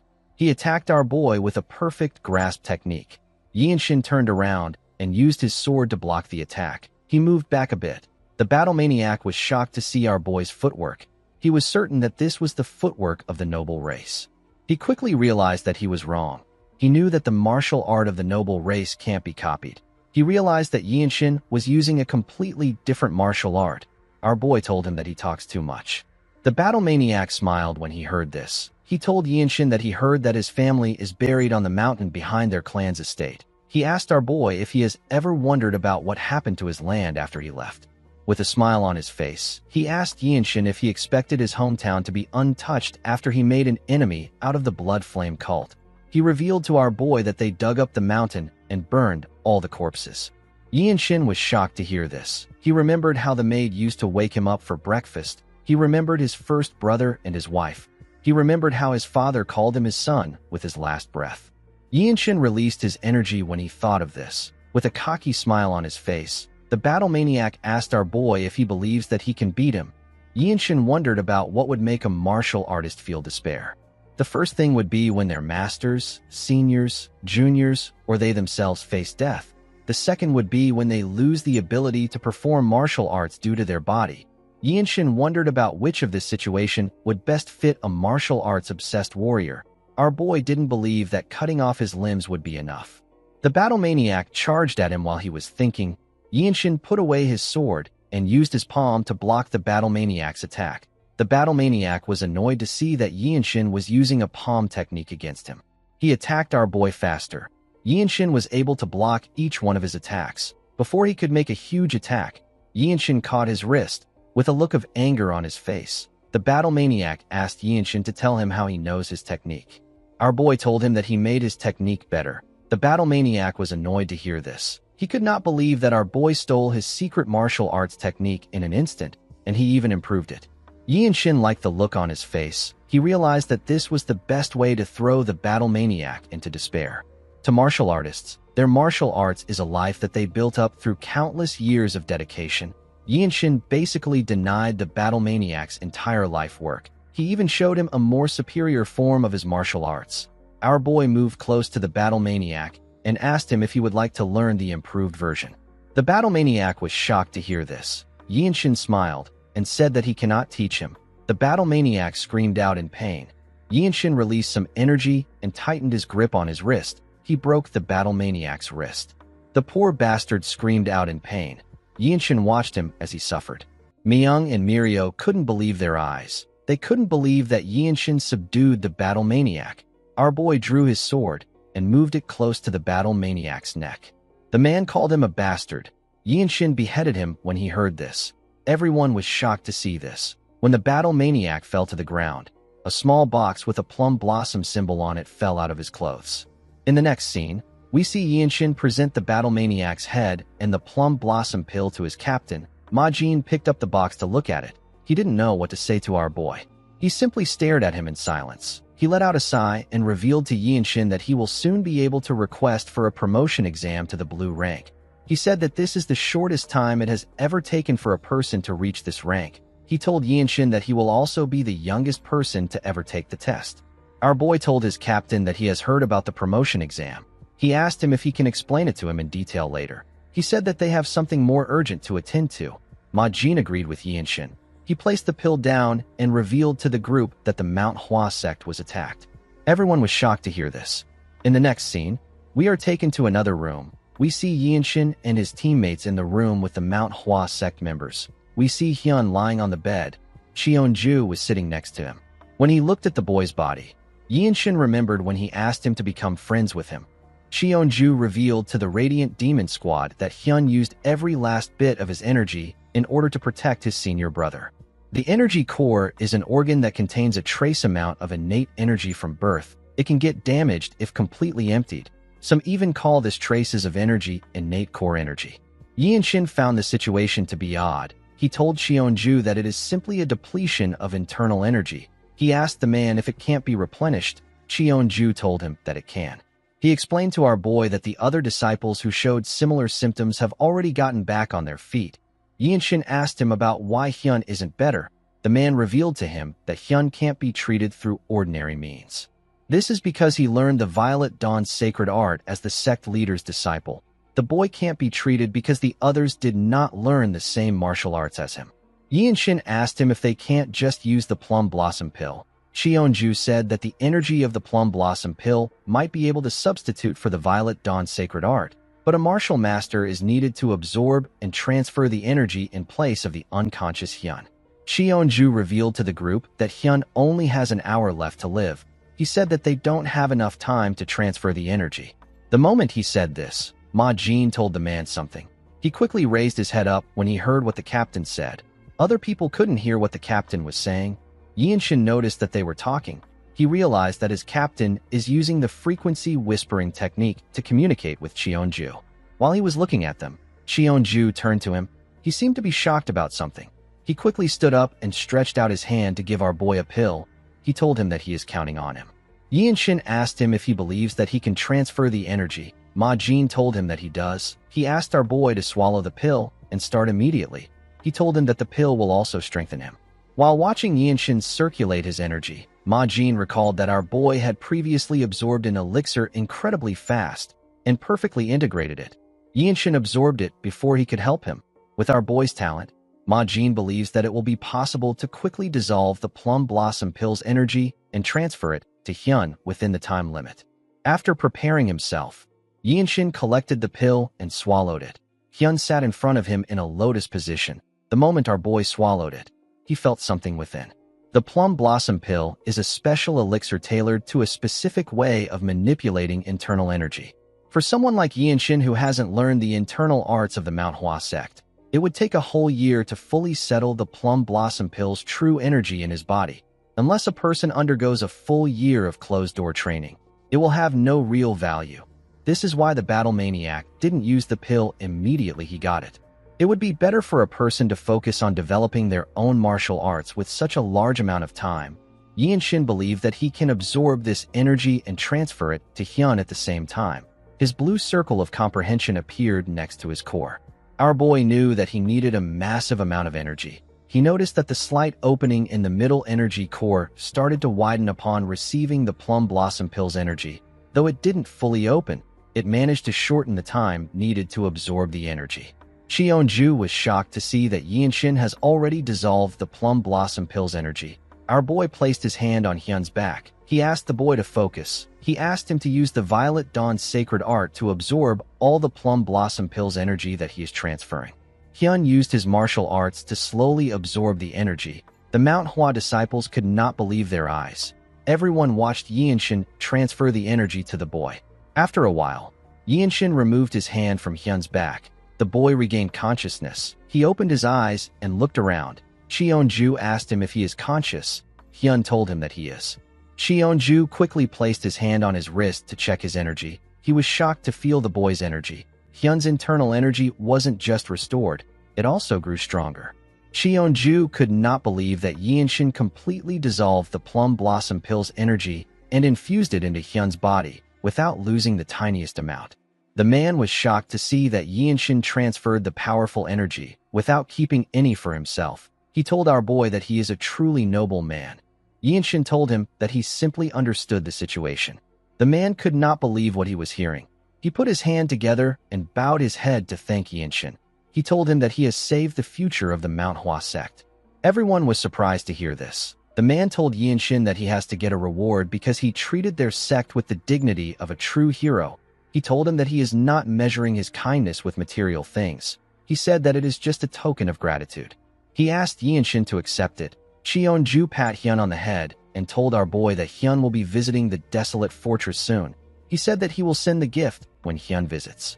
Yinshin put his hand together and thanked the man.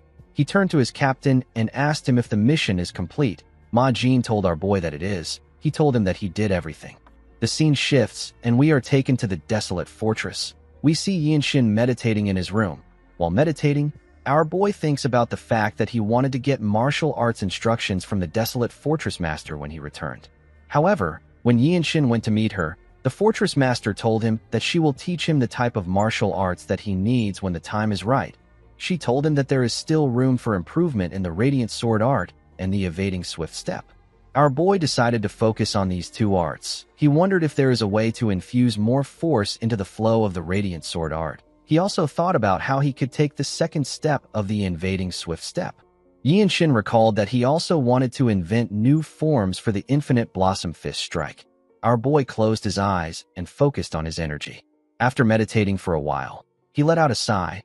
He was not getting any ideas. He realized that inspiration doesn't come immediately. He recalled that Ma Jin said something about the martial transcending ground. The captain explained to him that the radiant demon arts of the Radiant Demon Squad and the heavenly sword arts of the Heavenly Squad are completely different. He told Yinshin that each of the 17 martial groups under the Divine Sword Squad is like an independent sect. The martial transcending ground was established to bring all these groups together to form an ocean. Yinshin picked up his sword. He decided to visit the martial transcending ground. When he stepped out of the room, everyone turned to him. They had all heard about how he achieved a feat too incredible to believe. Someone asked him if it is true that he beheaded the vicious Rakshasa swordsman. They could not believe it, because even a blue-robed warrior of the desolate fortress can hardly deal with an elder of the 13 skies. Another person asked him if it is true that he saved the life of the Manhwa sect leader's disciple. Yinshin did not say anything. He simply walked past them. The martial artists could not believe that our boy has connected with several martial masters from the 9 great sects on just 2 missions. Someone said that he will request for our boy's support if he gets assigned a mission in Shaanxi.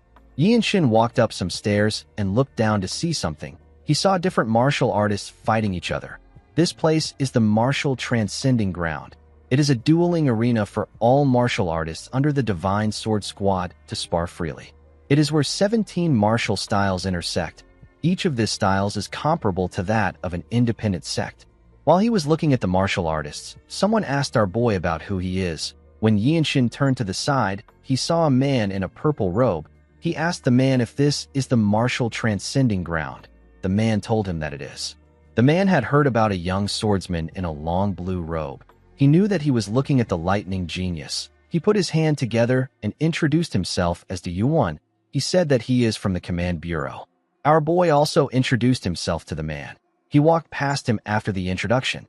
Yuan moved close to Yinshin and told him that he has heard a lot about him. He revealed to our boy that all the news from the desolate fortress funnels from the command bureau. They are the ones who sort and categorize the achievements of the martial artists. Yuan told our boy that his achievements are astonishing. He told him that he wants to share something private with him because he is happy to see him. Yinshin asked him to share it. Yuan revealed to Yinshin that he will be promoted to the blue robe rank even if he completes a simple small mission. Our boy did not expect to hear this. The man congratulated him in advance. He said that he finally feels that his duty managing the martial transcending ground has a meaning today. He pointed at someone and said that the successor of the Ma clan is training today. When Yinshin turned to the side, he saw the successor using his fist to overpower his opponent. The boy was easily pushing his opponent back. Yuan revealed to Yinshin that the boy has earned a lot of praise under the name of the Ma clan. He has been defeating white-robed warriors on the martial transcending ground. This is quite impressive because it hasn't even been a month since he passed the desolate fortress trial. Yuan said that the area around the main fortress has been lively thanks to the boy. Yinshin did not seem to really care. He watched the boy as he gathered his energy and used it to send his opponent flying. Immediately, he took care of his opponent. The boy spotted Yinshin. He walked up to our boy and asked him if he will join him in a sparring match. Yinshin asked the boy about who he is. The boy felt embarrassed. He told Yinshin that they weren't able to exchange names the last time they met. He introduced himself as Ma Sane. Yinshin recalled that Yuan said that Sane has been defeating white robe warriors. He did not expect the boy to be humble. Sane told our boy that he learned and gained a lot of things from their duel. He asked Yinshin to grant him another opportunity. Our boy recalled that Sane helped him create his energy accumulation discharge. He wondered if this duel will also benefit the Radiant Sword art. While Yinshin was talking, Myung walked up to Sane and asked him if he is a rookie. He asked the boy to spar with him instead. Sane was shocked to see the azure-eyed demonic swordsman. Myung told him that he now has one eye. He asked Yinshin if it is okay for him to duel the boy. Our boy asked him if he visits the martial transcending ground often. Myung stretched his arms and said that he will fall behind if he doesn't come there. He told our boy that this is a sect full of monstrous martial masters. Yinshin asked him if he is doing this because of his eye. Myung told him that he is right. He said that he needs to gradually recover his senses because his vision as a swordsman has been cut in half. He walked forward with Sane. The boy was quite excited. Yuan said that this is strange. He revealed to Yinshin that the azure-eyed demonic swordsman evaluates people based on their aptitude. Yinshin asked him if he is talking about his senior. Yuan took a look at Myung and said that he is a truly cold-hearted person. He told our boy that he can tell from Myung's records. According to Yuan, Myung applies a ruthless standard to martial artists. Both aptitude and character matters to him. It is not unusual for him to just dismiss people. There have been times when leaders of orthodox sects lost their lives to him for their hypocrisy. This is why he is called the demonic swordsman. Yuan said that Myung's standards are quite harsh. Our boy said that he doesn't understand this. Yuan told him that he has never experienced anything because his aptitude is exceptionally outstanding. He said that most blue robe warriors are reluctant to approach Myung. Yinshin recalled that his senior has also never treated Wenchong poorly. While he was talking, Yuan saw something. He saw Myung give Sane a heavy punch in his chest. With a smile on his face, he said that Sane picked the wrong opponent. Sane spat out some blood and fell to the ground. He quickly stood up and sat in a lotus position. He began to meditate. He smiled as he circulated his energy. Yinshin could tell that the boy has gained some insight from the duel. Myung told him that Sane isn't just some empty-headed fool. Yinshin noticed that his senior's martial prowess hasn't diminished much even though he lost his sight. Sane, who was once nothing but an arrogant young master, has drastically changed in such a short period of time. Our boy understood that this was the power of the desolate fortress. He felt the amazing strength of the desolate fortress again. While he was looking at Sane, someone called out to him. When Yinshin turned around, he saw his captain. Ma Jin walked up to him and revealed to him that the fortress master wishes to commemorate his coming of age. Our boy asked him if he is saying that the desolate fortress will host his coming-of-age ceremony. Ma Jin told him that he is correct. Yinshin was not interested in this. He asked his captain about when he will get his next mission. Ma Jin revealed to him that the fortress master personally arranged the event. He told our boy that she acknowledges his talent and potential. Yinshin took a look at the martial transcending ground. He told his captain that he doesn't really want to do it. He said that he can analyze and refine dozens of sword techniques here in the next 2 hours. Ma Jin realized that the fortress master knows our boy better than he does. He told Yinshin that the fortress master already anticipated his reaction. He revealed to him that the fortress master asked him to offer him a reward. He said that the lightning immortal treasure liquor is the reward. It is a rare elixir that doesn't clash with any known medicinal properties in the world. Ma Jin told Yinshin that 1 sip is enough to grant a person a long life without illness. Yinshin did not expect this. He wondered if the medicine could slow down the opening of his Baihui point. He told his captain that he will attend the event.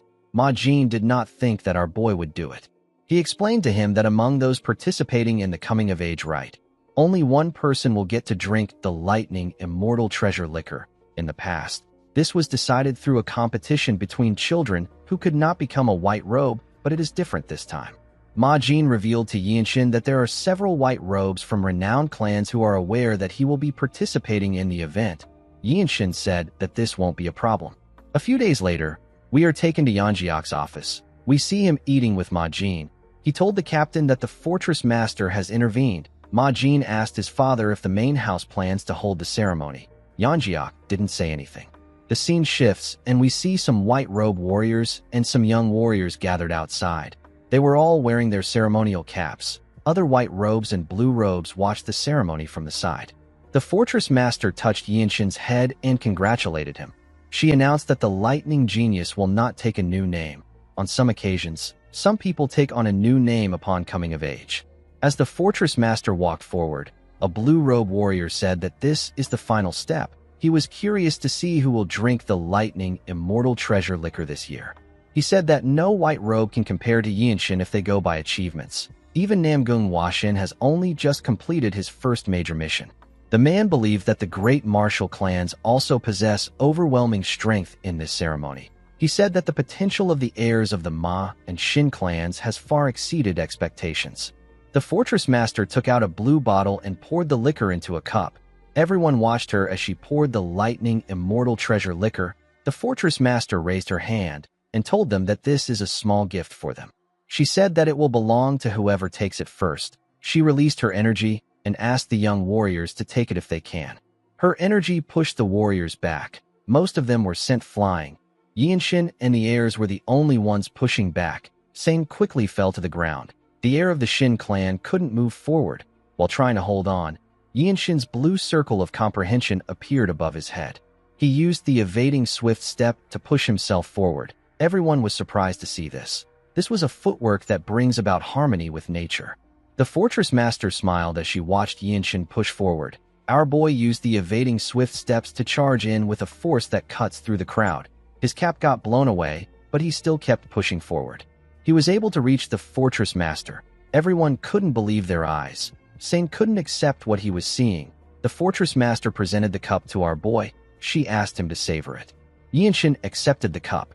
Before Yinshin could drink the liquor, Sane told him that many warriors dream of standing in the same position as him. He said that the Jianghu is simply not fair. He asked Yinshin if he knows why people establish sects, build clans, and form alliances. He asked him to aim for the position of the Ma clan's patriarch. Yinshin asked him about what he means. Sane asked him to set a date and duel him. He told Yinshin that he wants him to fight him in a fair match for the position of the future patriarch of the Ma clan. He told him that he will take his place if he defeats him. Everyone was shocked to hear this. Most people were not aware of the fact that Yinshin is related to the Ma clan. The fortress master simply stared at Sane. Sane explained to Yinshin that the position of the clan patriarch and the leader of a prestigious martial clan takes precedence over all things. He told him that the position is much more valuable than the lightning immortal treasure liquor. He clenched his fist and told our boy that fighting is the law of the Jianghu. Yinshin wasn't really interested in the boy's offer. He knew that the prestige of a single clan cannot allow him to obtain the fruit of the world tree.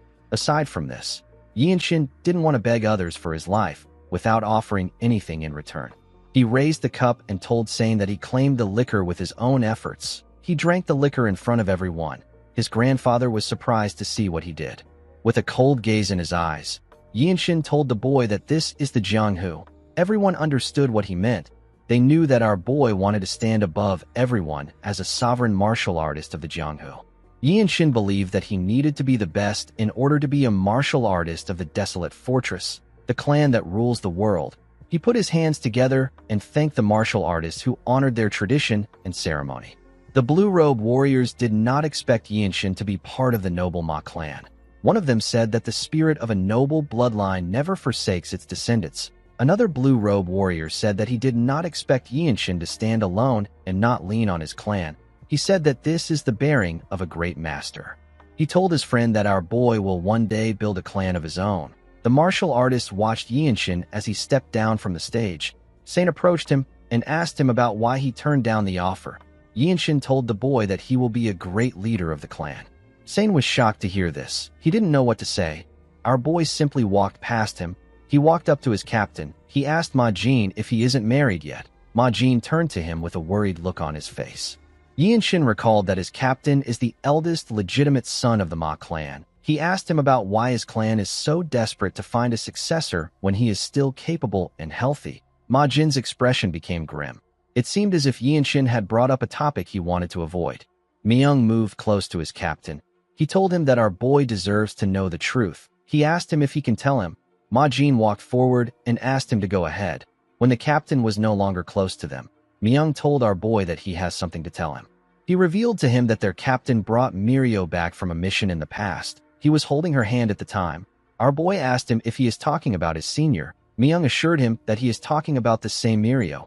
He told him that she was much younger at that time. Ma Jin took Mirio from a secretive sect and said that she is destined to become a pillar in the desolate fortress. However, Mirio wasn't the issue in this story. The story is about the mission that Ma Jin took. The mission took place in Mount Tianshan. It is a battleground swarming with the remnants of the demonic cult. Myung told our boy that it is a perilous place.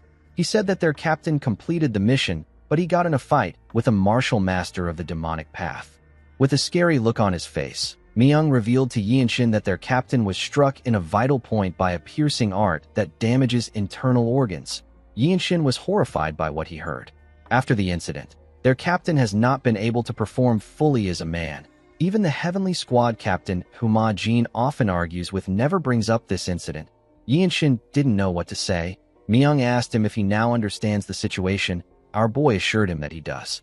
In the next scene, we see Yinshin in Ma Jin's office. The two of them looked each other in the eye. Our boy asked his captain about when the next mission will take place. Ma Jin explained to our boy that he can go for a month's break now that he has completed the customary ceremony. Yinshin told him that the break is not important to him. He told him that he wants to take a mission immediately. Ma Jin couldn't understand why our boy was in such a hurry. He stood up and told Yinshin that they have to do a purge. He explained to him that they are cutting off one of the Blood Flame cult's arms. Our boy did not expect to hear this. His captain revealed to him that he fought another cult apostle while he was fighting the battle maniac. This apostle's hair had turned completely black. His strength completely surpassed that of the Blood Master swordsman. The apostle was recently spotted near Mount Pingding in Hainan province, which is the Shaolin Temple's territory. Yinshin recalled that the Shaolin is located on Mount Song in Zhengzhou. He knew that Mount Song was extremely far from Hainan. He asked his captain to tell him how Hainan is considered the Shaolin's territory. Ma Jin told him that the Shaolin is the top orthodox sect. He said that there are a few sects in the Central Plains that are untouched by the Shaolin teachings. The Shaolin has too many outer sects. The entirety of Hainan province basically falls under the Shaolin's influence. Upon hearing this, Yinshin wondered about the kind of inspiration the Shaolin's martial arts can offer him. Ma Jin told our boy that the first and second Radiant Demon units will follow him. After completing the Plum Blossom Pill mission in Shangxi, Ma Jin created the first Radiant Demon unit. Yinshin, Wenchang, Myung and Mirio were the members of the team. Yinshin told his captain that he is fine with the mission, but the other unit members need to rest. Ma Jin smiled and told him that everyone is like him. He said that they all enjoy getting merits and wandering the Murim. Yinshin put his hands together and told Ma Jin that he is taking his leave. When he got outside, he looked around. He told himself that he will become a blue-robe warrior after this mission. In the next scene, we see the group riding their horses out of the fortress. Ma Jin's horse was at the front. Our boy noticed that there were 9 martial masters partaking in this mission. He had never seen this much people going on a mission. He knew that this was a formidable party. The scene shifts, and we see the group getting off their horses at Shinya County. Ma Jin announced that they will be resting there. Yinshin looked around his hometown. He noticed that it was empty. There was no one in the streets. Wenchang said that he did not expect the county to look like this. Our boy was a bit sad to see the state of things. When the group arrived at the entrance of an inn, they heard someone saying that the county is basically paradise now that the Yung Manor is gone. He said that the income from the woodlands is flowing freely. The man laughed and said that the Blood Flame cult has done them a favor. Yinshin was shocked to hear this. He remembered the last time he spoke to the head steward. He asked the man about where he plans to go. The man told him that the bloodline of the clan still lives on, so he needs to serve them with the remaining estate. When our boy remembered this, he told himself that the profits of the woodlands must not fall into the hands of the underworld scums. He opened the door and walked into the inn with Wenchang. He saw a huge man drinking with his friends. The man had an axe on the table. Yinshin asked the men to explain the matter concerning the land of the Yung Manor. The men did not expect to get a question like this. They all stared at our boy. Yinshin looked them in the eyes. One of them stood up and called our boy a brat. He quickly became scared when he saw Wenchang holding up Yinshin's clothes to show him the logo of the desolate fortress. The men became nervous. They couldn't believe that our boy was from the desolate fortress. The huge man among them wasn't convinced that Yinshin was from the desolate fortress. He grabbed his axe and said that our boy isn't from the desolate fortress. He quickly threw his axe at Yinshin. Our boy drew his sword and blocked his attack with a clean swing. The man was shocked to see this. He couldn't believe his eyes. Before he could do anything, Ma Jin and the other squad members stepped into the inn. Ma Jin asked if something is going on there. The man and his friends became scared. Yinshin asked him if he speaks by swinging his axe. The man became worried. He raised his hand and told our boy that it was a mistake. Yinshin knew that he couldn't spare this man even if he lets the others go. The attack he used was done with the intent to kill, yet the man used it as if it was meaningless. Our boy was certain that countless commoners must have fallen victim to this man. The huge man said that someone insulted the desolate fortress without knowing their place. The moment he said this, Yinshin beheaded him with a clean swing. The other men were shocked to see this. The members of Yinshin's squad didn't even flinch. Our boy told the men that he is going to give them another chance. He asked them to tell him about the situation of the Young clan. With a nervous look on their faces, the men said that they will tell him everything they know. They went on their knees and explained the situation to Yinshin. Our boy clenched his fist out of anger when he heard what they said. A storm of blood was said to have swept through the marketplace after the Young manor was wiped out. Amidst this chaos, the head steward of the clan created a merchant group and grew it with astonishing skills. He wanted to leave the county, but the woodlands and assets from the destroyed Young manor became the merchant group's foundation. Due to this, the underworld martial artists targeted them. A group called the Shinya White Martial Sect used their vast wealth to blind the local magistrate and raid the merchant group. They tore the group apart. Wenchang slammed his fist on the table. He called the men rotten bastards. Yinshin could not believe that the magistrate simply watched this happen even though he is in charge of the county. Myung moved close to our boy and told him that he will gladly help if he says the word. Yinshin raised his head up and looked behind him. He saw that the entire group was ready to help him. He thanked them for their offer. They all smiled at him. He asked his captain if he is allowed to punish the magistrate himself. Ma Jin told him that he can't do this. He said that he will investigate the magistrate himself when he returns. Yinshin asked him about what they should do about the Shinya White Martial Sect. His captain told him that an underworld sect like that shouldn't be too difficult for him to handle alone. He asked him if he needs any assistance. Yinshin said that he doesn't. Wenchang moved close to him and told his captain that he will follow Yinshin. With a smile on his face, he told his captain that they can't allow a young martial artist who isn't of age to act alone. He said that the name of the desolate fortress would be tarnished. Yinshin told Wenchang that this isn't about justice. Wenchang raised his hand and stopped him from saying anything else. He told our boy that he is taking out an underworld gang. He said that this is the work of a righteous warrior. He smiled and said that others are too afraid of getting hurt to even try this. Although Wenchang was acting playful, Yinshin knew that his friend always acts like a true hero. In the next scene, we are taken to the entrance of the Shinya White Martial Sect. Wenchang did not expect the place to be so close by. He wondered if the sect took over a local noble's manor. He drew his sword and used it to tear the doors apart with a destructive attack. He smiled when he stepped in. He saw the sect members standing outside with their weapons. He asked them if they were waiting for them. He asked them if they overheard their conversation at the inn. The sect leader smiled and called the boys fools. He told them that they have no fear. He didn't expect that only 2 of them would come there. He told them that he will turn their corpses into fertilizers for the woodlands. Yinshin ignored the man and drew his sword. He had heard that small and mid-sized sects are often out of touch with recent news. The larger sects are the ones that hesitate to provoke the desolate fortress. The sect leader smiled and ordered his men to kill the boys. His men quickly charged at them. When they got close to Yinshin, they got torn apart before they could even swing their swords. Our boy cut off their heads easily. Wenchang supported him from behind. He helped him kill the people around him. Yinshin glared at the leader after taking care of the people in front of him. The man became scared. Yinshin walked towards him. The sect leader and his subordinate became terrified. The sect leader tried to beg Yinshin. Unfortunately for him, our boy wasn't moved by his plea. He tore his body apart in an instant. The unfortunate bastard wasn't even able to react. His body fell to the ground in an instant. Yinshin raised his sword and carefully swung it to remove the man's blood from it. He covered his body with his energy and turned around. The men became scared. They all knew that they were dead. A while later, we see several dead bodies lying on the ground. Some of the men were heavily injured. While Yinshin and Wenchang were looking around them, someone said that he is already too late. When the boys turned around, they saw an official with 3 men. The 4 men stepped into the building together. The official was shocked to see the bodies on the ground. He wondered about what happened.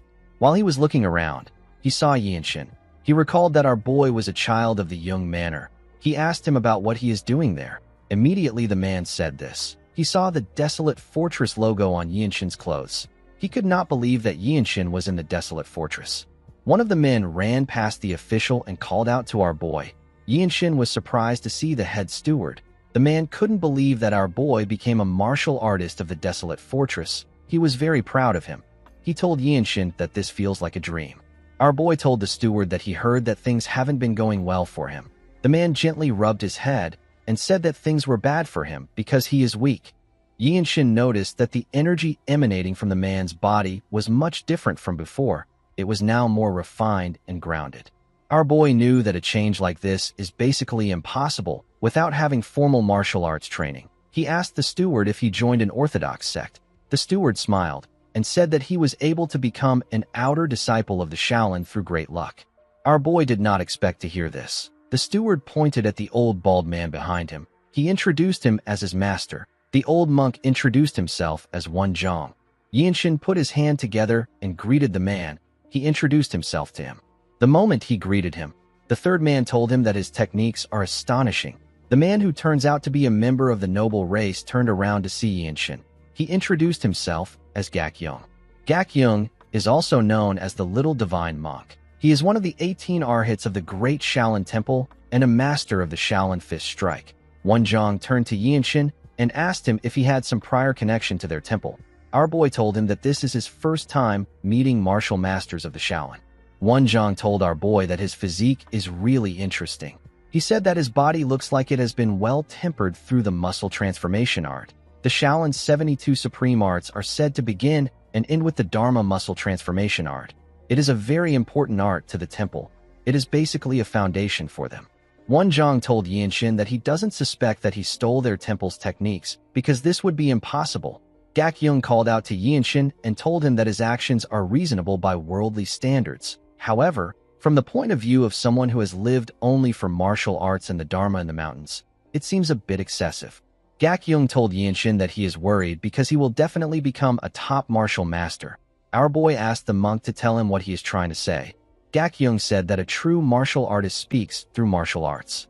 He clenched his fist and suggested that they cross fists. He said that a favor will be granted to the one who prevails. He took out a small bottle and told Yinshin that he will give it to him if he wins. He revealed to him that there is a meridian purification pill inside the bottle. He told him that it is a secret pill of his clan that is produced at the temple's medicinal hall.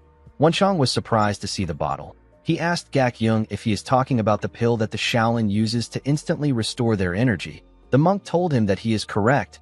Yinshin could not believe that he was already offering this rare and valuable pill without telling him what he wants.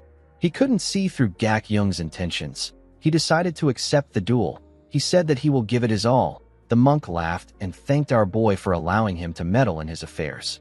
He told him that he can take the pill if something happens. Yinshin asked him about what his request is. The monk smiled and told our boy that he wants him to listen to an hour of his Dharma lecture. Our boy and Wenchang were surprised to hear this. Gakyung laughed when he saw their reaction. He asked Yinshin if he believed that he was going to ask him to shave his head and join the Shaolin as an official disciple. Our boy realized that he was witnessing the famed fairness of the Shaolin monks. Yinshin and Gakyung put some distance between themselves and took a stance. Now that he was facing him, our boy could see the gap between them.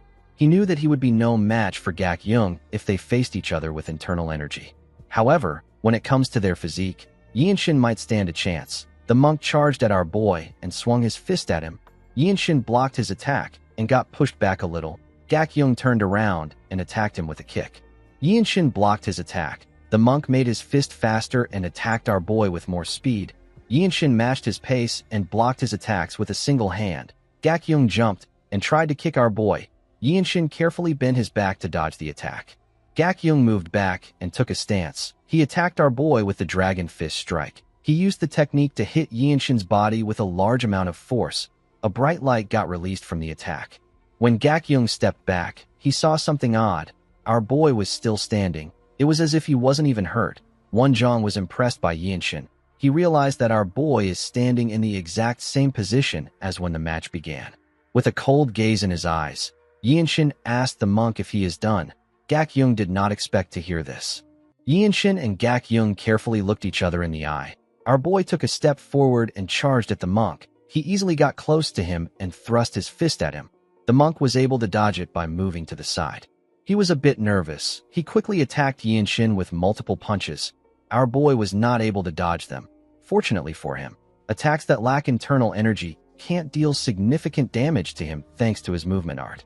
Yinshin doesn't need to worry about his opponent's attacks. He can simply focus on attacking. He gently pushed the monk's hand aside and grabbed it. In terms of experience and depth of martial arts, Gak-young can't compare to Yinshin, but he still found their match to be enjoyable. Our boy clenched his fist. He could feel a new technique coming to him. He attacked Gak-young with multiple punches. The monk was unable to dodge the attacks. He had to take it head-on. Wonjong was surprised to see our boy's attack. He wondered if he copied the Shaolin's 5 fist strikes. He took a careful look at Yinshin's style. He realized that he was wrong. The styles were only similar. Our boy's own was actually much better. While fighting Gak-young, Yinshin's eyes had a blue glow in them. It seemed like he was understanding and creating a new martial art. He made his fist strikes faster. Gak-young was still able to keep up. The old monk noticed that Yinshin's mastery and range of application of energy emission techniques have improved significantly. He couldn't believe that our boy was getting better the more he fought. He realized that Yinshin was in the process of creating an entirely new martial art. Gak-young took a deep breath and thrust his fist at Yinshin. Our boy easily dodged it. He gave the monk a punch on his shoulder. Wonjong was surprised to see this. He realized that Yinshin's physique has already surpassed that of the little divine monk. Our boy and Gak-young continued throwing hands at each other at a crazy speed. They eventually blocked each other's fists. The two of them quickly moved back to create some distance between themselves. Gak-young began to breathe heavily. Yinshin wasn't even tired. The monk smiled and said that one of them will have to take the meridian purification pill if they continue. The two of them put their fist down and stared at each other. Everyone was shocked to see this. They couldn't believe that it was a draw. The official could not believe his eyes. Wonchong told him that those who know Yinshin know the truth. He revealed to him that our boy possesses monstrous strength even among members of the Radiant Demon Squad. The official gently turned to him when he heard this. Wonchong told him that something actually once happened in the desolate fortress. When our boy was taking a bath, the handmaidens who helped manage the bathhouse snuck out. They later returned to secretly spy on him. Wonchong found the women to be bold and fearless. He didn't think that they would do something like that. The official became nervous. Before Wonchong could tell him what happened next, the man turned to the side and said that he is not particularly interested. He ran towards the exit. Wonchong found this odd. Most people are usually interested in hearing the rest. Yinshin put his hand together and thanked the monk for the duel. He told him that he will listen to his doctrine. Gak-young did not expect to hear this. He laughed and called our boy a sincere person. He told him that he would have loved it if he was his disciple. He knew that he couldn't take our boy because he didn't win the duel. He revealed to Yinshin that he was actually afraid. He didn't expect him to gradually break through his basic techniques. He placed his hand on his chest and said that he lost. He told our boy that he will listen to what he has to say whenever he gets the chance if he listens to his doctrine. Yinshin gently smiled when he heard this. He told the monk that this will be nice. Later in the evening, we see the two of them sitting in a pavilion. Gak-young began his explanation by talking about the Bodhidharma, the first grandmaster and the founder of Buddhism in the Central Plains. While he was talking, Yinshin realized that Buddhism does not rely on words and letters. It goes beyond its scriptures. A new understanding of the world was opened to our boy. Until now, his mind was being sharpened like a sword from endless bloodshed. Alongside his terminal fate, the will to survive engulfed him. Of course, a person's doctrine does not magically erase the fear of a terminal condition. However, our boy was now able to understand the essence embedded in the martial arts of Buddhism. While Gak-young was explaining things to Yinshin, Wonjong carefully looked at them. The next day, we see the group walking out of the compound. The old monk said that destroy evil and uphold the righteousness isn't some abstract doctrine. He said that it has real tangible power. He told the group that it is a spiritual force that annihilates the corrupt power amassed by cults like the Blood Flame cult. Gakyung turned to him when he heard this. Wonjong said that martial arts and spells were originally together. Spells are the mysterious arts of immortals. It was divided from martial art and labeled differently by people. Gakyung smiled and turned to the old monk. He reminded him that he is creating a martial art meant to kill the Blood Flame cult leader. He reminded him that he is someone who devoted himself to Buddhism. Wonjong was annoyed to hear this. He asked Gakyung to tell him what is wrong with what he is doing. He said that it must be done for the sake of the people. Gakyung actually agreed with him. While they were talking, Yinshin sensed something. He saw his captain jump into the compound. Ma Jin landed in front of him. He told our boy that he has been searching for them. He did not expect to see the Shaolin monks with them. He told them that he doesn't have the luxury of greeting them properly because they are currently surrounded. The moment he said this, the other members of the group came into the compound. Yinshin did not expect to hear this. He asked his captain about what is going on. Ma Jin revealed to him that the Blood Flame cult is there. He said that word must have gotten to the cult. He revealed to him that the Hao faction betrayed them. He said that they must escape and survive. He asked his squad members to rendezvous at the Heavenly Sword clan at Pingding Mountain if they fall out of formation. Yinshin could tell from Ma Jin's tone that he wasn't very composed. He couldn't believe that a black-robe warrior would be this way. While he was looking at his captain, he sensed something. He quickly turned to the door. The other members turned to the door when they sensed it too. The moment they did this, the door exploded. Everyone quickly got ready. A young woman with black hair stepped into the compound with a dagger in her hand. The woman with red eyes gently greeted them. The woman had an eerie dark energy around her. Yinshin could tell that she was in a different league from the Blood Master swordsman. He recalled that the hair of a Blood Flame cultist becomes blacker the more they grow stronger. While he was looking at the woman, Ma Jin revealed to his team that she is the seventh apostle. Everyone knew that the seventh apostle is a powerful warrior with exceptional martial prowess and a vicious temperament. The woman turned to Yinshin. She asked him if he is the lightning genius. She described him as the future of the desolate fortress. She gently licked her lips and told Yinshin that his nape looks really pretty. Ma Jin raised his sword in front of our boy when he heard this. He asked the seventh apostle to look at him. The woman gently smiled. Immediately she did this. Members of her cult appeared on the walls. They surrounded the group from every angle. The cultists were quite much. The seventh said that this is where she will kill both the present and the future of the Radiant Demon Squad. The moment she said this, she threw her dagger at Yinshin. Her dagger was quite fast. It went past Ma Jin in an instant. Before it could touch our boy, he grabbed the hilt and pushed the blade back. He made sure that his hand didn't touch the blade itself.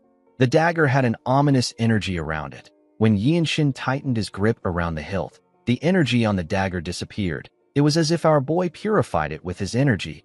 Yinshin was surprised to see what he did. He couldn't believe that he just dissolved the blood art of the seventh apostle. He remembered that Gakyung spoke about the 3 poisons being eradicated forever and the 6 roots always remain pure. Wonjong was also surprised to see what Yinshin did. He knew that a person could only purify a dark energy by reading a Shaolin martial incantation. He wondered if Yinshin was reciting a Buddhist scripture or if he was reading a martial incantation when he caught the dagger. He believed that our boy might be creating a Buddhist martial art. Yinshin called out to the apostle. He threw the dagger to her. He told her that her techniques are easy to counter because she is using the martial arts of the Blood Flame cult. The woman smiled when she heard this. She went down to pick up her dagger. She told Yinshin that he is kind of cute. She found it funny that he said her techniques are easy to counter. She could tell that our boy had learned basic Shaolin teachings. She told him that he is just somewhat resistant to her blood arts. She explained to him that he is not good enough to surpass the true difference in martial level. She told him that he is still much weaker than her. The moment she said this, she vanished and reappeared in front of him. She was going to stab him with her dagger. Yinshin wasn't able to react to her speed. Fortunately, his captain was there to block her dagger with his sword sheath. The woman turned to Ma Jin. She told him that he is betting everything on a rookie like the lightning genius. Ma Jin covered his palm with his energy and swung it at the apostle. He asked her to shut up. Even though he was close to her, the woman was still able to dodge his attack by jumping back. The moment she landed on the ground, she ordered her men to attack. The cultists immediately charged at the group when they heard her order. Yinshin drew his sword and blocked the attack of the first person that swung his sword at him. He easily cut the man down with a single slash. He turned around and cut down the other person behind him. The cultists were not fazed by the death of their comrades. They said that they will get Yinshin's head. Our boy covered his sword with his energy. He easily tore through them with his sword. While fighting, Yinshin noticed that his captain was restrained by the seventh apostle. He saw that there were blood master swordsmen than the blue-robe warriors. One of the cultists tried to attack our boy from the side. Yinshin covered his hand with energy. He used the infinite blossom fist strike to send the man flying. He turned around and used his sword to cut down the person behind him. Yinshin recalled that he wasn't able to execute his martial arts the way he wanted when he tried to seize the apostle's dagger. He wondered if it is because the incantation has yet to be fully visualized. Immediately he thought of this. A cultist charged at him. Yinshin attacked his head with a palm strike. The attack sent the man flying. He looked at the bodies around him and told himself that this is not enough. He knew that he didn't have the ability to take control of the situation like those in the true martial master realm. People on this level are the black robe warriors of the desolate fortress. Unless the captain is able to kill the seventh apostle, the fight won't end soon. While Yinshin was thinking, he heard Wonjong attacking someone with his fist. He quickly turned around. He remembered hearing that monks who delve deeply into the truths and incantations of martial arts often don't gain fame in the martial world. He noticed that he couldn't feel any strong energy from the monk. While he was looking at him, two Bloodmaster swordsmen charged at Wonjong from the side. They said that they were going to kill him. Wonjong became scared. He quickly raised his hand out of fear. Yinshin appeared behind the men. He used the radiant sword art to behead one of them. He swung his sword at the other man. The man was able to block Yinshin's sword. He was shocked to feel the power behind our boy's sword. Yinshin kicked the man in his stomach and made him lose his balance. He swung his sword at him and beheaded the man with a single strike. Wonjong was shocked to see this. He already knew that Yinshin was extraordinary, but he didn't expect him to be on this level. He couldn't believe that someone this young could use such martial arts. In the next scene, we see Yinshin riding a horse. The old monk was riding in front of him. While on his horse, our boy remembered how he cut down the people around him. He was standing behind the old monk. Although he had killed many cultists, there were still quite much. Our boy could tell that the Blood Flame cult was serious about taking them out. Ma Jin used a technique to transmit his voice into the heads of his comrades. He called out to them and asked them to escape this place for now. He told them that they will meet again at the Heavenly Sword Clan. Yinshin was able to tear through the cultists and create an opening for him and Wonjong. The two of them ran together. In the next scene, we see Yinshin and Wonjong arrive at the docks together. They wanted to cross the river in front of them. Wonjong saw a boat in front of them. He suggested that they get on the boat. Our boy asked him if he is talking about the flower viewing boat. He told him that it will be good for them. The old monk came down from the horse when he heard this. He moved close to the edge of the plank. He took a deep breath and screamed. He asked the people in the boat to come to them. Our boy was shocked to hear the old monk scream. To his surprise, the people in the boat heard the monk's voice. They turned their boat and moved towards their direction. When the boat got close to them, Yinshin saw the people inside. It was filled with well-dressed young people. Our boy could tell that they were children from reputable clans. He noticed that they had undergone proper martial arts training. The people inside the boat seemed confident and arrogant. A young girl stepped up and asked Wonjong if he is in need of travel companions. Yinshin wondered about which sect this martial artists were from. He told the girl that the old monk is devoted to his ascetic training. He said that the man cannot greet her. He asked her to understand him. Wonjong was annoyed to hear this. He gently whispered to Yinshin and asked him about what he is saying. The girl said that this is entertaining. She told our boy that things were getting a bit dull on their boat.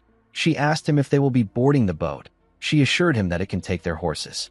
After Yinshin and the monk got on the boat, they moved away from the docks. Our boy stared at the girl on the boat. He seemed suspicious of her. The girl introduced herself as Hodam. She said that she is a rising talent from the Martial Alliance. She said that people call her Sword Flower. Our boy knew that the Martial Alliance is part of the 13 Skies, just like the Blood Flame cult and the Tyrant Sword tribe. He realized that this was a gathering of young elites from the unorthodox sects. One of them noticed the symbol on Yinshin's clothes. He asked him if he is a martial artist of the desolate fortress. He asked him about why he is in such a hurry to cross the river. Yinshin told him that a group from the Blood Flame cult was running rampant nearby. He said that he and the old monk fled the area. The boy found it interesting that the desolate fortress was involved with the 13 skies. He placed his cup down and asked Yinshin if he knows that the blood-sucking demons feared that a small fry like him would escape. The boy grabbed his sword and stood up. He said that he never expected a Shaolin monk to be caught up in this as well. Hodam said that the timing is perfect. She said that the river is the best place for silencing people. She noticed that Yinshin and the old monk weren't saying anything. She told them that they don't look frightened. Yinshin ignored her and turned to a woman who walked past her. The woman seemed to be trying to get away from them. Hodam was annoyed to see this. She found our boy to be arrogant. She drew her sword and said that they need to spill a little blood to start. The moment she said this, she covered her sword with her energy and swung it at the woman. Yinshin grabbed the woman's hand and dragged her. He was able to save her from getting injured.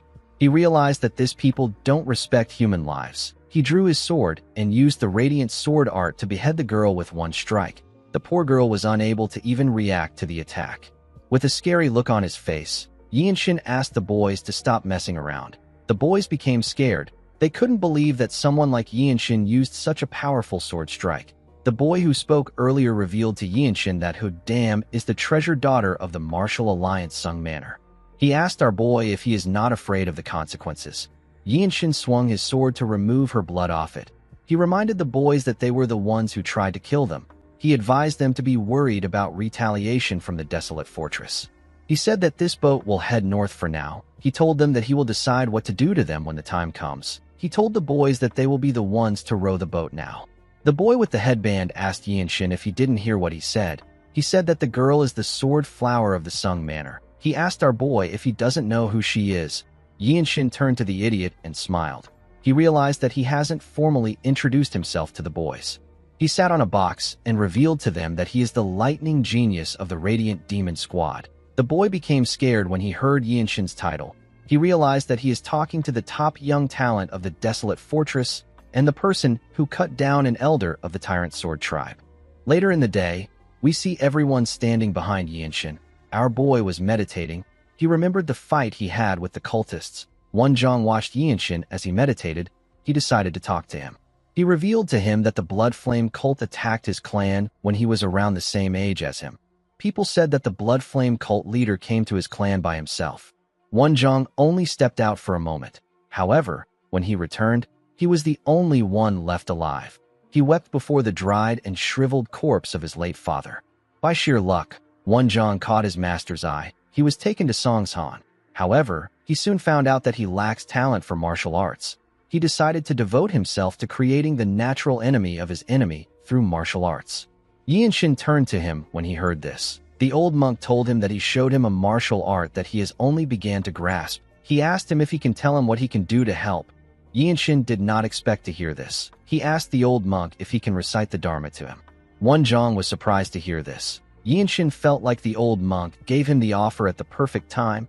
He has been feeling like he was lacking something. The shallow Buddhist teachings he learned from Gakyung weren't enough to polish his moves. When the boat arrived at their destination, Yinshin let the ordinary people get off first. He told the boys that they will be following him to the Heavenly Sword clan. He gave them a rope so that they could tie themselves up. He reminded them that they tried to kill a martial artist of the desolate fortress, a Shaolin monk, and an innocent civilian. He said that he will leave their punishment to the desolate fortress. The boys knew that they were screwed. Our boy and Wonjong sat on their horses and watched the boys as they walked forward. Yinshin knew that he would get a formal merit if he brings this idiots in. While looking around, our boy saw some martial artists in front of them. They were all wearing the same clothes. They stood near a carriage. One of them walked up to the boys. He asked them if they are not from the Martial Alliance. He found it odd that they were tied up. He asked them about what happened.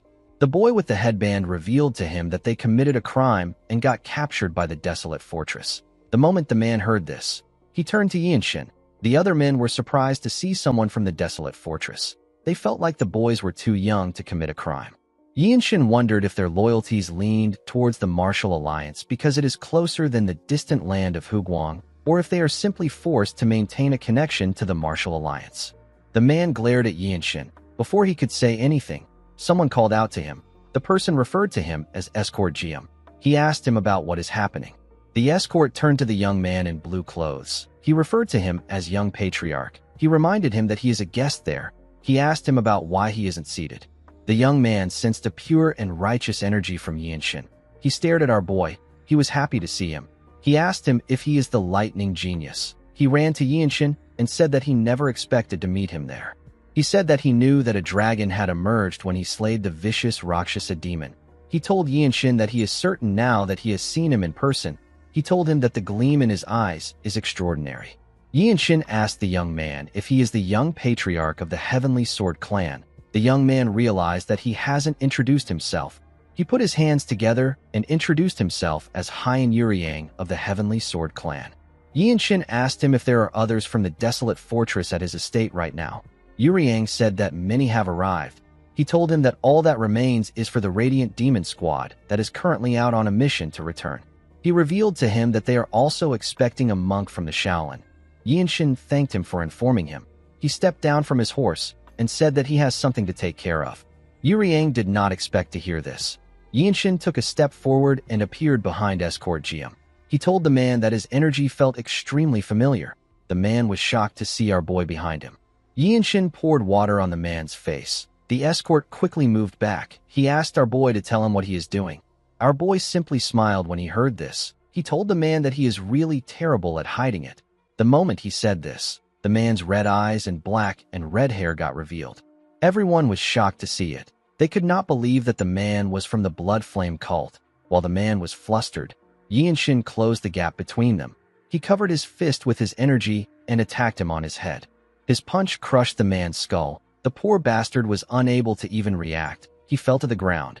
The men there could not believe that our boy took him out in one strike. Yinshin took a deep breath and looked at his hand. He realized that the shockwave released from the attack was something he had never seen before. Although he attacked the man with his physical strength, he did not think that it would be this powerful.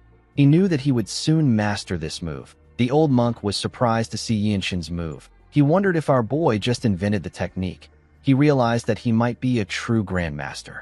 Yinshin reminded Wenzhong that he said that he wanted to restore the Shaolin art of Bodhisattva Gentle Flowing Strike. He told the monk that he would like to add Gentle Flowing Strike in this new martial arts name. He asked him if he will allow him to do so.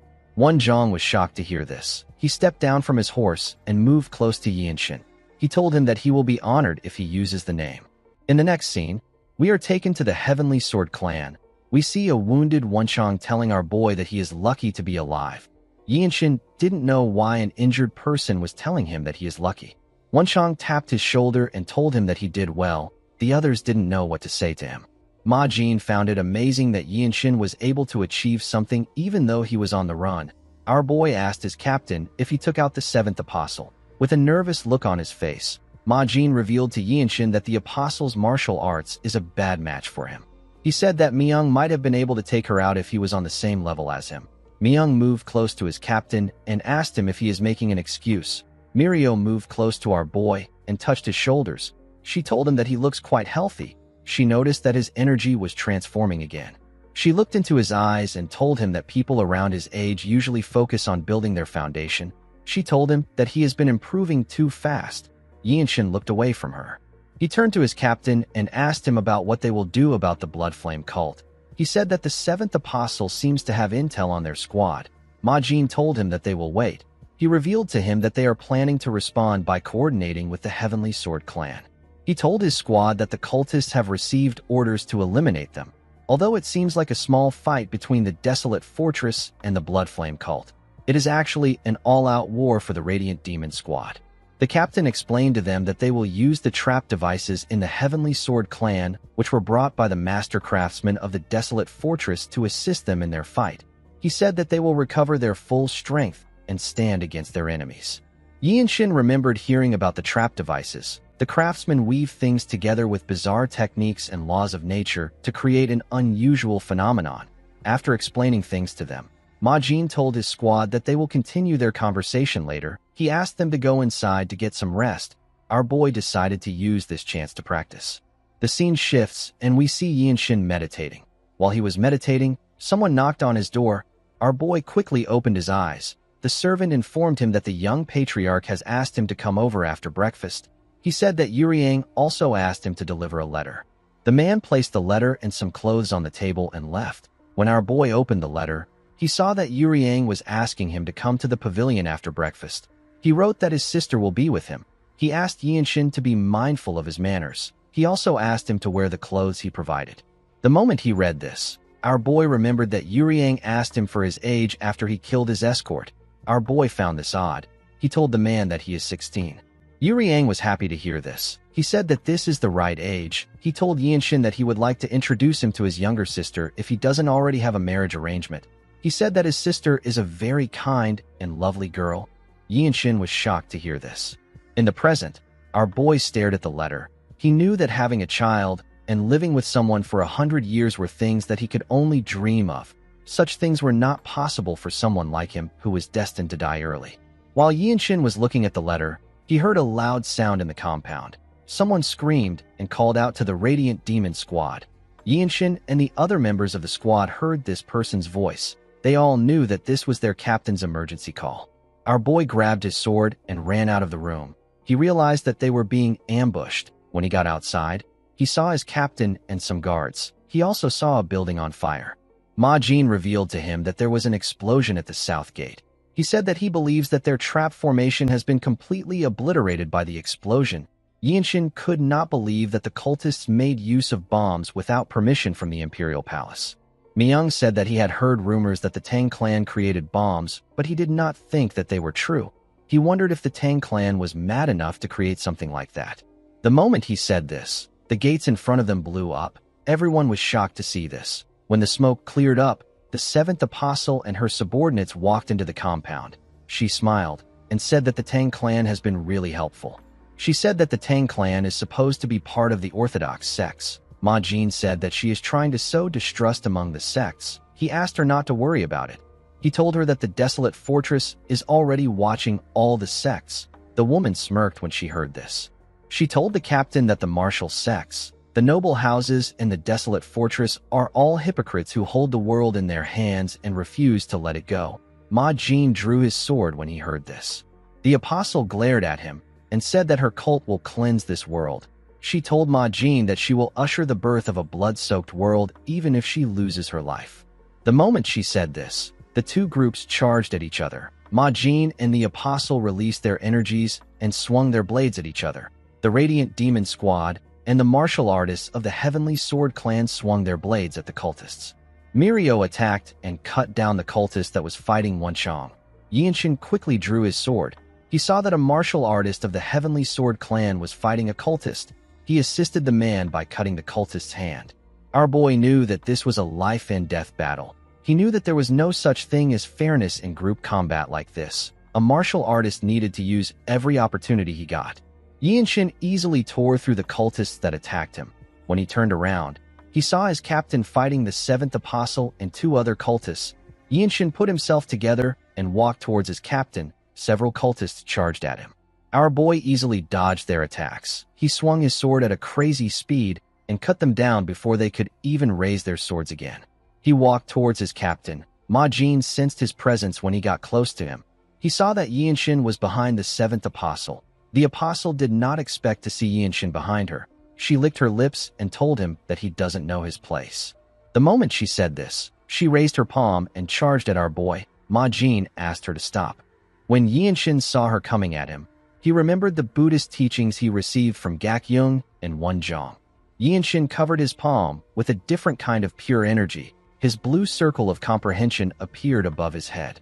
Our boy attacked the apostle with a technique known as the demon-slaying gentle flowing strike. His attack released a bright light. It heavily damaged the apostle. The woman was shocked to see blood dripping from her eyes. She screamed out in pain. Everyone in the compound turned to her when they heard her voice. The apostle placed her hand on her right eye. She could not believe that Yinshin took out her eye. Our boy removed his pure energy. He told the apostle that she will only be able to see half of the blood-soaked world. This made the woman angrier. While everyone was staring at her and Yinshin, Ma Jin charged at the men who were fighting him from behind. He easily beheaded them with one strike. He moved close to Yinshin and asked him about the technique he just used. Our boy revealed to his captain that it is known as the demon-slaying gentle flowing strike. He said that it is a martial art designed to crack open the skulls of blood demons. The apostle put herself together and smiled. She used her hair to cover her eye. She could tell that this martial art was created with the destruction of her cult in mind. She asked our boy about where he acquired such a divine martial art. She knew that imbuing a small amount of divine energy into the technique would make it exponentially harder to master. She couldn't believe that Yinshin was already able to master it at such a young age. She told our boy that a person must be a once-in-a-thousand-year prodigy to master this technique. Yinshin wasn't moved by her praise. The apostle laughed and asked our boy if he believes that the Shaolin would have allowed them to roam freely if they could easily take care of them. She let out her tongue and told Yinshin that he is intriguing. She told him that his nape looks even more beautiful. Ma Jin was annoyed to hear this. He asked the apostle to shut up. He moved close to her and swung his sword. The apostle easily dodged the attack. Ma Jin swung his sword at her again. The apostle quickly jumped back. She turned to Yinshin and told him that they will meet again. Immediately she said this, she jumped out of the compound. Someone announced that the seventh apostle has escaped. He asked the others to wipe out the rest of the cultists. The moment they heard this, the martial artists became motivated. Their attacks became faster and stronger. They began to cut down the cultists. A while later, we see the bodies of the cultists on the ground. After taking care of their enemies, Yinshin told his captain that he didn't fulfill his role well. Ma Jin told him that he knows. Our boy informed his captain that he was a level above the apostle. Ma Jin was annoyed to hear this. He couldn't believe that our boy was lecturing him on things he already knows. Yinshin turned around and asked his captain if the problem lies with his clan's mobility arts. Ma Jin looked away from him and said that he is well trained in the mobility arts of his clan. Yinshin didn't say anything to him. When he turned to the side, he saw the old monk next to him. Wenzhong told him that he has shown him that martial arts can be backed by divine power. Yinshin told the man that he discovered it thanks to him. Wenzhong said that he will never forget the divine impact wave and the sacred surge that blinded the seventh apostle. He told Yinshin that he is not just a true genius, but he is also a virtuous person. He asked our boy to visit the Shaolin one day. He promised to personally serve him tea. Gakyung told our boy that he has never met someone like him before. He was amazed that our boy created such a unique martial art. He told him that he is worthy of being the Shaolin's honored guest. Yinshin told him that he will forever remember his explanations and teachings. Gakyung laughed when he heard this. He asked our boy to try to visit Songshan once. He assured him that his master will welcome him warmly. Yinshin said that a day will come when he will have to climb Songshan. He told the old monk that he will be counting on his kindness. The next day, we see the Radiant Demon Squad and the monks standing outside the Heavenly Sword clan. The Patriarch and his son were also outside with them. The Patriarch asked everyone to return safely. Ma Jin put his hand together and thanked him for allowing them to stay in his clan. He assured him that the desolate fortress will never forget the aid his clan provided them. Yuryang turned to Yinshin.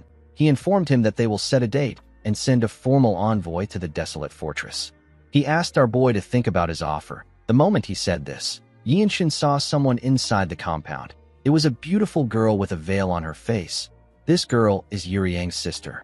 Yinshin let out a sigh and put his hand together. He thanked Yuryang for hosting his squad. The Patriarch wished our boy the best. On their way back to the river, we see Wenzhong wearing an arm sling due to an injury. He told Yinshin that it will be amazing if he could marry into the Heavenly Sword clan. He said it would be an extraordinary union. Myung told him that their union could match that of the 8 great clans. He told Wenzhong that it is good as long as Yinshin is not marrying into the 13 skies. Everyone laughed when they heard this. Our boy wished that they would mind their own business. After they got far from the Heavenly Sword clan, the monks told Yinshin that it is time for them to part ways. Wenzhong asked him to try to visit the Shaolin. Gakyung told our boy that he still had countless things he wanted to teach him. Yinshin assured him that he has heard more than enough. He thanked the man for his offer. Gakyung told him that he is a top-tier talent. He told Yinshin that he can even represent the desolate fortress at the Dragon Phoenix Summit. He said that he will also attend the summit if he has the time. He told Yinshin that they can continue their unfinished conversation when they meet.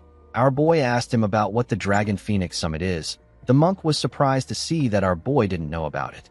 He explained to him that it is a gathering to allow rising stars of orthodox sects and respected clans to interact. Countless promising young martial artists gather to test their skills and build connections. In the next scene, we see the group arrive at the desolate fortress. The moment they stepped into the fortress, Yinshin realized that this was his first failed mission. He used to believe that he could reach his goal faster than anyone with enough effort and perseverance. However, he now understood that just being good is not enough. The Jianghu is not something that can be understood. While Yinshin was thinking, he saw someone in front of him. This person is Du Yuan. The man informed him that he has been waiting for him. He said that the martial artists of the fortress are more eager to see him because they heard about a white-robed warrior that took the eye of an apostle. Yuan informed him that they heard about how they survived an ambush from the Blood Flame cult and how they defeated a cultist squad capable of facing a black-robed warrior. The man revealed to Yinshin that a list was released for the Blue Robe promotion exam on the day they fought the cultists. Our boy was surprised to hear this. Yuan told the group that they will be going to a place where all white robes with sufficient merits may challenge each other. He said that the members of the Radiant Demon Squad were ordered to come to the place immediately they entered Xianyang. Mirio asked him if they are not allowed to rest. Yuan revealed to her that it was the fortress master that gave the order. Yinshin told Mirio that he is fine. He was actually relieved that the fortress master allowed him to participate immediately he came back. When Yinshin arrived at the center, he saw several blue-robe warriors standing. The warriors released their energies and pushed it on our boy. Yinshin gently smiled. He knew that they were trying to pressure him. He realized that this is how the desolate fortress treats its people. Due to the presence of many experienced seniors, our boy said that the future of the desolate fortress is bright. He covered himself in his energy and walked towards them. The warriors were shocked to see this. Yinshin could feel it. He could feel that he had entered the domain of blue-robe warriors. In the next scene, we see the fortress master arrive at the center. As she walked to the stage, she turned to see the white-robe warriors. She saw that Yinshin was among them. She announced to the warriors that she will test them to see if they are worthy of the blue robe. The warriors began to cheer when they heard this. In the next scene, we see Yinshin sitting in front of a table. He had a paper in front of him. The other white robes also sat down in front of a table. The captain of the Annihilation Squad, whose name is Mook Shingun, stood in front of the warriors. He explained to them that there are two parts to this exam. The warriors' discernment and combat abilities will be tested. The other categories are substituted by records of merits. Due to the unique origins of the desolate fortress, the exam resembles a traditional civil service exam. Several rocks were placed on the stage. Shingun asked the warriors to identify the martial arts techniques that left the damage marks on each item. Our boy was surprised to hear this. He remembered Myung telling him that it would be easy.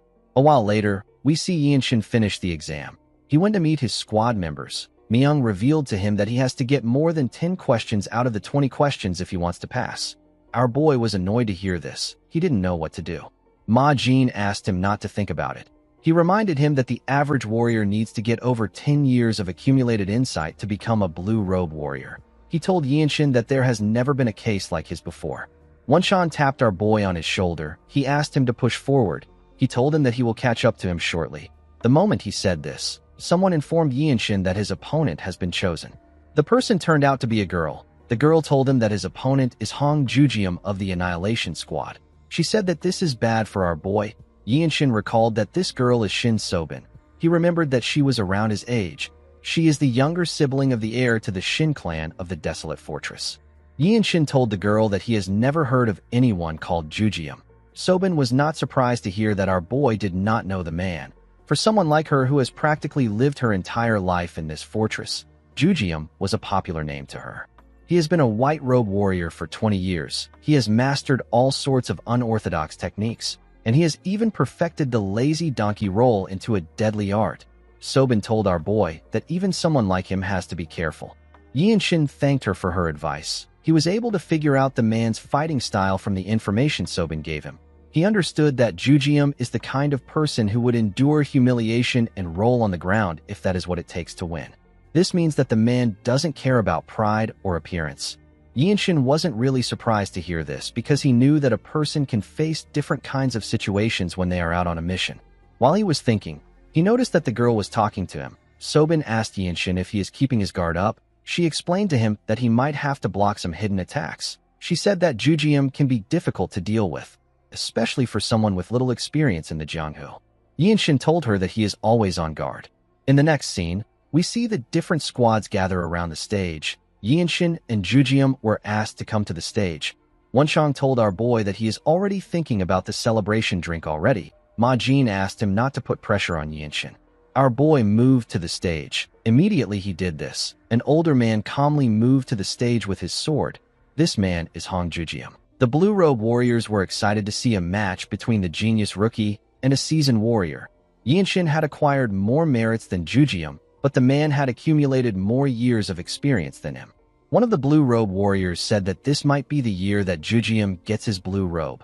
While looking at the man, Yinshin remembered the first exam he took when he first came to the desolate fortress. He remembered the fight he had against the White Qilin and how his sword broke in that fight. He found it amazing that he had returned to this stage again less than a year later. While our boy was thinking, Jujium called out to him. He revealed to him that he has heard about his reputation.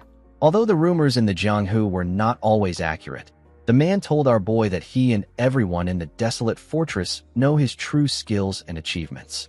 He said that he is proud to see such an outstanding junior appear in the desolate fortress. Yinshin told the man that he has also heard a lot about him. Jujium smiled and thanked him. He told him that he will reveal the full extent of his martial arts to him. He explained to Yinshin that there are many things that he has not experienced in the Jianghu. He told him that he might be bewildered and even get angry. He asked him if he can endure this. Our boy remembered hearing that the man can skillfully wield all sorts of techniques. He has even perfected the lazy donkey roll into a peerless skill. Yinshin placed his hand on his sword and told the man that it is time for them to deepen their acquaintance with their sword. Jujium gently smiled when he heard this. Shingun asked them to begin. Immediately, he gave the order. Jujium took out 2 blades from his clothes and threw it at our boy in an instant. Yinshin drew his sword and used it to block the blades. He decided to do his best in the match. Jujium quickly grabbed his sword hilt when he saw Yinshin block the attack. One of the Blue Robe Warriors was impressed that our boy was able to block the blades with one strike. He noticed that Yinshin perfectly traced the path of the Radiant Demon Arts when he drew his sword. The man could tell that our boy was already in the realm of true masters. Yinshin gathered his energy and activated a movement art known as the limit releasing technique. His body instantly got covered in his energy. He charged at Jujium at a crazy speed and appeared behind him before he could even draw his sword. The man looked like he was moving in slow motion to Yinshin. The man was shocked to see our boy behind him.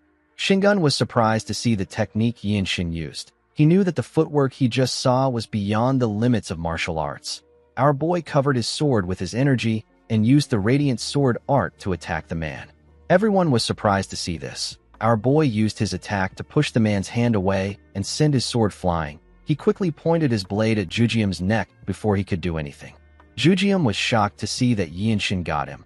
The warriors around the stage were also shocked to see that Yinshin won so quickly. Ma Jin and his team were not shocked by this, because they already knew that Yinshin was built different. Shingun realized that Yinshin was born with a natural talent for martial arts. He knew that no martial artist of equal rank could face our boy. He wondered if Yinshin is a fortune to the desolate fortress. The man envied Ma Jin for acquiring such a talented warrior. While thinking, the man saw that our boy was looking at him. He quickly realized that he made a mistake. He announced that Yinshin has won his duel. He told him that there will not be any other duels for him in this test. He told our boy that he got a full mark in this promotion test. Yinshin thanked the man for the marks. Shingun turned to Jujium and asked him to prepare for his second match. The man told him that he understands. Jujium picked up his sword from the ground and took a look at it. He smiled and asked Yinshin to use his talent to help people. He told him that he has the ability to be the best under the heavens. He turned around and waved to him. Our boy came down from the stage. Sobin moved close to him and asked him about how he was able to move like that. She asked him about the kind of footwork he used and the sword technique he used to knock Jujium's sword out of his hand. Yinshin walked past her and ignored her question. The girl said that she has never seen his martial arts before. She asked him about the clan he is from. She quickly realized that our boy was not going to give her an answer. She congratulated him on his win. Myung told Yinshin that he did well. After our boy's match, other white robe warriors fought themselves to become blue robe warriors. A while later, we see some musicians playing their instruments. Some beautiful women in red clothes danced for these musicians. The warriors of the fortress sat down and ate the food in front of them to celebrate the event. While they were celebrating, we see the fortress master wearing a blue robe for Yinshin. She placed her hand on his shoulder and prayed that the sunlight in his path would never fade.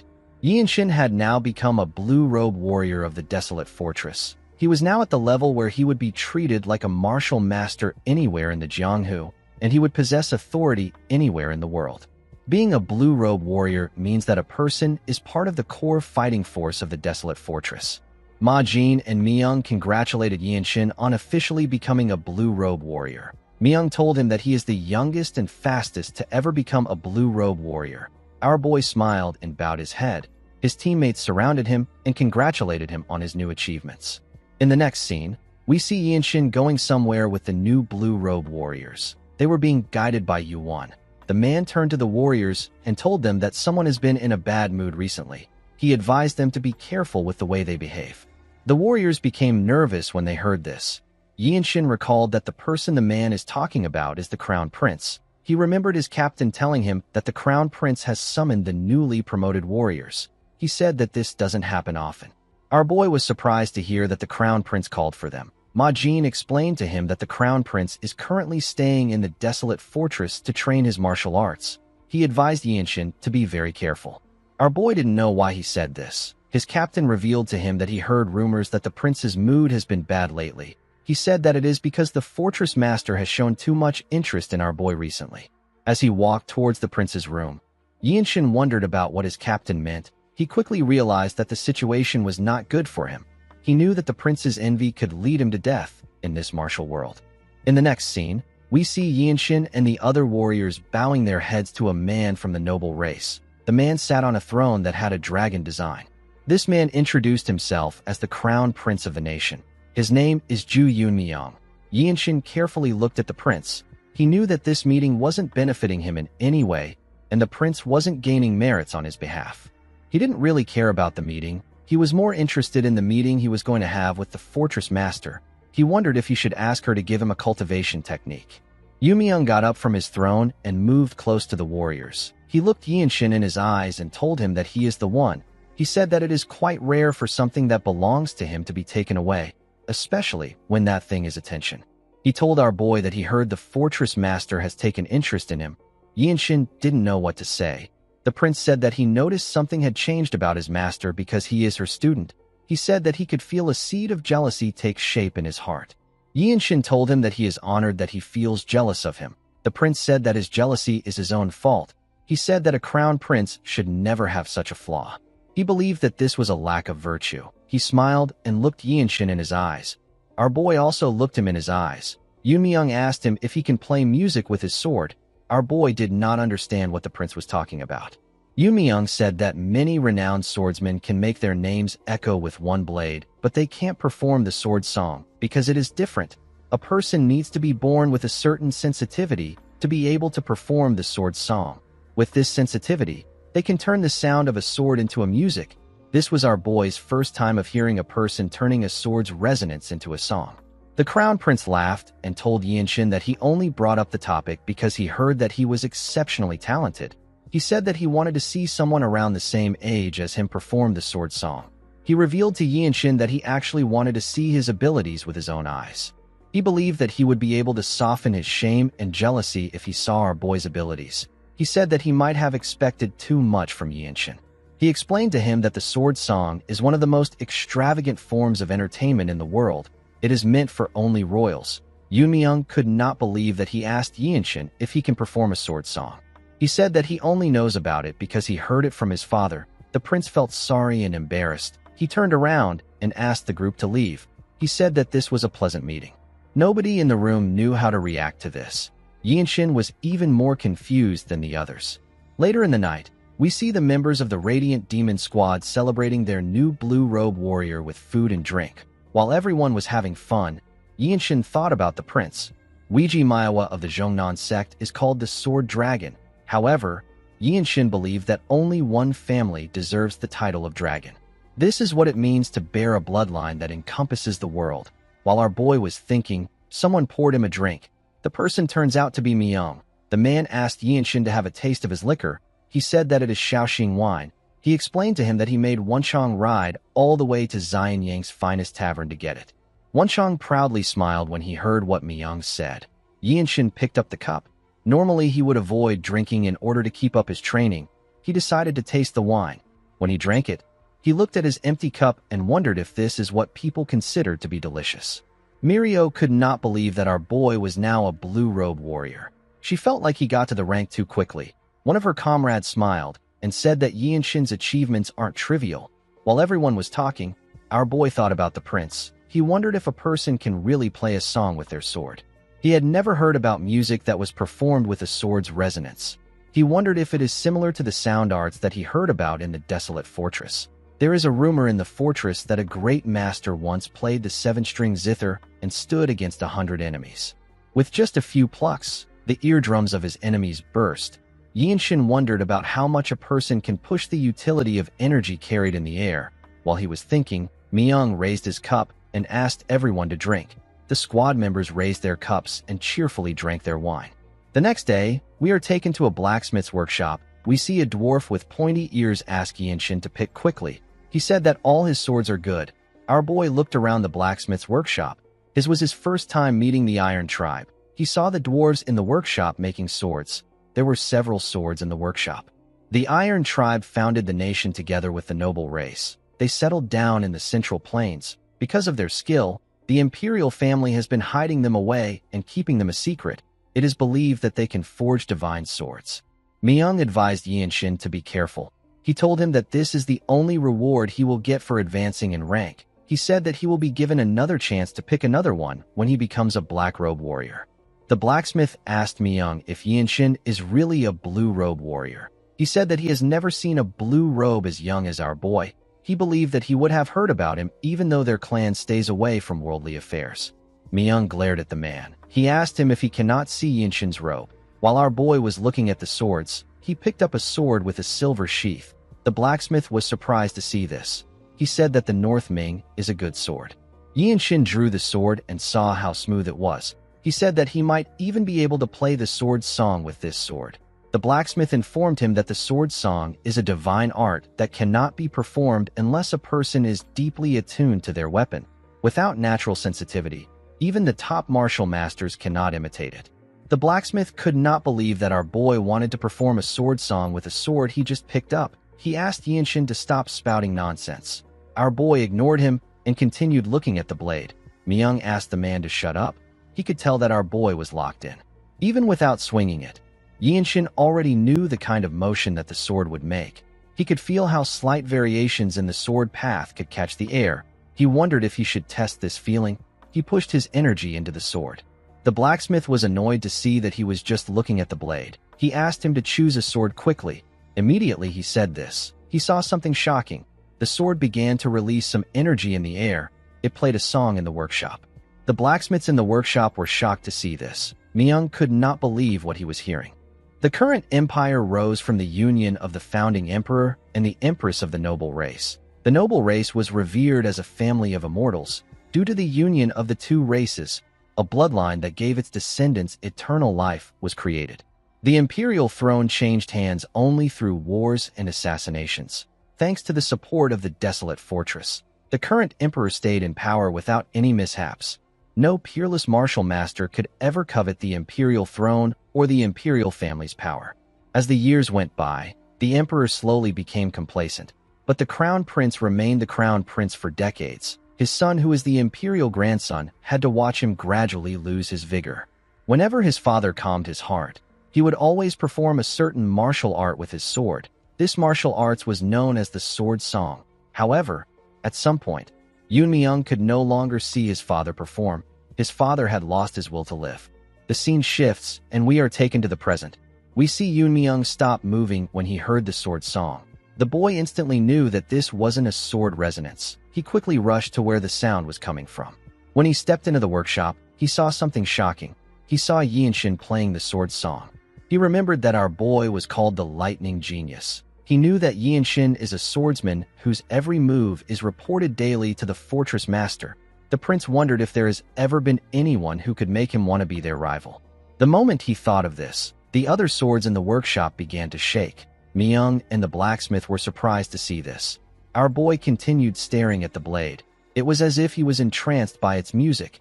In this moment, the foundation of a martial skill capable of bearing the weight of a whole faction was being created.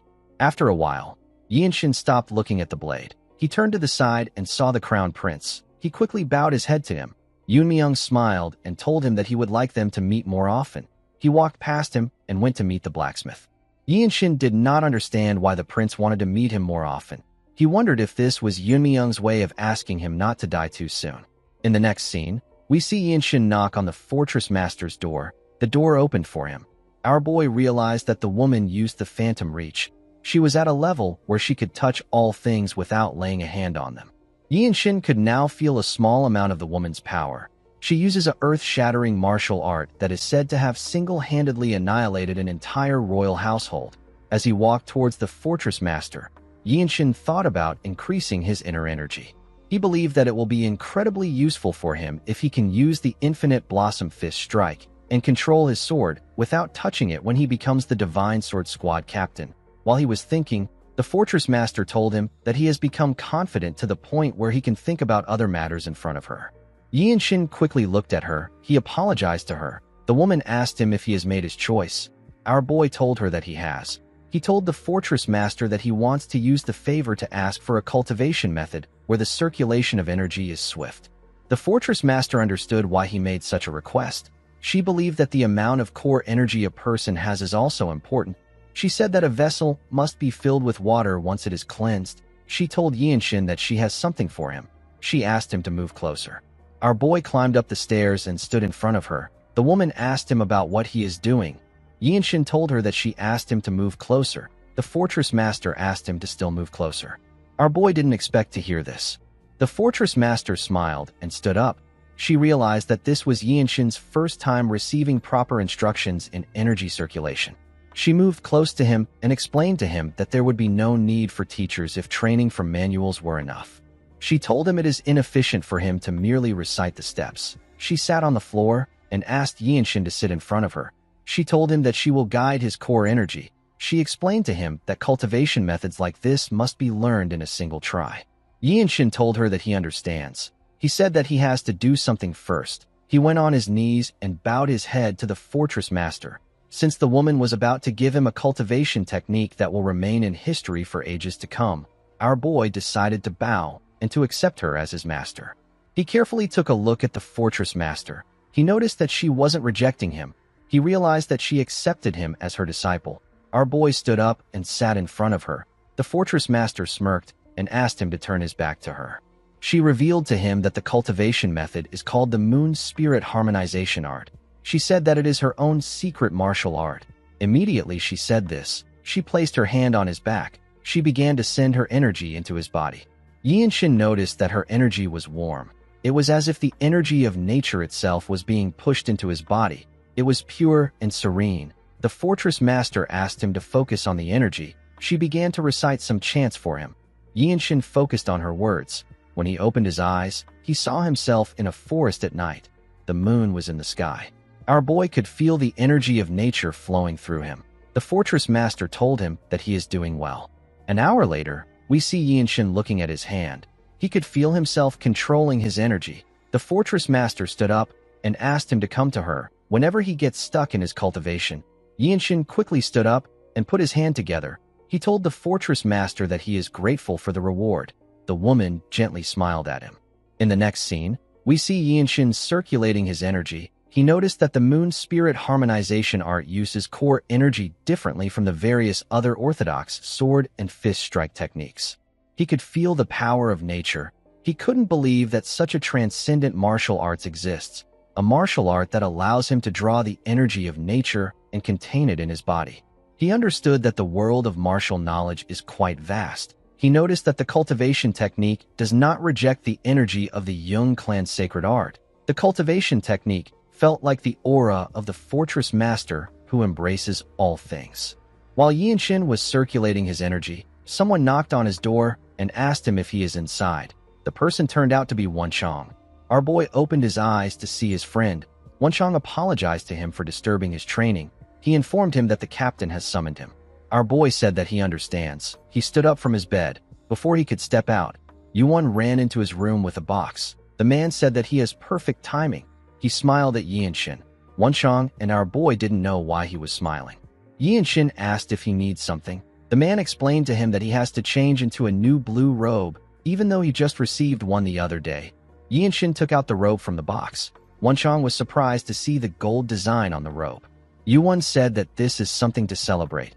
He said that the fortress master has chosen another direct disciple. Yinshin was shocked to hear this. Wenchang was more shocked than him. He could not believe that Yinshin was the fortress master's direct disciple. He now understood why the robe was clad in resplendent golden hue. Yuan explained to Yinshin that those who have inherited the fortress master's martial teachings carry symbolism that transcends the color of their robes. He said that it is necessary for Yinshin to undergo the formal initiation of their fortress. He revealed to our boy that the command bureau was the one that prepared the clothes. Our boy thanked him for the clothes. He watched Wenchang rob the robe on his face. In the next scene, we see Ma Jin staring at something with a worried look on his face. Sobin and Myung were also staring at the same thing. They were looking at Yinshin's new robe. Our boy told his captain that he heard he summoned him. Ma Jin put himself together and said that he did. He stood up and announced that Wenchang and Sobin will take a new mission under the leadership of Yinshin. He said that the mission requires youthful faces. Our boy realized that this is his first mission as a blue robe warrior. Ma Jin said that many people know the Wangbo clan as a martial clan, but they are actually something different. He said that the Heavenly Squad uncovered their secret recently. The clan has been conscripting commoners to build their estates without providing any compensation to them, and they have been preventing them from tending to their livelihoods. Wenchang was annoyed to hear that they have been forcing labor on the people without an imperial decree. Sobin said that such things are not uncommon. Ma Jin revealed to the group that the clan has over 1,000 forced laborers. He said that the issue is quite sensitive. He told the group that there is a limit to how much they can tolerate local martial aristocrats. He said that punishing an orthodox sect requires utmost precision because they need the public's sentiments to stand behind the desolate fortress. According to the captain, the Wangbo clan has taken complete control over the Jinan land of Shandong, and they even treat themselves like royalty. Due to this, it is very difficult to expose their deeds. Ma Jin explained to our boy that he and the two white robes will disguise themselves and infiltrate the Dragon Phoenix summit. The moment he said this, Yinshin remembered the little divine monk telling him about the event. Ma Jin said that the event is hosted by the Namgung clan this year, and the Wangbo's young clan heir will attend. He told Yinshin that his role is to provoke him. He asked him to aggravate the boy until he loses control and mobilizes his clan against him. He explained to him that he needs to force the Wangbo clan to take large-scale actions. If he is able to do this, cracks will appear in their control over Jinan. Through this cracks, the desolate fortress will extract credible witness and evidence. Our boy asked his captain about what will happen after they get their evidence. Ma Jin revealed to him that 3 units of the Divine Sword Squad will convene. The Radiant Demon Squad, the Heavenly Squad, and the Annihilation Squad will attack the Wangbo clan with their full force. Everyone was surprised to hear this. Yinshin knew that the 3 units would be invincible if they fought together. He realized that the desolate fortress plans to wipe out one of the 8 great Orthodox clans. He asked his captain if he can kill the Wangbo clan heir if his behavior becomes intolerable. Ma Jin smiled and told him that this decision can be taken at his own discretion. He told him that he has the authority to do this with his rank. Mirio explained to our boy that this mission is extremely dangerous. She advised him not to overdo things. Myung told him that the young heir was fated to die naturally. He said that the boy has amazing talent, but he was born with a weak constitution. He revealed to Yinshin that the boy is the genius of the solar divine meridians. He said that the young heir is very strong. The next day, we see Wenchang panicking when he found out that they had to cover the logo of the desolate fortress. He told his captain that this is all he and Yinshin have. Yinshin carefully moved away from him. He didn't want to get involved. Wenchang asked his captain to give them the logo of the Mount Hua. He said that he doesn't like this. He told Ma Jin that he will soon be recognized in the desolate fortress. His captain completely ignored him. Sobin felt nervous when she saw how Wenchang was acting. She said that she doesn't know if this covert operation will go smoothly. Yinshin told the girl that she worries too much. He told her that Wenchang is not as simple as he appears to be. The girl hoped that he was telling the truth. She said that this is her first mission. She told Yinshin that she will do her best to match his pace. She said that she was only able to see a glimpse of his martial arts during the promotion exam. She told him that she wants to see if his skills match his reputation. Yinshin didn't really care about this. He was more focused on the fact that he couldn't fail this mission. He remembered how he failed to subdue the apostles of the Blood Flame cult last time. He didn't want to experience such failures again. He didn't care if the young heir of the Wangbo clan possesses the solar divine meridians. To him, the boy was nothing more than a point that can be added to his merit. After Wenchang was done throwing his tantrum, Yinshin told his captain that he will see him later. Ma Jin told our boy that he will clash with the Wangbo clan the moment he completes his mission. In the next scene, we are taken to an area near Huizhou. We see Yinshin looking at his sword. He noticed that he is now able to slightly understand the sword's song after honing it on his way here for 20 days. It has become much easier for him to amplify the sword's resonance. While sitting in a lotus position, Yinshin used his limit-releasing technique to release his qi. He pushed his qi into the sword. Wenchang and Sobin turned to him when they felt his energy. They could hear Yinshin's sword song. Our boy noticed that he could now control the pitch of the sword song. He realized that he will be able to create a sound art if he joins the resonating music with a dispersing inner energy. Sobin noticed that there were other people around them. She told Yinshin that his sword song really draws attention. Yinshin saw that the people in the area were looking at them. He apologized to his teammates and put his sword away. Wenchang told him that it was pleasant to the ear. While eating a snack, the man said that the sword song carries a refined taste. The moment he said this, two people wearing the same attire asked the group if they are attending the Dragon Phoenix Summit. One of them told our boy that his conduct is arrogant beyond measure. The boy and the girl walked up to the group. The boy asked Yinshin if he is trying to flaunt his shallow martial skill by wringing out his sword resonance in broad daylight without even fighting. Yinshin carefully looked at the boy and girl. He took a look at their swords and attires. He saw their subordinates behind them. He could tell that these people were from a great martial clan of the Orthodox world. Wenchang didn't understand why the boy and girl were spouting nonsense. Before he could say anything, Yinshin stood up. Our boy put his hand together and bowed his head to the boy. He told him that he was reckless. He said that his words have struck him deep in his heart. The boy did not expect to hear this. Wenchang and Sobin were surprised to see Yinshin apologizing. The boy liked the fact that Yinshin admitted his mistake. He said that it is nice to see someone admitting their mistake. The girl next to him said that our boy must have been startled because they revealed their irritation with killing intent. The young master asked Yinshin for his name and sect. Yinshin carefully looked at him. He realized that the Jianghu has people like the Sword Dragon who are humble and arrogant young masters of prestigious sects. The boy did not understand why Yinshin was staring at him. He got angry and asked him about why he is thinking so hard. He asked Yinshin to speak openly. Our boy introduced himself as Gu Gua of the Truth-Seeking sect. The young lady said that she has never heard of his sect. She told Yinshin that he is just a nobody without any roots. The young master revealed to him that they are bloodline heirs of one of the great Orthodox clans. With a smile on his face, he asked Yinshin if he has heard about the Wangbo clan. Our boy and his teammates couldn't believe that their target came to them. The two heirs confidently smiled at them. The young master placed his hand on his sword and said that he knows all the sects that are allowed to attend the Dragon Phoenix Summit. He told Yinshin that he cannot let him pass if his sect lies between the Orthodox and unorthodox sects. The young lady raised her sword and smiled. She told Yinshin that he must be corrected because he wasted his ability to wield the realm of sword resonance. Yinshin couldn't believe that he was meeting someone from the Wangbo clan in a place like this. He thought that their mission would take a really long time. He realized that it might end quickly. He recalled that his task is to provoke the young lord of the Wangbo clan into reacting and forcing him to mobilize his clan's power. Yinshin knew that he needed to secure proper justification before acting. He asked the heirs if they are really bringing up their roots. He placed his hand on his face to show his disappointment. He told them that their clan's name might be highly renowned, but it still doesn't change the fact that their conduct is rude even after hearing his sect's name. The young master was surprised to hear this.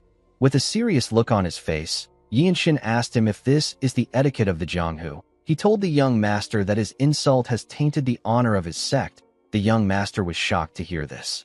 Yinshin reminded him that he greeted him with courtesy and admitted his fault, and he even revealed his name and the name of his sect. He placed his hand on his sword hilt and told the boy that he insulted him by bringing up the Wangbo clan and calling his roots shallow.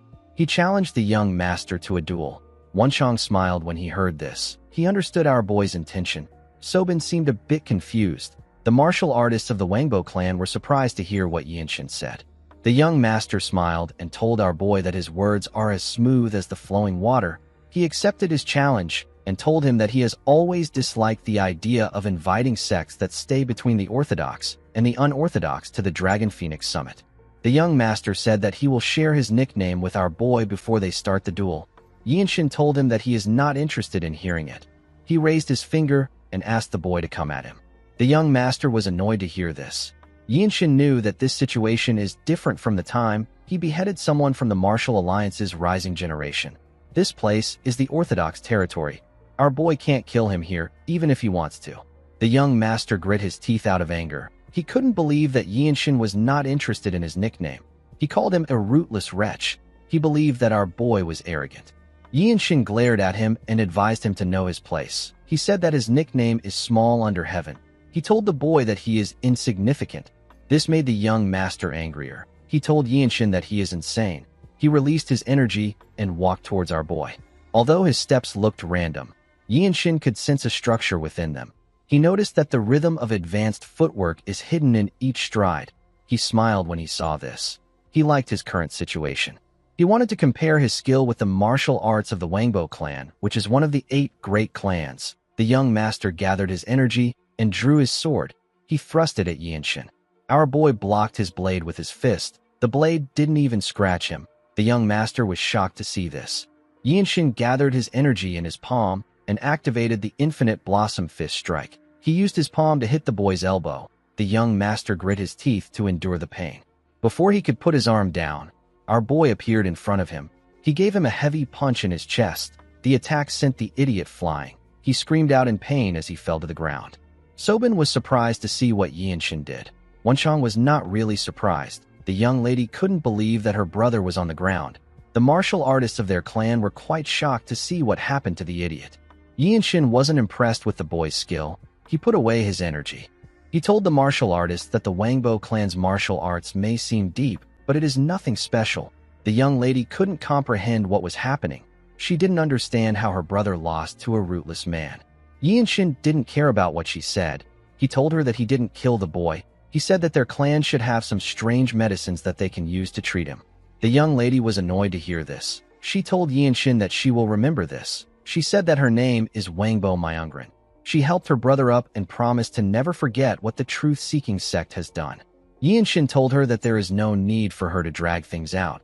He told her that he still has enough strength to accept her strikes. Myungren did not expect to hear this. Our boy asked her if she wants to continue the duel. The young lady became nervous. He said that a martial clan would never just send the young ones out. He asked her if there are elders with them. The martial artists of the Wangbo clan quickly placed their hands on their swords and stepped forward. Before Yinshin could do anything, Sobin called out to him.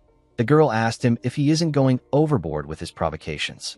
She suggested that they survey the nearby terrain. She told him that the situation will turn into a pursuit if the Wangbo clan swarms in. Yinshin did not understand what the girl meant by provocations. To him, he has not even started provoking them yet. He wondered about what he should do. He recalled that they are disguised as the truth-seeking sect, a sect living in the Jianghu for profit and fame.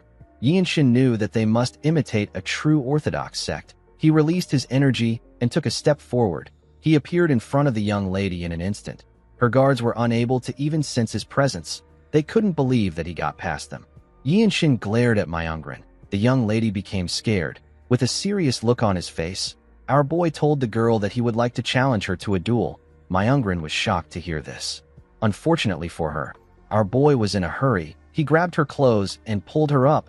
Before he could do anything, someone asked him to wait. He said that there is no need for them to go this far. Yinshin and Myungren quickly turned to the man. The young man had a bottle of liquor in his hand and a leaf in his mouth. He told Yinshin that his siblings might have made some inappropriate comments, but he is going overboard. The moment our boy heard this, he knew the identity of the man in front of him. This guy is the owner of the Solar Divine Meridians and the young patriarch of the Wangbo clan. Myungren noticed that Yinshin was looking at her older brother. She gathered her energy in her palm and tried to attack our boy's head. Unfortunately for the young lady, She didn't know that Yinshin didn't care about gender. Our boy gave her a heavy punch on her head before her hand could reach him.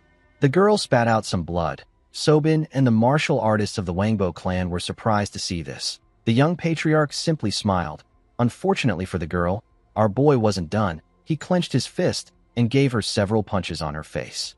The young lady spat out more blood. She eventually lost consciousness. The young patriarch said that he is already worried about how the elders will react. He threw the leaf and the bottle of liquor away. He appeared next to Yinshin. He covered his fist with his hot energy and thrust it at our boy at a crazy speed. He wanted to grab Yinshin's hand. Yinshin let go of his sister when he saw multiple hands coming at him. He was able to block the man's attack. The young patriarch pulled his sister aside and continued attacking Yinshin.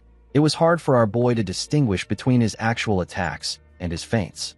Of course, Yinshin was still able to match his speed. He noticed that the inner energy contained in the man's hand was incredibly heavy and hot.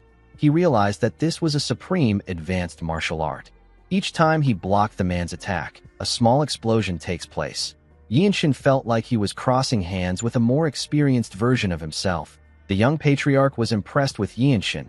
He could not believe that there was another person like him. He increased the speed of his attacks. He found the fight to be entertaining. Yinshin noticed he was getting pushed back by the man's strength. He decided to change his attacks. He gathered his energy in his palm and activated the Infinite Blossom Fist Strike. He used a technique known as Vortex to attack the young patriarch. A bright light was released when their fist clashed.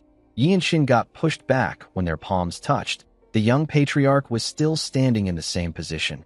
He smiled and told Yinshin that he will become a sight to behold after accumulating more years of experience. He told him that this is only possible if he continues to polish his skills. Yinshin glared at him. He noticed that the man did not retreat at all. The young patriarch took out a leaf and placed it in his mouth. He told Yinshin that he will not be able to see the day he improves. He asked our boy to forgive his siblings. He glared at his sister and told Yinshin that they won't be able to look him in the eyes in the next 10 years. Myungrin became nervous when she saw her older brother glaring at her. The young patriarch and his group gathered their things and moved past our boy. The man told Yinshin that he will see him later. Yinshin turned around and watched them move forward. He believed that it would have been better for the young patriarch to enter the desolate fortress and aim for the fruit of the world tree. While thinking, he remembered how their fight went. He remembered how the man used his fist. Yinshin did not think that he could use his senses like that. He realized that he needed to learn how not to be stuck in the direction of an attack. While he was reflecting, Wenchang called out to him. He asked Yinshin if he is alright. He told him that he was going to step in, but he didn't do anything because our boy looked like he was enjoying himself. He told Yinshin that he is the best at provoking a person. Our boy agreed that he was enjoying himself. He told his friend that he saw right through him. He said that he doesn't understand what he means when he says that he is good at provoking others. Wenchang and Sobin were surprised to hear this. They realized that our boy was just acting like himself. Wenchang said that the young patriarch of the Wangbo clan is a formidable opponent. There are rumors of people calling him a spoiled brat who struts on the clouds. Wenchang said that his martial skill and his temperament matched the rumors. Sobin moved close to Yinshin and said that she is impressed by the fact that he was only pushed back a single step. She revealed to him that the young patriarch carries the nickname of the Supreme Flame Dragon. He is regarded as the most talented martial artist in the north of the Yangtze River. He dominated the Dragon Phoenix Summit at age 20. 5 years have passed since that time. Yinshin was shocked to hear this. Sobin said that the Supreme Flame Dragon was arrogant enough to say that he enjoyed watching the antics of the White Qilin, who was the previous champion of the event. Yinshin asked the girl if the young patriarch has really lived 5 years after age 20. Sobin said that he has. She told Yinshin that she actually thought that he and the young patriarch are the same age. She asked him if he will be 20 in 5 years' time. Yinshin didn't respond to her. Wenchang and Sobin didn't know what was wrong. Our boy put himself together and told the girl that she is correct. In the next scene, we are taken to Huizhou. We see Yinshin and his teammates greet 2 guards. One of the guards asked them if they have come for the Dragon Phoenix Summit. Yinshin put his hand together and introduced himself as Gugua. He told them that he is from the truth-seeking sect. Wenchang was not happy to hear the name of the sect. The guards took a look at a list. The guard with beards turned to Yinshin and apologized to him. He said that the Dragon Phoenix Summit will not be held at their clan's estate this year. He explained to him that a grave issue has occurred at the main estate, so the venue has been changed. He asked our boy for his understanding on the matter. Wonchang couldn't believe that the event was no longer held at the clan's estate. The man walked past them and said that he is going to guide them to the Lotus Pavilion in the north of Huizhou. Yinshin found the situation to be strange. He could tell that this people treat the Dragon Phoenix Summit as an important event. He realized that something might have happened at the Namgung clan. He wondered if they were attacked by the 13 Skies. After guiding them to their destination, the guard informed them that nearby inns will accept them once they mention the Namgung clan name. He asked them to make good connections. After saying this, he left. Immediately the man left. Yinshin and his group heard a loud sound come from the pavilion. They quickly turned around. They went into the pavilion. They saw different martial artists inside. 2 martial artists were fighting on the stage. Yinshin realized that this is the next generation of martial masters. 2 martial artists spoke about how Yu Hyun, who is a disciple of the Manhwa, has profound martial skill. One of them said that the boy ate the plum blossom pill. His friend said that it is still dangerous. He said that the Supreme Flame Dragon's eyes have gone wild. He said that the young patriarch knows no shame, even though he is older. The Supreme Flame Dragon thrust his blade at Hyun at a crazy speed. He called him an incompetent fellow and asked him if this is all he can do. Hyun was able to block his attacks, but he was getting pushed back. The other martial artists felt like the Supreme Flame Dragon was going too far. They wondered about what they should do. One of them said that someone has gone to get the officials. Yinshin stepped out and jumped over the pond, separating him from the stage. He landed next to the fighters. The young patriarch turned to him when he sensed his presence. Yinshin glared at him. Hyun was shocked to see our boy. The Supreme Flame Dragon referred to Yinshin as an insignificant brat and asked him about what he is doing there. He swung his blade at Hyun with a large amount of force. The boy was unable to block the attack. It sent him flying. He crashed on the ground. The Supreme Flame Dragon gathered his energy in his hand and thrust it at Yinshin. Our boy carefully pushed his hand aside and grabbed his arm. Although he did not have the same amount of energy as the young patriarch, Yinshin was able to deduce that he could fight him if he is able to read the direction of his attack. He used the limit releasing technique to release his energy. He gathered his energy in his palm and used it to tighten his grip on the young patriarch's arm. The Supreme Flame Dragon was shocked to see this. He was able to break away from our boy's grip, but he got heavily injured. Yinshin told the man that he is not like him. He looked at his palm and told the young patriarch that he is a little slow-witted. A young martial artist wondered about what was happening. His friend told him that the Supreme Flame Dragon's pressure points have been blocked. The man said that he has never seen a technique like the one Yinshin used. He told his friend that our boy's grasp technique and pressure points blocking was perfect. The man felt like he was looking at an elder of a noble clan. He wondered about the sect Yinshin came from and how he was able to do this to the Supreme Flame Dragon in their brief clash. The young patriarch took a look at his hand. He couldn't believe that Yinshin actually told him that he is slow-witted. Yinshin took a look at his hand and told the man that he is nothing special if he can't sense this.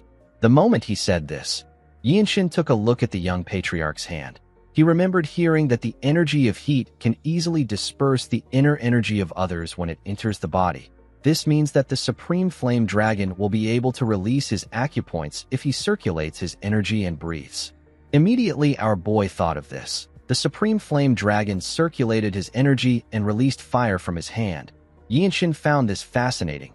He wondered about how it was possible to use core energy to evoke the property of flame. The Supreme Flame Dragon turned to Yinshin after he was done circulating his energy and told him that he doesn't seem interested in him. His complexion looked bad. He asked our boy if he is really from the truth-seeking sect. He told our boy that he could sense his potential from their brief exchange. He put his sword away and told Yinshin that someone like him will be able to leave a name behind for a long time. He told our boy that people will still talk about him even decades after his death. Yinshin asked him if there is anything wrong with this. The young patriarch glared at him when he heard this. He asked Yinshin if he knows the feeling of his own feet moving towards the abyss on their own. Our boy didn't understand why the man brought this up. The Supreme Flame Dragon told Yinshin that he possesses everything. He told him that his complexion is excellent. He asked Yinshin to tell him how it feels to have everything without ever having to pay a price. Our boy did not expect to hear a question like this. The young patriarch took a look at his hand and revealed to Yinshin that he has carried extreme yang energy since birth. He said that he grew stronger even without training his cultivation techniques. However, his sharpened senses always came with the burning pain of his blood channels.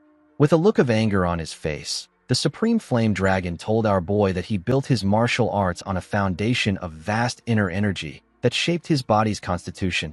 He told him that it is not something that he can belittle by calling him slow-witted. Everyone watched the Supreme Flame Dragon warn Yinshin.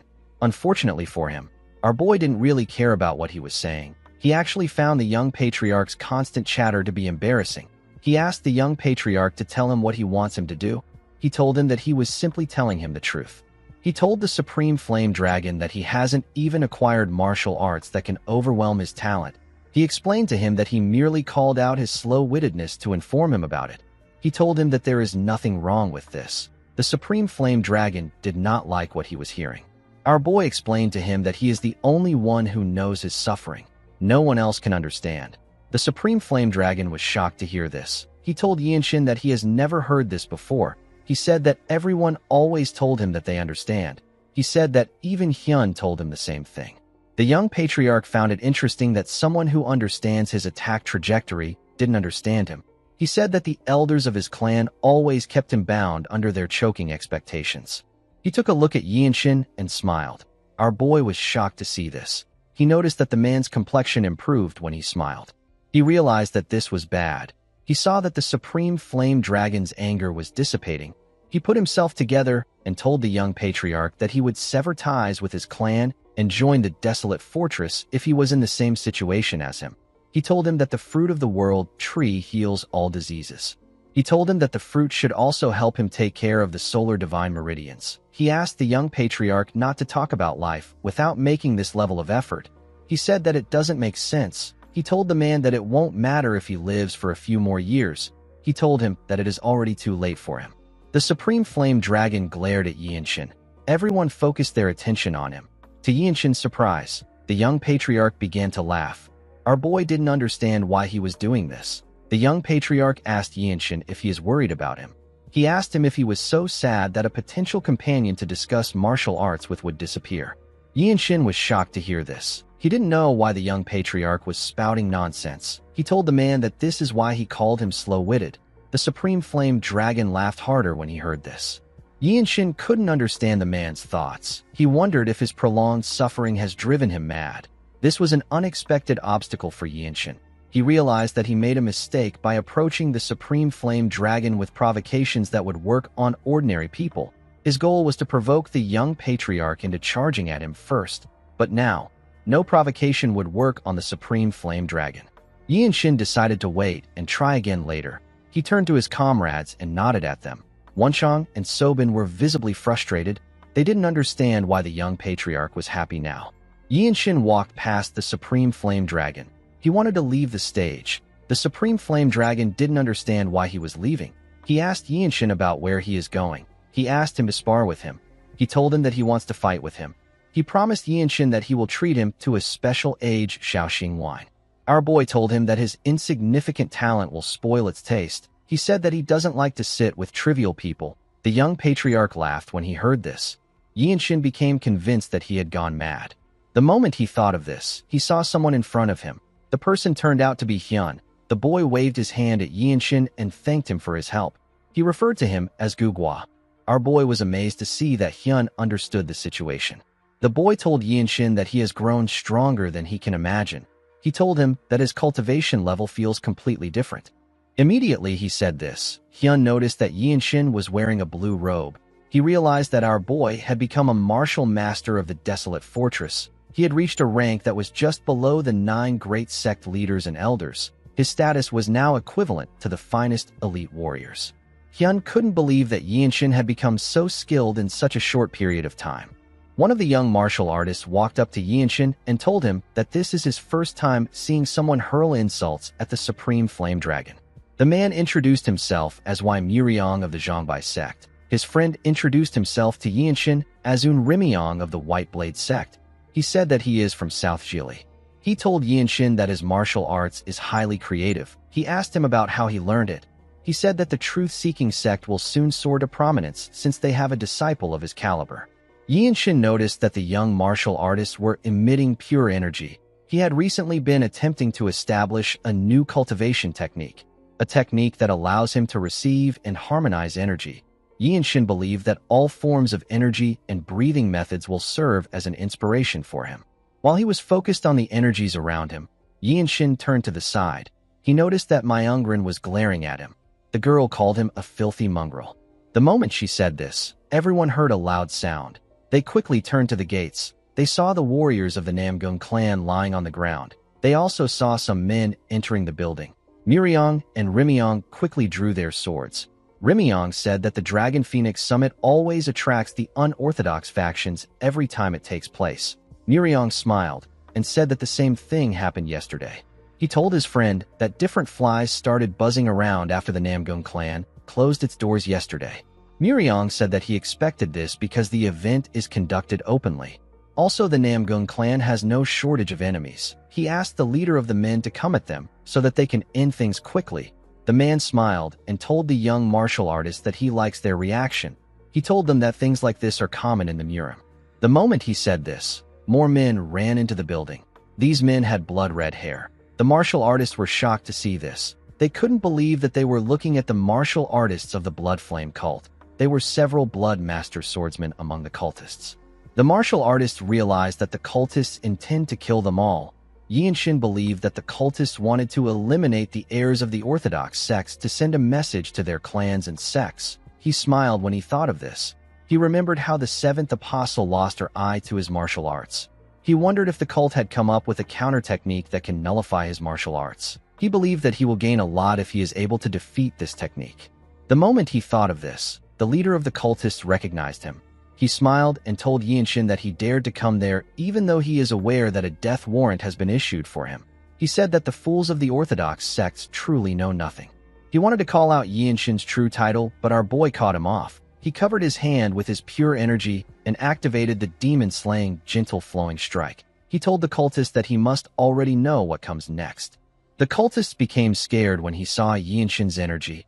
Even the Supreme Flame Dragon was shocked to see our boy's pure piercing energy. The cultist and his men smiled. They took out some round objects. Wenchang was shocked to see the objects. He realized that they were bombs. The cultist threw the bombs at the martial artist. Yinshin realized that it was a bomb when it got close to him. He quickly used the limit-releasing technique. He used a large amount of energy to push himself back before the huge explosion could take place. He was able to escape the explosion. Even though he avoided a direct hit, he could feel the shock of the explosion rattling his bones. Yinshin fell to his knees and spat out some blood. He realized that his insides were wrecked. He recalled that the bombs the cultists are using are known as thunder bombs. He knew that reckless usage of this bombs is an act of rebellion. He didn't think that the cultists would use this bombs to wipe out the heirs of the Orthodox sects. The moment he thought of this, someone used the whispering technique to call out to him and ask him if he is okay. The person turned out to be Wenchang. Yinshin told him that he is fine. He asked him about where Sobin is. Wenchang informed him that the girl wanted to scout around Myungrin's position before she meets up with them. He said that Sobin must be with Myungrin. Wenchang asked our boy if he can still move. Yinshin cleaned the blood on his lips and stood up. He told him that he is fine. He said that they need to move out. The two of them linked up and charged at the cultists. The leader of the cultist ordered his subordinates to stop them. As they ran towards the cultists, Wenchang took a look around. He saw Sobin and the martial artists of the Wangbo clan standing in another part of the building. He told Yinshin that the girl is with them. The moment he said this, Myungrin glared at Sobin. She gathered her energy in her palm and hit Sobin in her back. The attack sent the girl flying. Wenchang and Yinshin were shocked to see this. Sobin couldn't believe that she was in the air. Wenchang called out to his comrade. Immediately he did this. Our boy ran towards her. He took a look at Sobin. He realized that the girl will hit the surface of the lake before he counts to 5. He calculated that he is 21 meters away from her. He jumped and grabbed the girl while she was in the air. Sobin was shocked to see him holding her. The moment they landed on the ground, a cultist charged at our boy from behind. Yinshin tore him apart with a single slash. Sobin was surprised to see this. She thanked Yinshin for saving her. Immediately she said this. She noticed that he was breathing heavily. She asked him if he is okay. Yinshin told her that he is fine. He told her that they need to get out of there fast. Wenchang took out the cultist in front of him and joined his comrades. He informed them that the cultists are coming at them from the south. Yi and Shin moved forward and said that they will move along the northwestern ridge and follow the shoreline. Sobin told him that the cultist might be luring them to a trap. Immediately she said this, some cultists charged at Yi and Shin. Our boy easily cut them down. He told the girl that they have no choice but to follow that path. He and his comrades quickly left the burning compound. As they ran towards the shoreline, Wunchang told his comrades that the cultists were quite focused on killing the heirs of the Orthodox sects. He asked them if they are also feeling guilty for the death of those martial artists. Sobin told him that the cultists are the ones killing them. She asked him about why she would feel guilty. When Yi and Shin heard this, he promised to kill any cultist of the Blood Flame cult that he comes across. A while later, we see two martial artists of the Wangbo clan stand up when they saw Yi and Shin and his group. These martial artists were with the heirs that managed to escape the massacre. Almost everyone that escaped was there. The Supreme Flame Dragon noticed that Yi and Shin was injured. He asked him about what happened to him. He told him that his injury looks pretty serious. Yi and Shin glared at him when he heard this. The young patriarch said that his clan will soon come down from above and the Namgung clan will come up from below to take care of the cultists. He assured Yi and Shin that he will make a special effort to get him a rare healing elixir when the battle is over. Myungrin called out to her brother when she heard this. She pointed at Yi and Shin and called him a filthy mongrel. She asked him to tell her who he is. She told our boy that the Blood Master swordsmen were after him. She asked him to tell her the kind of grudge he brought to the summit with him. Yi and Shin glared at the girl. Myungrin asked him to answer her. She asked him if she looks like a fool to him. Yi and Shin looked around. He realized that all the children of the great clans were there. The heirs of the mid-tier sects were either killed or scattered. Myungrin asked him not to say another word. She asked him to not bluff with her. She told Yi and Shin that she can see right through his injury. She asked him if he can still flaunt his little martial prowess in his pathetic state. Sobin and Wunchang wanted to interfere when they heard this.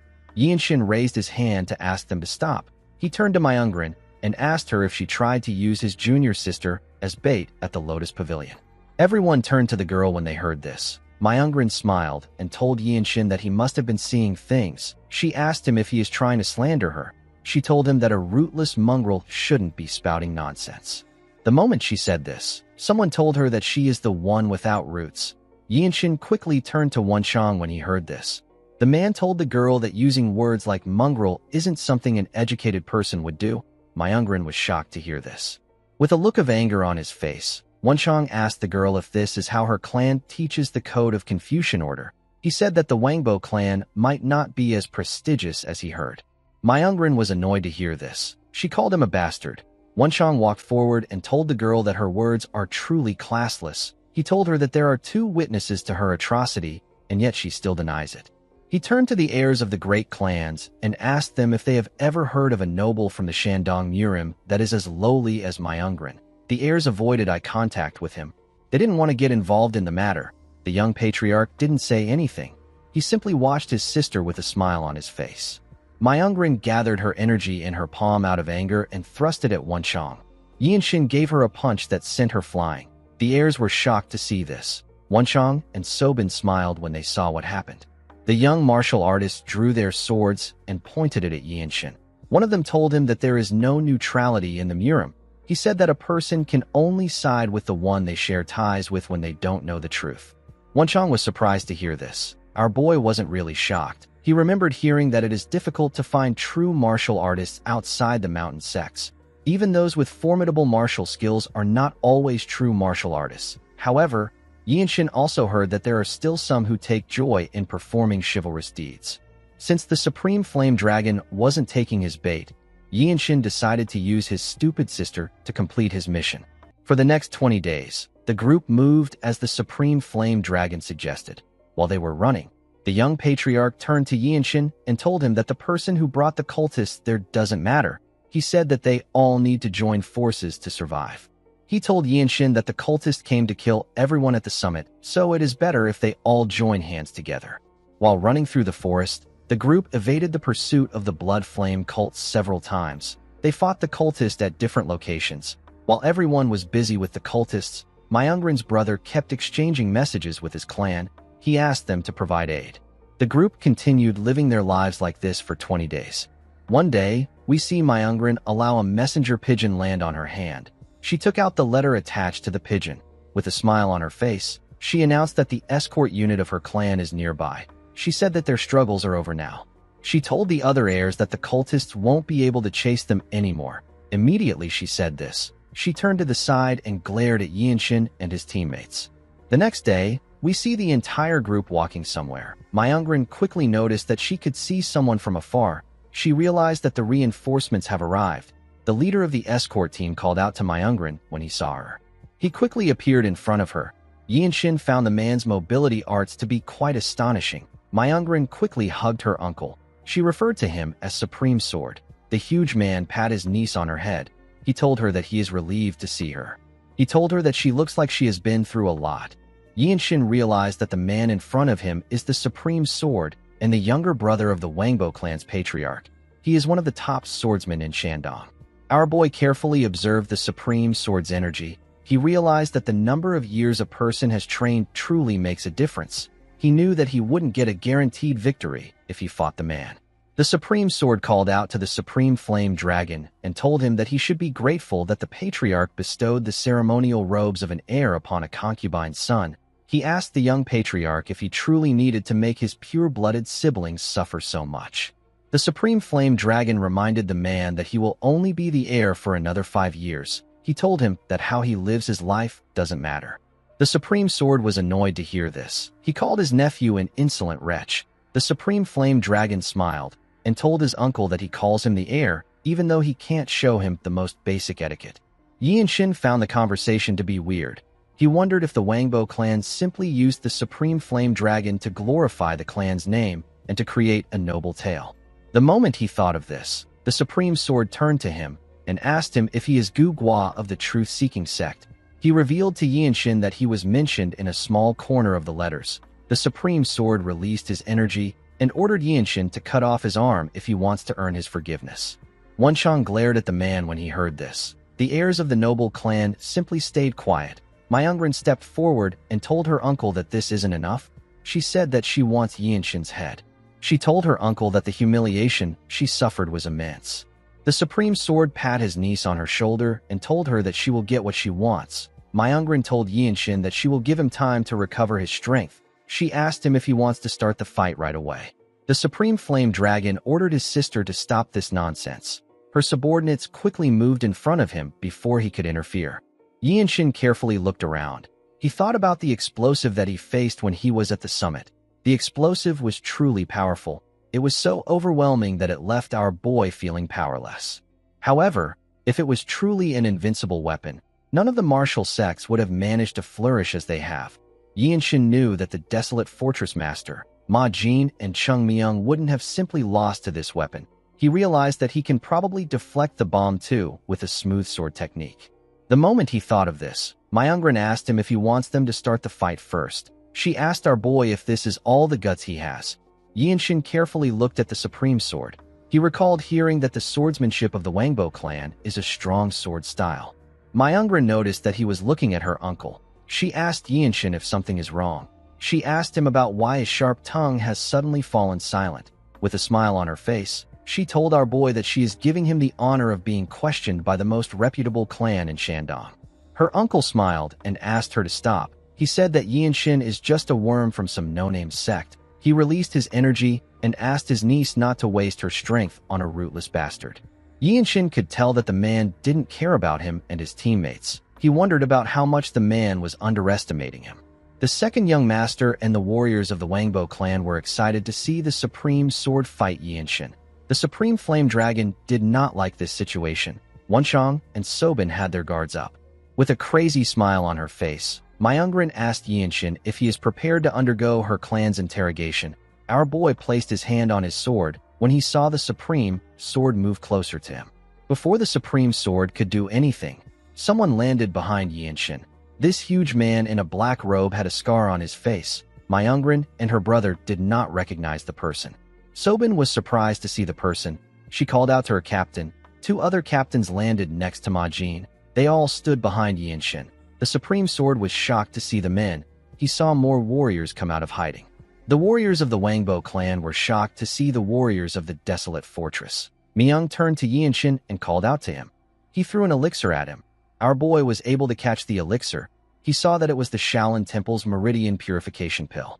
Yinshin's favorite hype man moved close to him and placed his hand on his shoulder. He smiled at our boy and tore the clothes that were hiding the symbol of the desolate fortress. The heirs of the noble clans were shocked to see the golden logo on Yinshin's clothes. One of them said that our boy is a direct disciple of the desolate fortress master. Myungrin was shocked to hear this. Our boy put the pill away and told his superiors that they can begin now. The heirs didn't understand what was happening. They remembered that Yinshin said that he is from a small sect. They realized that the men wearing the black robes were captains from the desolate fortress. They wondered why 3 captains were there. The warriors of the Wangbo clan and the heirs were quite scared. The Supreme Flame Dragon couldn't believe that Yinshin was a blue-robed warrior of the desolate fortress. Since someone as young as Yinshin was a blue-robed warrior, one of the heirs realized who he was. He said that our boy is the lightning genius. Myungrin was shocked to hear this. Everyone knew the lightning genius as the rising martial artist of the desolate fortress who severed the heads of blood master swordsmen and even cut down the vicious Rakshasa swordsman when he was a white robe. Myungrin nervously asked our boy if he is really the lightning genius. Yinshin asked her if his name has already reached Shandong. The girl asked him about why he didn't just share his identity with her.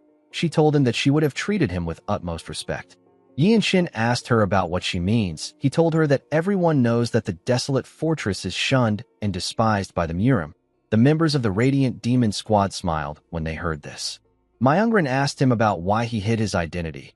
Yinshin told her that there is no reason why a martial artist of the desolate fortress would hide their identity unless it is for a mission. Myungrin was surprised to hear this. One of the heirs quickly went on his knees and bowed his head to Yinshin. He said that he has failed to recognize a royal descendant. His friend asked him about what he means. The boy told him that all the direct disciples of the desolate fortress master are of royal lineage. He said that this is always the case.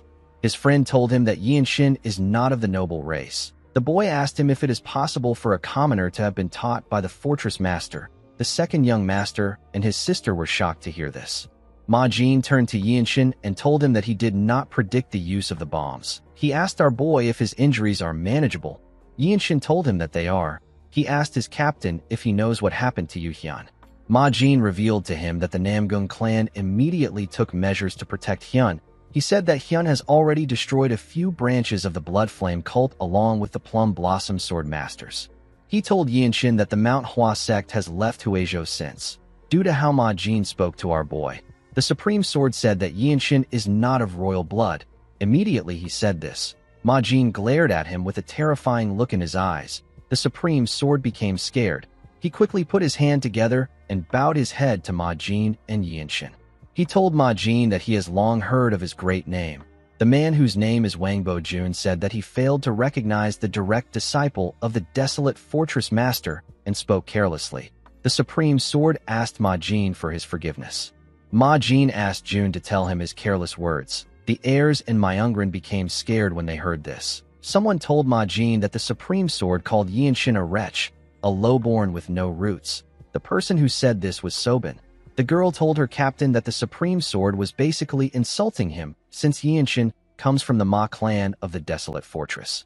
Myungrin couldn't believe what she was hearing. None of them expected this. The heirs and the warriors couldn't believe that they offended the lightning genius who is the direct disciple of the desolate fortress master and a member of the desolate fortress Ma clan. Myungrin knew that she was screwed. Ma Jin cleared his throat and told the warriors of the Wangbo clan that their family of petty nobles has committed a grave sin by forcing commoners into labor. The number of commoners working for them has nearly reached 1,000.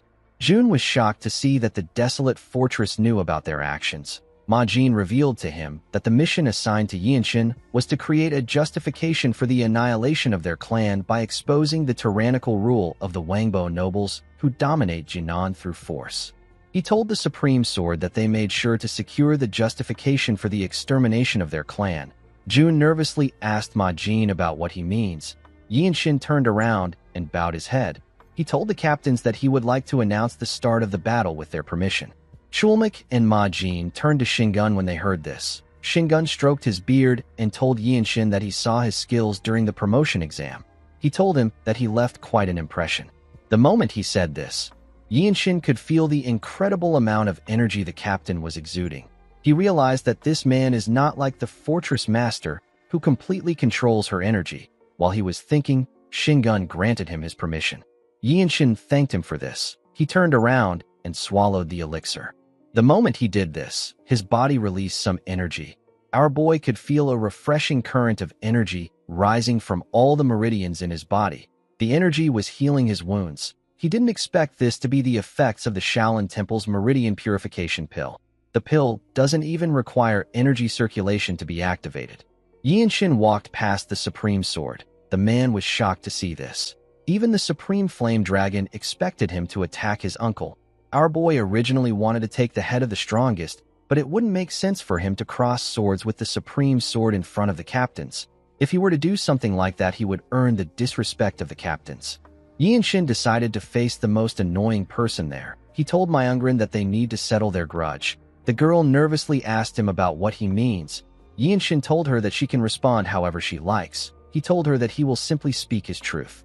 He reminded her that her uncle asked him to offer his arm, and she asked him to offer his head. He told her that she did another stupid thing like this at the Dragon Phoenix Summit. He told Myungrin that Sobin could have died. He said that she would have definitely died if he hadn't intervened. Myungrin couldn't say anything. Everyone was focused on her. The girl put herself together and told Yinshin that she acknowledges the famed reputation of the blue robe martial artists. She told him that she understands his arrogance since he is the direct disciple of the desolate fortress master. She placed her hand on her chest and told our boy that she cannot stand and allow him to fabricate such lies. She said that she has nothing to hide. She told him that she has never acted in an unorthodox way. Yinshin was not surprised to see that she would deny her actions. He told Myungrin that it doesn't even matter. The girl did not understand what he meant. Yinshin revealed to her that his final mission is the annihilation of the Wangbo clan. He told her that nothing will change no matter what she says. Myungrin was shocked to hear this. Yinshin drew his sword and used the swift sword style to behead Myungrin with a single strike. The last thing Myungrin saw as her head fell to the ground was Yinshin's face.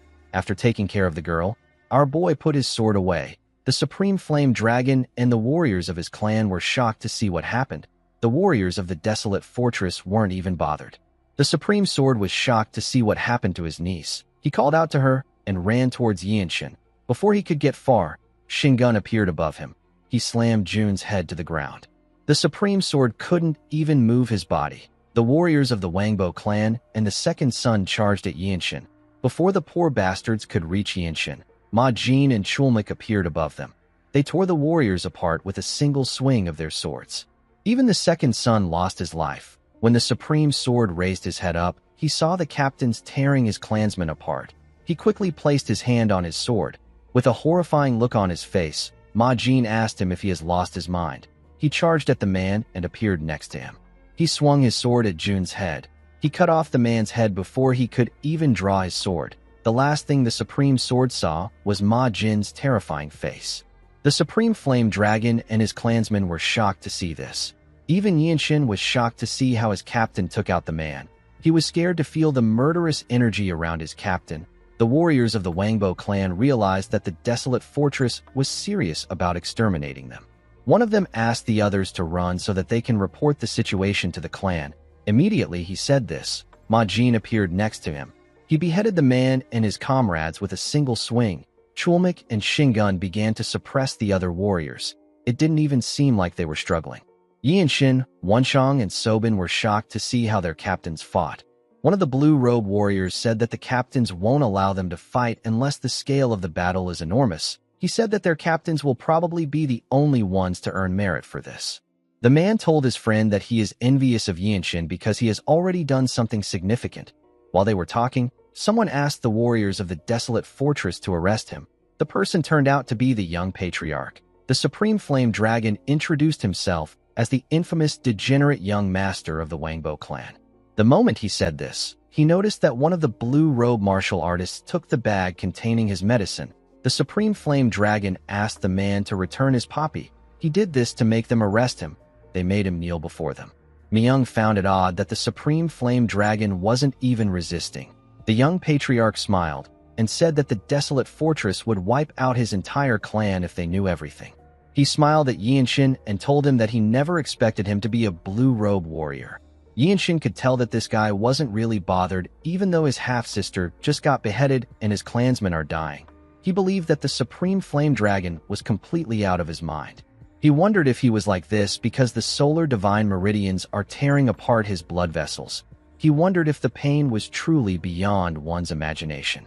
The Supreme Flame Dragon asked Yianshin about the type of sword technique he used to behead his sister. He said that he has never seen or heard of such a technique. With a crazy look in his eyes, he asked Yianshin to tell him the cultivation method he learned.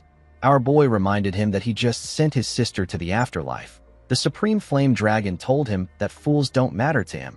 He said that his sister has always lived in a completely different world from him. He revealed to Yianshin that Myungrin never saw herself as his sister, and he also never looked at her like that. He said that there is no point in worrying about his clan when it is about to collapse. With a smile on his face, the young patriarch told our boy that he wants to know about his martial arts. Yianshin realized that this guy was obsessed with martial arts and pain. He turned around and walked away. He thought about creating a sword technique that can deflect the bombs and a circulation technique with fast energy circulation. He also thought about creating a sword style that is useful against multiple opponents. A while later, we see the heirs of the other clans tied up. Most of the martial artists of the Wangbo clan were dead. One of the blue-robe martial artists pat Sobin on the head and told her that she worked hard. He said that he will be able to finish an old mission thanks to her. The girl gently blushed when she heard this. While she was talking to her seniors, Yianshin was talking to Myungrin and Mirio. Mirio told our boy that a blue-robe warrior should be able to handle fire pellets. She explained to him that he can use the techniques of the Harmony Realm to wrap his sword or fist with an inner energy barrier. This will allow a person to deflect the fire pellets. She told Yianshin that she can demonstrate it to him once the situation is resolved. She told him that he can learn from her until he masters it. Yianshin looked at his palm and said that he is reminded of something. He revealed to his seniors that there are few applied techniques that he is curious about. He said that he feels as if he is about to understand these techniques. He told his seniors that he would like them to take a look at these techniques. Myung and Mirio couldn't believe that our boy was learning more techniques. Wonchang walked up to him and told him that he is envious. He said that it feels as if it was just yesterday when they fought together at the desolate fortress. Now, our boy is his superior. Yianshin turned to him and told him that he has something to say as a blue-robe martial artist. He told Wonchang that he didn't have to help him tear the clothes that hid his symbol. He told his friend that he didn't say anything to him because he didn't want him to feel awkward.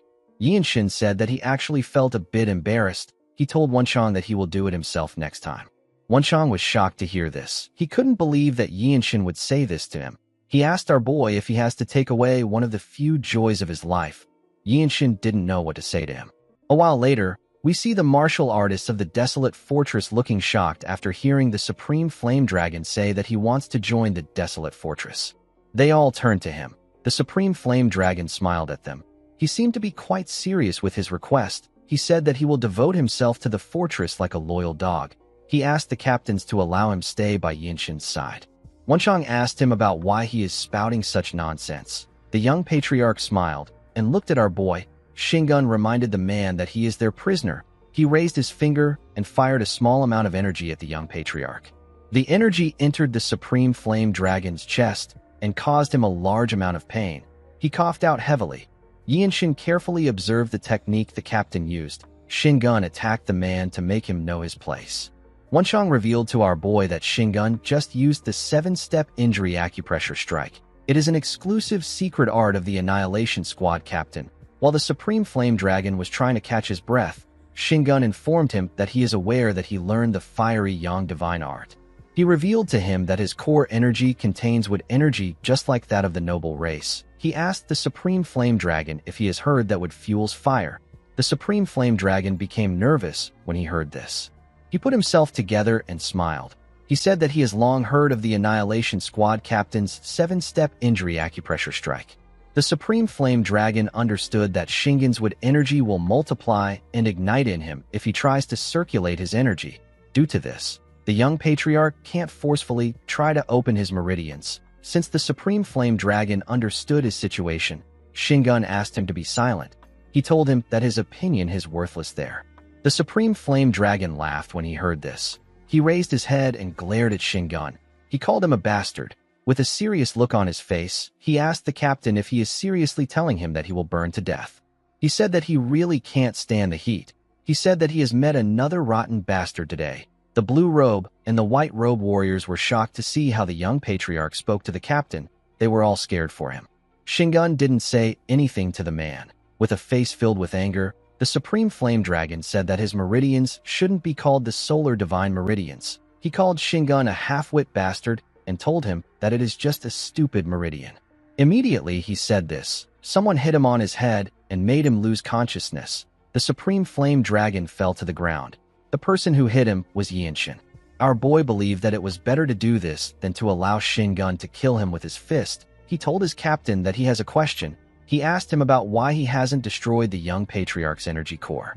Ma Jin revealed to him that the fortress master ordered them to bring the Supreme Flame Dragon back alive. She told them that it was important that the young patriarch's inner energy remains intact. Yinshin wondered about why his master wanted the Supreme Flame Dragon. Some minutes later, we see the captains standing in front of their subordinates. Shingun announced to them that they need to eliminate the branch clans first. He explained to the warriors that the strength of a martial clan is not just their martial force. Their network across the Jianghu is also quite powerful. Shingun explained to the group that they need to destroy the contacts who would bring other sects or clans into the fight. After this, the main force will advance to the Wangbo main house. Ma Jin told him that all they need to do is to block Jinan. He asked Shingun about how he wants to distribute their forces.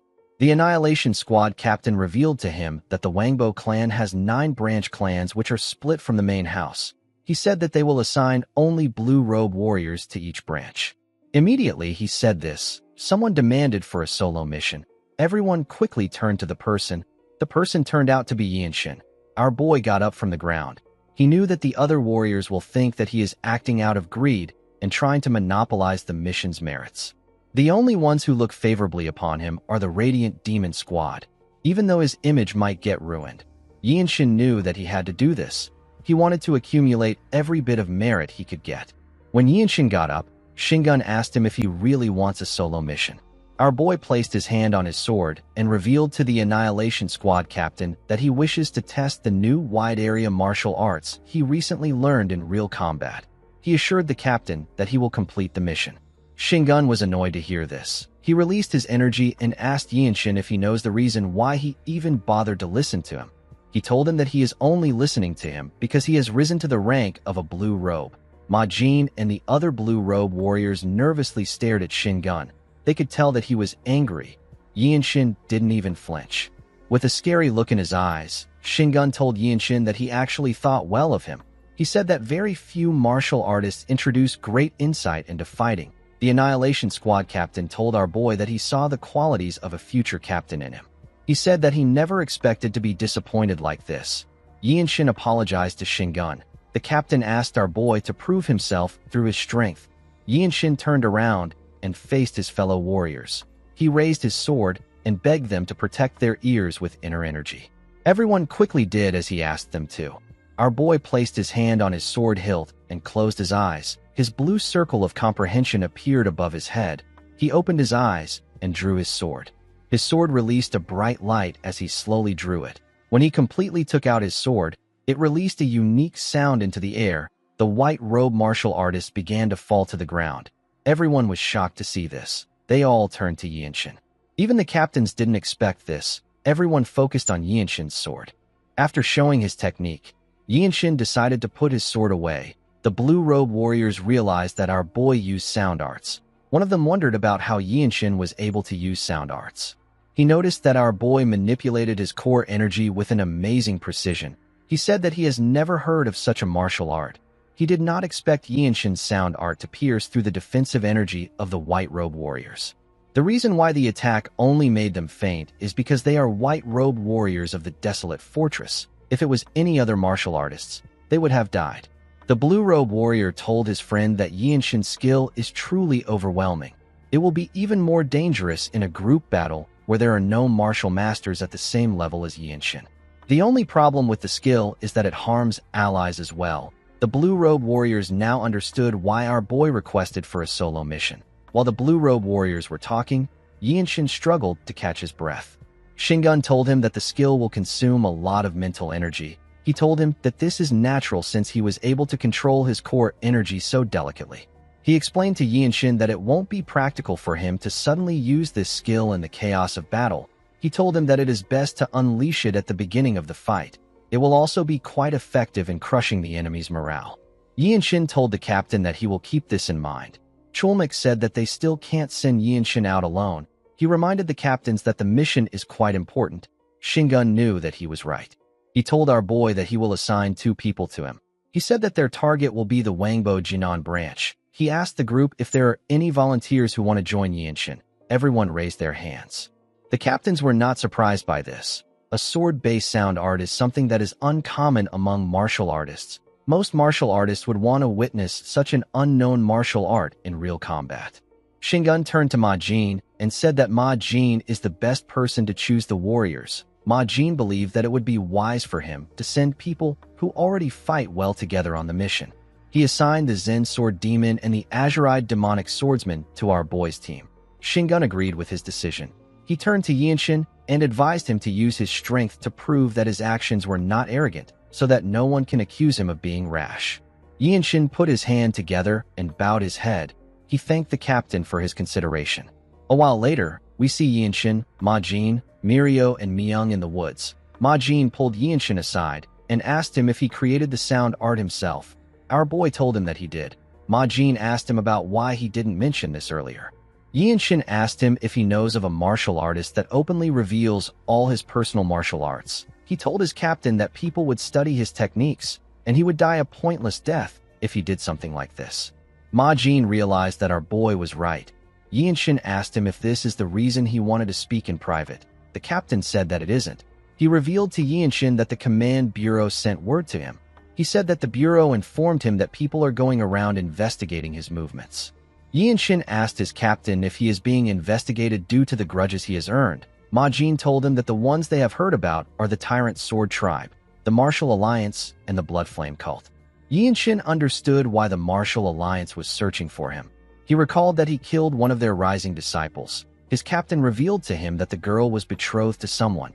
He told him that he has to be wary of her family, and he has to be wary of her lover. He said that the most troublesome group is the Blood Flame Cult. Until now, there has never been a martial art similar to Yinshin's demon-slaying gentle flowing strike. It is only natural that our boy became the cult's target. Ma Jin explained to Yinshin that he could have encountered one of the 7 apostles at the Dragon Phoenix Summit. Yinshin agreed with him. He knew that he was not yet ready to face an apostle. The captain told him that dangers like this are unavoidable in the Jianghu. He advised our boy to keep his guard up now that he has entered the Jianghu. The scene shifts, and we are taken to the southern edge of Shandong. The place was filled with young women and old people. Yinshin and his comrades looked around. Our boy said that there are no adult men in sight. He said that they must have been taken away for forced labor. Mirio told him that the Heavenly Squad and the Command Bureau confirmed this multiple times. She said that there is no possibility of error. Myung explained to Yinshin that the Imperial Army would have taken the Wangbo clan out if they weren't a Murim clan. However, if the army marches here, the common people would also suffer. Yinshin stood up and grabbed his sword. He said that they need to visit the Wangbo branch clan and question them. Mirio and Myung grabbed their swords and stood up when they heard this. They ran towards the clan building. When they arrived at the entrance, Yinshin used a technique of the Infinite Blossom Fist strike known as Formidable Wall. He covered his fist with his energy and swung it at the gate. He destroyed the gate with a single strike. He went inside with his comrades. They saw a pavilion when they got inside. As they walked towards the pavilion, they looked at the paved ground and stone sculptures in the compound. When Yinshin and his comrades got close to the pavilion, a man said that another batch of Jinan's heroes have appeared. When someone poured him a drink, the man said that he doesn't get it. He said that he cannot understand what gives the lowlifes the confidence to challenge the Wangbo clan. He said that it would be better to run away from Shandong and go somewhere like the Desolate Fortress. The man who was speaking was a member of the noble race. The man was surrounded by women who were serving him. Yinshin glared at the man and the women.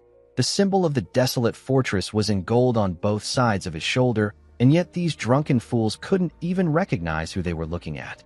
Our boy asked the man if he is Ji Hyan, the magistrate of Pinyin County. The man smiled and told Yinshin that he should have recognized him immediately. He said that he is well known around there. Yinshin told him that he knows his first wife is the head of the Wangbo Pinyin branch. He asked Ji Hyan to go get his wife. Ji Hyan told our boy that he lacks courtesy. He asked him if he has never learned Confucian teachings. He asked him if his parents taught him to behave like this. Yinshin reminded the man that he is having a love affair with someone from a Murim clan. He told him that this is not how a gentleman conducts himself. He asked Ji Hyan to tell him the kind of respect he expects from him. Ji Hyan smiled when he heard this question. A woman in red clothes stepped out and introduced herself as the lawful wife of Jiam Rang. Her name is Wangbo Mimi. She is also known as the artisan swordsmaiden. Mimi explained to Yinshin that he was originally supposed to lose an arm, but now he will lose his head for his rude behavior. The moment she said this, several martial artists of the Wangbo clan came out of hiding. They surrounded our boy and his comrades. Yinshin and his teammates looked around to see the martial artists. Mimi reminded our boy that he will be losing his head. Yinshin told her that she talks about arms and heads the same way Myungren does. The woman smiled and asked him if he has heard about Myungren. She believed that this was natural since Myungren was skilled enough to attend the Dragon Phoenix Summit. She asked Yinshin if he thinks that she will overlook his actions just because he acts as if he knows someone from the direct line. She told him that this won't happen. Our boy revealed to her that he came from the marketplace. He told her that her clan truly forced the common people into labor for their private use. He told Mimi that her clan used its authority over the Murim to affect the livelihood of the citizens. He asked Mimi if she doesn't find this shameful as someone of the Jianghu. The magistrate and everyone in the pavilion laughed when they heard this. Even the martial artists were laughing. Mimi smiled and told Yinshin that he has listened to too many rumors about the Jianghu. She said that authority is power. She asked him if he separates the Jianghu from one's livelihood. She asked him to tell her how a person can live like that. The magistrate took a sip of his wine and asked Yinshin to tell him what is wrong if a Murim clan settles somewhere and enjoys luxuries suitable of its history. Yinshin asked him if a man of the noble race like him is going against the imperial law. He pointed at Mimi and told the magistrate that his first wife will lose her head today. Mimi and Ji Hyan were shocked to hear this. The magistrate told our boy that he lacks refinement. He told him that he is just like those self-proclaimed chivalrous warriors who don't understand elegance. He clapped his hands and asked some people to come out. Some musicians ran into the pavilion. They sat down and began to play their instruments. The magistrate raised his cup and said that this is good. His wives laughed when they saw this. Mimi refilled his cup while the other women stared at Yinshin and his teammates. They were eager to see the fight.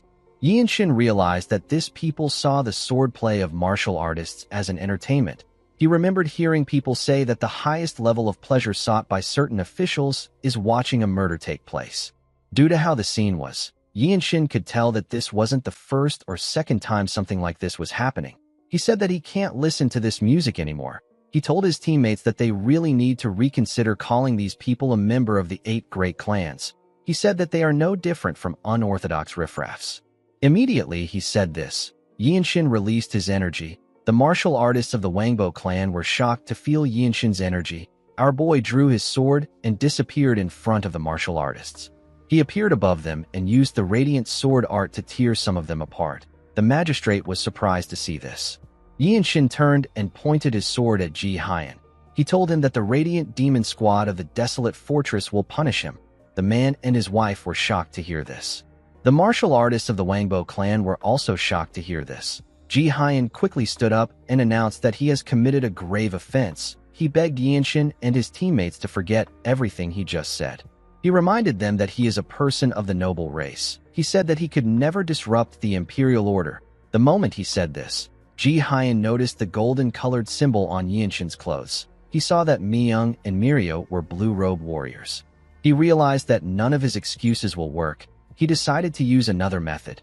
He told the group that his wife was carrying out the orders of her main house, and he couldn't go against her as a magistrate stationed in Jinan. He said that he couldn't go against the authority of the Wangbo clan. Mirio asked him if this is what he calls an explanation. She asked him if he is not even ashamed of trying to take back what he said. Ji Hyan begged them to be lenient.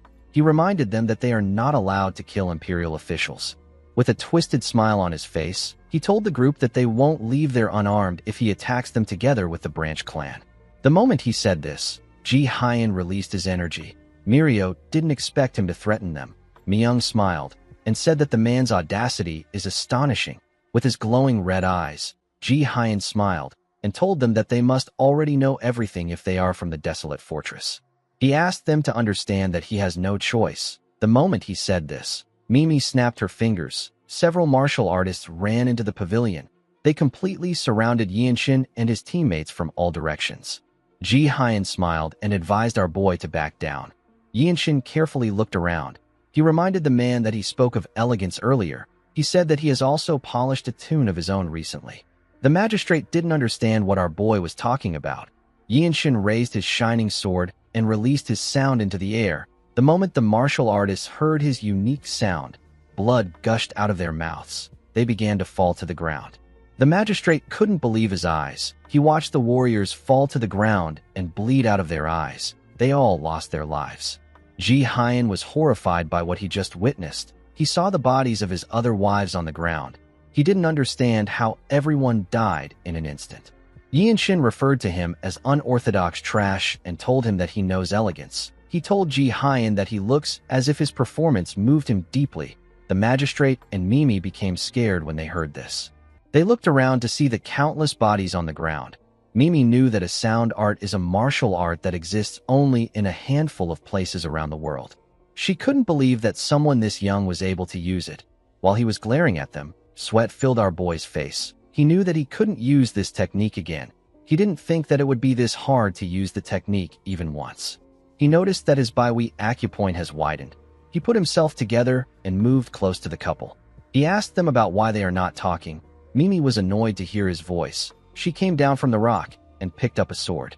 Since Yinshin's clothes were stitched with a golden silk thread, the woman was able to deduce that he was a disciple of the desolate fortress master. She released her energy when she said this. Mirio and Myung stepped forward when they saw this. Yinshin used his frequency whispering technique to tell them that he will face the woman alone. Mirio and Myung decided to honor his request. Our boy knew that he needed to gain experience in unleashing his martial arts in chaotic times in order for him to advance from a black robe to a purple robe. He told the artisan swords maiden that he remembers what she said. Mimi asked him to shut his mouth. She told him that he does not automatically become a noble just because he belongs to the desolate fortress. She pointed her blade at him and told him that he has no right to speak to her. Yinshin reminded her that she said that she was going to take his arms. He released his energy and called her an unorthodox scum. The artisan swords maiden frowned her face when she heard this. Yinshin took a stance and asked her to come at him. Mimi was annoyed to hear this. She charged at our boy. She swung her sword at him when she got close to him. Yinshin raised his sword and made Mimi's sword brush past his own sword. He quickly turned around to see the woman. He realized that the swordsmanship of the Wangbo clan is really heavy. He almost dropped his sword when their swords clashed. He and Mimi quickly faced each other. They swung their swords at each other. Mimi's hand got pushed back when her sword touched Yinshin's own. Mimi was shocked to see this. She didn't understand what just happened. Before she could put her arm down, Yinshin cut it off with a clean swing. Mimi grit her teeth to endure the pain. She quickly moved back and let her arm fall to the ground. Our boy swung his sword again to remove the bloodstains on it. Mirio was impressed to see that Yinshin was already skilled enough to look down on even a branch clan head of the Wangbo clan. She knew that our boy's talent wasn't just limited to learning. Even at the brink of collapse, Yinshin still had the combat ability to bring his sword to a razor edge. Mirio understood that Yinshin's senses have a strength that cannot be measured by martial prowess alone. Myung smiled and said that our boy will soon be able to go out into the Jianghu alone without their help. Yinshin raised his sword and reminded Mimi that she said that she would sever his head. The woman became scared when she heard this. She could tell that our boy was serious. Before Yinshin could do anything, Ji Hyen appeared in front of Mimi and called our boy a lawless wretch. He told him that he has a lot of guts to hurt his lawful wife. He reminded the group that the desolate fortress is the sword of the imperial family. He asked Yinshin to tell him when a mere sword began to cut its own master. Yinshin asked the magistrate if he is saying that the Wangbo bloodline is on equal footing with the imperial family. Ji Hyen explained to our boy that he can't do anything there unless he cuts him down. He reminded him that he is not a black robe warrior. He asked our boy if he is allowed to harm the magistrate of Pinyin County. Yinshin glared at him when he heard this. Ji Hyen nervously looked him in the eyes. Myung told the magistrate that they will follow the law. Ji Hyen didn't understand what he meant. Myung reminded him that the Grand Empress Dowager decreed that the noble race of the desolate fortress may execute any official of the 6th rank or below regardless of their status. Ji Hyen was shocked to hear this. Myung told him that he will be the one to deal with him since he is just a 7th rank official. Ji Hyen didn't know what to say. Myung asked the man to not sully the name of the noble race and just accept his punishment. Ji Hyen knew that he was screwed. He let out a sigh and said that he almost showed a disgraceful side of himself. He said that one cannot speak about the refined pleasures of drinking and dancing without style and elegance. He closed his eyes and prepared himself for his death. His wife also did the same thing. Myung raised his sword and got ready to attack them. Before he could do anything, someone called his group wretched, desolate fortress bastards and said that they are people who disrupt the Murim with their fake chivalry.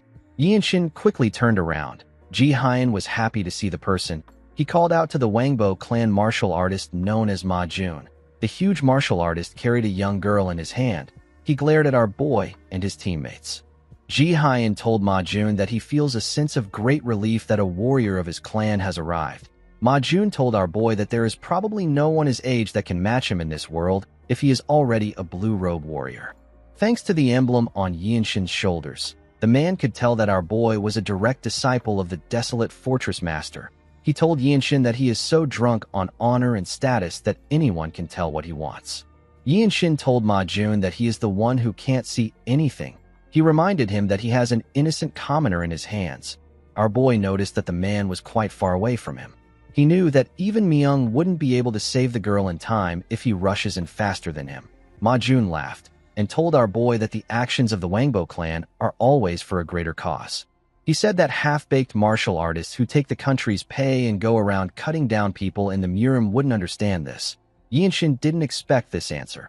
He asked the man if he is incapable of feeling shame.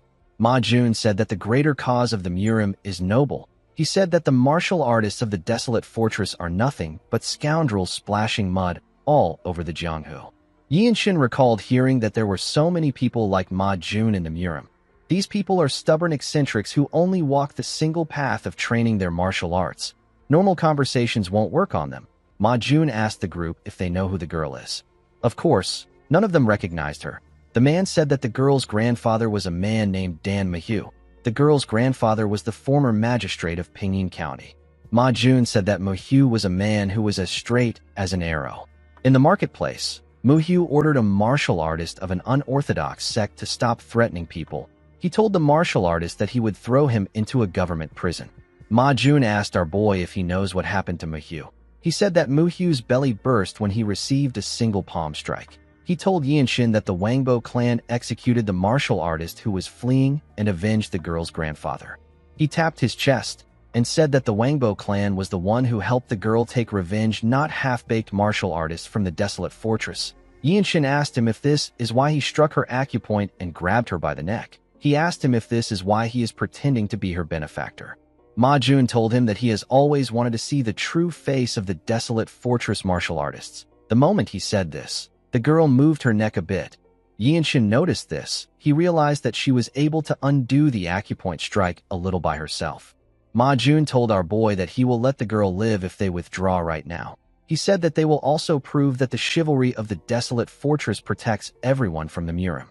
He asked them to never speak of commoners again if they cannot do this. He said that the Order of Jinan will be coordinated by the Wangbo clan.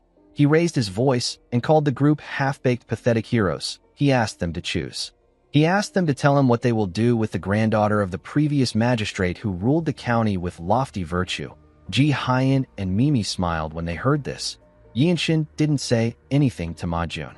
The Zen sword demon suddenly appeared behind him and said that she cannot listen to this any longer. She stretched out her hand and said that this is so pathetic. She grabbed the man's neck from behind. Ma Jun was shocked to feel her hand on his neck. Mirio released some dark energy from her body. Ma Jun noticed that he couldn't move. Myung smiled and revealed to their enemies that the Radiant Demon Squad, the Heavenly Squad, and the Annihilation Squad have headed for the main clan. He said that the main clan should be getting exterminated by now. He said that his captain has probably smashed everything to pieces. Ji Hyen didn't understand what Myung was saying. Before he could say anything, our boy ran past him and charged at his wife. Mimi was shocked to see him in front of her. Yinshin beheaded her with a single slash. Ji Hyan was shocked to see what happened. He watched his wife's head fall to the ground. Ma Jun grit his teeth when he saw this. Yinshin told the enemy that the desolate fortress doesn't negotiate with rebels. Ji Hyan got angry and called our boy a bastard. Before he could charge at him, Myung stabbed him in the chest. The man was shocked to see a blade sticking out of his chest. Myung told him that he was quite sick of his nonsense. The magistrate didn't think that he would fall like this. His body fell to the ground once Myung took out his sword. Ma Jun was shocked to see what happened. Before he could do anything, Mirio released more of her unique energy. She began to freeze the man's neck. Ma Jun screamed out in pain. Mirio completely froze his neck and crushed it. She watched the man's head fall to the ground. The fight wasn't even a challenge for her. Yinshin and Myung put their swords away after taking care of their opponents. Yinshin walked past the girl and told her that she has a talent for martial arts. The girl was surprised to hear this. She quickly turned to him. She watched Yinshin and his teammates walk forward. Mirio tapped our boy's shoulder before they left the pavilion. She told him that the desolate fortress is not a sect that discusses chivalry. She explained to him that he will one day get hurt if he tries to live as a hero. Yinshin thanked her for the advice. Immediately he did this. He noticed something above him. He saw an owl above him. The owl was carrying a message. It landed on Myung's arm. Myung quickly read the message. Our boy asked him if something happened. Myung revealed to him that the message came from the white robes that are holding the martial artists that attended the Dragon Phoenix Summit. He said that the white robes got into 3 fights. They fought the martial clans, and even the Blood Flame cult. They ended up suffering a crushing defeat. Myung revealed to our boy that Wonchang got captured. Yinshin was shocked to hear this. In the next scene, we are taken to Shuzhou. We see Yinshin meditating. While his eyes were closed, our boy wondered if this was their 5th day there. In the last 5 days, they learned that the followers of the Blood Flame cult have been roaming the city as if there was nothing to fear. Even when soldiers moved to arrest them, they calmly evaded them with a movement art. Some of them even threatened the soldiers. Unfortunately, Yinshin and his teammates still haven't found them. Our boy remembered the conversation he had with his comrades when they were running to the city. He asked his seniors if the cultists are really strong enough to take down 5 white-robe warriors. He explained to them that the white-robe warriors shouldn't have had an issue dealing with the cultist. He said that the warriors will only encounter a problem if their opponent was from the 9 great sects or the 8 great clans. Myung revealed to Yinshin that the white-robe warriors were not able to fight with their full strength. He said that some of the people who were taken alive have somehow turned up. The moment he heard this, Yinshin recalled that some white-robe warriors lost their strength after he used his sound art. He told Myung that the warriors were not able to fight well due to the aftereffects of his sound art. Myung corrected him by saying that it is because the white-robe warriors had subpar martial arts. He said that the warriors had no choice but to entrust their safety to others since they weren't stronger than the enemy. He said that this is how the Jianghu works. Mirio said that the blue robes need to clean this mess since the main force is busy attacking the Wangbo clan. Yinshin told his seniors that he doesn't understand why the cultists took them without killing them. He wondered if the captives were still alive. Mirio said that the cultists would have normally killed the warriors. Since they brought down a warrior of the desolate fortress, they would have to kill to keep the news from leaking out. Myung said that there is only one reason for the cultists to take the warriors alive. He revealed to Yinshin that the cultists want to lure and kill the person who can use the demon-slaying gentle flowing strike, which is their cult's natural counter. Mirio told him that it is hard to say that the cultists did all this while aiming for just one person from the desolate fortress. She said that they need to split up and search the place. Myung told her that the captives will still last for 10 days since they were captured by the blood fiends. He told our boy that they are the kind of people who drain core energy with blood arts. A desolate fortress warrior is a rare prey to them. Upon remembering Myung's words, Yinshin stopped meditating. He picked up his sword and went out. On his way to a restaurant, some martial artists noticed his robe. They were surprised to see the logo of the desolate fortress on his clothes. They couldn't believe that someone so young was a blue robe warrior. Immediately, Yinshin stepped into the restaurant. Everyone turned to him. One martial artist wondered about who he was. His friend told him that Yinshin is probably a child imitating a warrior of the desolate fortress. The man told our boy that there are other ways for him to show off his bravado. He said that our boy even chose to be a blue-robe warrior. The other martial artists in the restaurant laughed when they heard this. The female martial artists gently blushed when they saw our boy. One of them asked him about the sect he is from. Yinshin ignored everyone there and looked around. He found some people that stood out to him. He used his footwork to push himself forward. The man who mocked him was surprised to see this. Yinshin moved close to the men who stood out to him and said that they have a branch here too. The men quickly turned to him. Our boy referred to them as fire ant wretches and said that they probably have branches everywhere. He believed that this men couldn't be the only ones in this branch. One of the men smiled and asked Yinshin if he is the one. He grabbed his sword and told our boy that he will be taking a step closer to becoming an apostle if he takes care of him. The other martial artists in the restaurant quickly turned to our boy. Yinshin released his pure energy and asked the man if he want to kill the owner of the demon-slaying gentle flowing strike. The cultist quickly placed his hand on his sword hilt. He swung his sword at Yinshin and told him that he will cut off his hand. Our boy attacked the man with the demon-slaying gentle flowing strike. He crushed his sword with his palm and hit the cultist on his head. The man's subordinates were shocked to see this. They watched the man fall to the ground. They couldn't believe that Yinshin defeated the branch leader with a single move. The other martial artists there instantly realized that the men were from the Blood Flame cult. They knew that only a Blood Master swordsman could be a branch leader of the cult. They couldn't believe that Yinshin defeated a Blood Master swordsman with a single strike. They wondered if he is truly a blue-robe warrior of the desolate fortress. Yinshin turned to the other men and asked them to send word to their comrades. He asked them to say that the lightning genius of the Radiant Demon Squad is in Shuzhou. After saying this, our boy walked forward. The two cultists quickly ran away. Yinshin simply went to sit at a table. The martial artists there couldn't believe what just happened. They watched Yinshin drink his liquor. They were all shocked to see that a young master of the desolate fortress provoked the Blood Flame cult. In the next scene, we see some people talking about how they found out that the man Yinshin killed was a Blood Master swordsman after sprinkling water on his hair. One of them said that Yinshin killed the Blood Master swordsman with a single move. Another martial artist said that blue-robe warriors of the desolate fortress are martial masters that are rarely seen in the world. He said that he never expected Yinshin to draw blood out of nowhere. He told his friends that our boy might be looking down on them. He asked them if Yinshin thinks that the desolate fortress is the only force that can stand up to the Blood Flame cult. He told his friends that Yinshin should have gathered more strength before he fought. A while later, we see Yinshin tapping his finger on the table. He seemed to be waiting for the cultists. He thought that the cultists would come to find him on their own no matter where he was. While he was thinking, someone walked up to him and said that he has come to pay his respects to the renowned martial artist of the desolate fortress. When Yinshin raised his head up, he saw two men and one woman standing in front of him.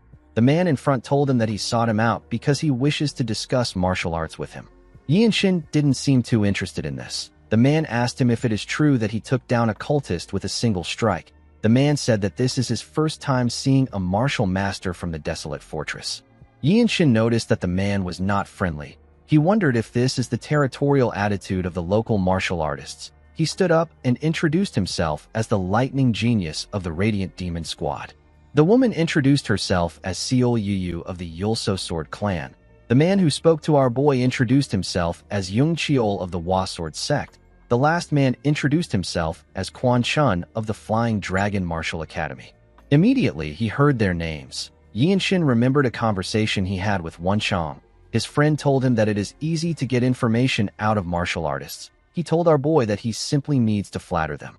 Upon remembering this, Yinshin told the martial artists that it is an honor for him to meet the heroes of Southern Jili. Their faces quickly became friendly when they heard what he said. Yung Cheol told our boy that he wanted to speak to a blue-robe warrior of the desolate fortress who will know where their martial arts is lacking in. He asked Yinshin if he will be willing to have a sword discussion with them. A sword discussion is an exercise where individuals verbally exchange sword techniques and conduct an imaginary spar. Yinshin recalled that he had engaged in the activity a few times, but he never found it interesting. He remembered that he usually lost to Wan Chong. He sat with the martial artists and ordered for more drinks. He began to discuss sword techniques with them. Yung Cheol quickly began to smile when he saw that he was winning the imaginary spar. Seol Yu also shared her sword techniques with our boy. The spar went on from morning to evening. Yinshin lost every single round. Thanks to this, He was able to get a lot of information from them. They told him the location of the blood flame cultists whom they have seen, the roads they have seen people of similar build hiding their appearance, and even the rumors circulating in their sects regarding the blood flame cult in Shuzhou. Yinshin didn't think that he would get this much information. He wondered if it was always so easy to entertain people. He wondered if this tactic would work on the desolate fortress master. He knew that it would only work if she is in a good mood. While he was thinking, Young Chiol told him that he has a rude question to ask. He asked Yinshin if all the martial arts in the desolate fortress are this sloppy. He said that the sword discussion made him curious. Seol Yu told our boy that she is also curious about it. She told him that she never expected the sword arts of her clan to work this well on the martial arts of the desolate fortress. Yinshin realized that he had entertained this idiots for too long. He decided to leave since he had gotten everything he needed. Before he could get up, someone said that Yinshin's martial arts can't be sloppy. She said that our boy created a sword art as profound as the secret art of the 9 sects. Yinshin quickly turned around to see who was speaking. The person turned out to be the sword dragon. Young Chiol and his friends were shocked to see the sword dragon. Seol Yu asked her if she isn't supposed to be in the Zhongnan sect. The sword dragon said that she came there to participate in the Dragon Phoenix Summit and found that rumors about the lightning genius had spread all over Shuzhou. She told Yinshin that she heard that he killed a blood master swordsman with a single strike. Our boy didn't expect her to find out about it. He said that the speed at which rumors spread is faster than his movement art. He said that he doesn't understand why the blood flame cult is staying quiet if the rumors have already circulated in Shuzhou. He realized that they must be plotting something. He stood up and grabbed his sword. He told the sword dragon that he is glad to see her, but he doesn't have the time to chat with her. He revealed to her that Wenchang got captured. The woman was surprised to hear this. She told Yinshin that she will help him. She said that the Zhongnan sect owes the two of them a debt. Yinshin told her that he will accept her help. The sword dragon asked him if he knows where they can start searching. Our boy told her that he has identified a few locations. Young Chiol and his friends watched our boy and the sword dragon leave. They didn't understand what was happening. In the next scene, we see someone kick open a gate. The martial artists in the building quickly got in position. They watched Yinshin and the sword dragon enter the building. The cultists were shocked to see a blue-robed warrior in a place like this. Before they could understand what was happening, Yinshin charged at them. He covered his hand with his energy and used it to destroy the head of a cultist. He gave the cultist next to him a blow in his ribs. One of them called our boy a monster and charged at him. He swung his sword at Yinshin's head. Our boy dodged the attack by going low. He gave the man a powerful punch in his head. The attack sent him flying. Immediately, the cultist fell to the ground. A huge blood master swordsman stepped out. He grit his teeth and asked Yinshin if he is the one. Our boy didn't really care to answer him. The cultist drew his sword and charged at Yinshin. He thrust his sword at our boy. Yinshin blocked his blade with his hand. He covered his fist with a large amount of energy and activated the demon-slaying, gentle-flowing strike. He hit the cultist in his head. The attack immediately took the man out. He fell to the ground without any resistance. The sword dragon was surprised to see this. In the next scene, we see a cultist falling to the ground after receiving an attack. Other martial artists in the area were shocked to see the cultist on the ground. They all watched Yinshin step out of a branch of the Blood Flame cult. Manhwa realized that this is the 6th branch they have been to. Each time they attacked a branch, Yinshin didn't give her the chance to step in. The martial artists in the area couldn't believe that Yinshin took out an entire branch on his own. They knew that this was the 6th branch that our boy was taking out. One of them said that Yinshin is a monster. His friend quickly tapped his shoulder and advised him to watch his mouth. He told him that our boy is a great hero. Yinshin turned to Manhwa and told her that they need to go to the next place. The sword dragon agreed with him. She ran forward with him. The martial artists were surprised to see that our boy and the sword dragon were already going to another location. They decided to follow them again. As she ran forward with Yinshin, Manhwa thought about Yinshin's growth. Although she knew that our boy's life is nearing its end, she never thought that he would progress this fast. She remembered the sword immortal telling her that Yinshin's Baihui acupoint is too open. He told her that our boy doesn't have many days left to live. Manhwa realized that our boy's life is like that of a flame. Immediately she thought of this. She noticed that they were getting close to the entrance of the next branch. Yinshin clenched his fist and thrust it at the gate with the infinite blossom fist strike. He destroyed the gate with a single blow and barged in. The cultists quickly turned around when they heard some noise. Immediately, Yinshin entered the building. He saw something odd. He saw that the cultists surrounded some white-robe warriors. Wenchang was among these white-robe warriors. He looked quite exhausted. Yinshin smiled when he saw his friend. Wenchang asked our boy about how he was able to find this place so fast. Before he could answer his friend's question, Yinshin saw something on the ground. He saw the dead body of a blood master swordsman lying in front of his friend. He realized that Wenchang was the one who took him out. The white-robe warriors were very happy to see the lightning genius. The cultists became scared when they heard Yinshin's title. Our boy didn't waste any time. He took all of them out. Later in the night, we see Yinshin and Manhwa in a room with Wenchang. The injured man was lying unconscious on the bed. When Yinshin checked his pulse, he noticed that his friend's meridians were severely damaged and his internal injuries were also quite serious. Wenchang might not be able to continue learning martial arts. The sword dragon asked our boy if he is in a situation that requires him to accumulate a great deal of merits. Yinshin said that he is. The sword dragon revealed to Yinshin that he might be able to restore Wenchang's body if he accumulates enough merits at the desolate fortress. Our boy was shocked to hear this. He jumped out of his chair and asked her if she is being serious. The sword dragon was surprised to see Yinshin acting this way. She saw our boy as someone who didn't even flinch when his own life was on the line. She couldn't believe that someone like that was looking like this after hearing that he could save his comrade's life. She found this funny. She revealed to Yinshin that the Namgung clan and the Blood Flame cult have been fighting a major battle ever since the Dragon Phoenix summit fell apart. The battle could even be seen as a war. Manhwa told our boy that the Namgung clan is a great clan. She said that the clan is known for being upright among the 8 great clans. She advised Yinshin to do them a favor. She told him that the clan will surely repay the debt. She told him that he can demand for an elixir that can save Wenchang's life. Yinshin didn't expect to hear this. The sword dragon told him that there is only one problem with the plan. She said that everything depends on whether he has the martial prowess to prove that he can earn such a favor. Yinshin understood that she was trying to tell him that he will be repaid with chivalry when he displays chivalry through martial arts. He knew that wiping out the Blood Flame cult would be a personal merit for him. If he is able to get a war merit which the Namgung clan would accept as a debt, he will be able to receive an elixir in return. He never thought that he would get an elixir from another martial group. He told Manhwa that an ordinary merit will truly not be enough. The woman agreed with him. Yinshin took a look at his sword. He realized that he might be able to achieve a great merit with the sword song. He recalled that he lost 3 days of his lifespan when he used it at the Wangbo branch clan. Due to this, he decided to seal it until his mastery of inner energy utilization could rival a black robe master. Our boy took a look at his sick friend. He told himself that he will use it one last time. The scene shifts, and we are taken to the Azure Wild Valley. We see several bodies on the ground. The bodies belong to the martial artists of the Namgung clan and the cultists of the Blood Flame cult. Although numerous people were dead, the martial artists were still fighting each other. The cultists and the Namgung clan martial artists screamed at each other. No side was ready to back down. Some martial artists watched the battle from the edge of a cliff. A man in a green robe said that the heretics are not moving like before. Someone asked the martial artists about how much longer they have to stay quiet. This person is known as the Blue Qilin. His name is Namgung Sijin.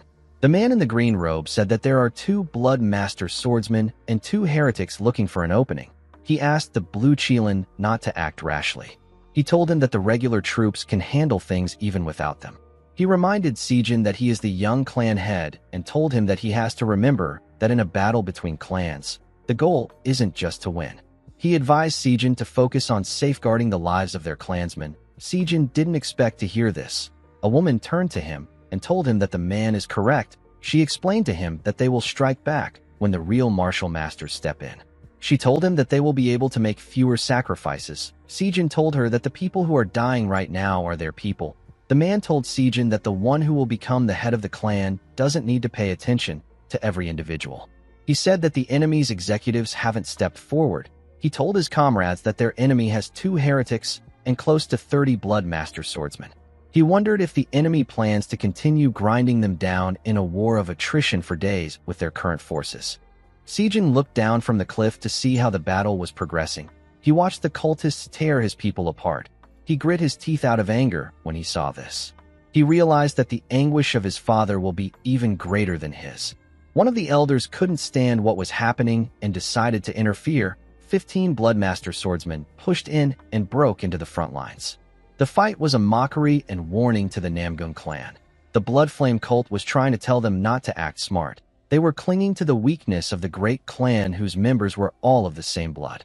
While they were watching the fight, the elders sensed something in another side of the battlefield. The blue Qilin turned to the side when he also sensed someone's energy. He could feel something rushing in from behind the Blood Flame cult. The cultists at the front suddenly began to hear screams. They quickly turned around to see what was happening. They saw their comrades getting torn apart. They saw a martial artist destroying their formation from behind. The cultists didn't understand what was happening. They didn't know who was attacking them. When they looked closely, they saw Yinshin tearing their comrades apart. Our boy easily cut through the group and moved to the front. Everyone instantly saw the logo on his clothes. The blue Qilin didn't expect to see a blue-robed warrior of the desolate fortress there. The cultists were still confused. They asked Yinshin to tell them who he is. Our boy looked around to see the people around him. He realized that his technique has to be more dazzling than anything else if he wants to earn a conspicuous achievement.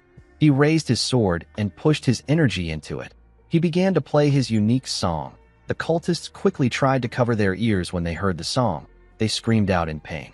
The heretics watched as their subordinates screamed for help. Sijin watched our boy tear the weak cultists apart. Yinshin cut them down with a single strike.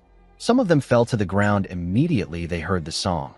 The warriors of the Namgun clan were shocked to see the cultist falling to the ground. Thankfully, Yinshin had already refined the sword song on his way there.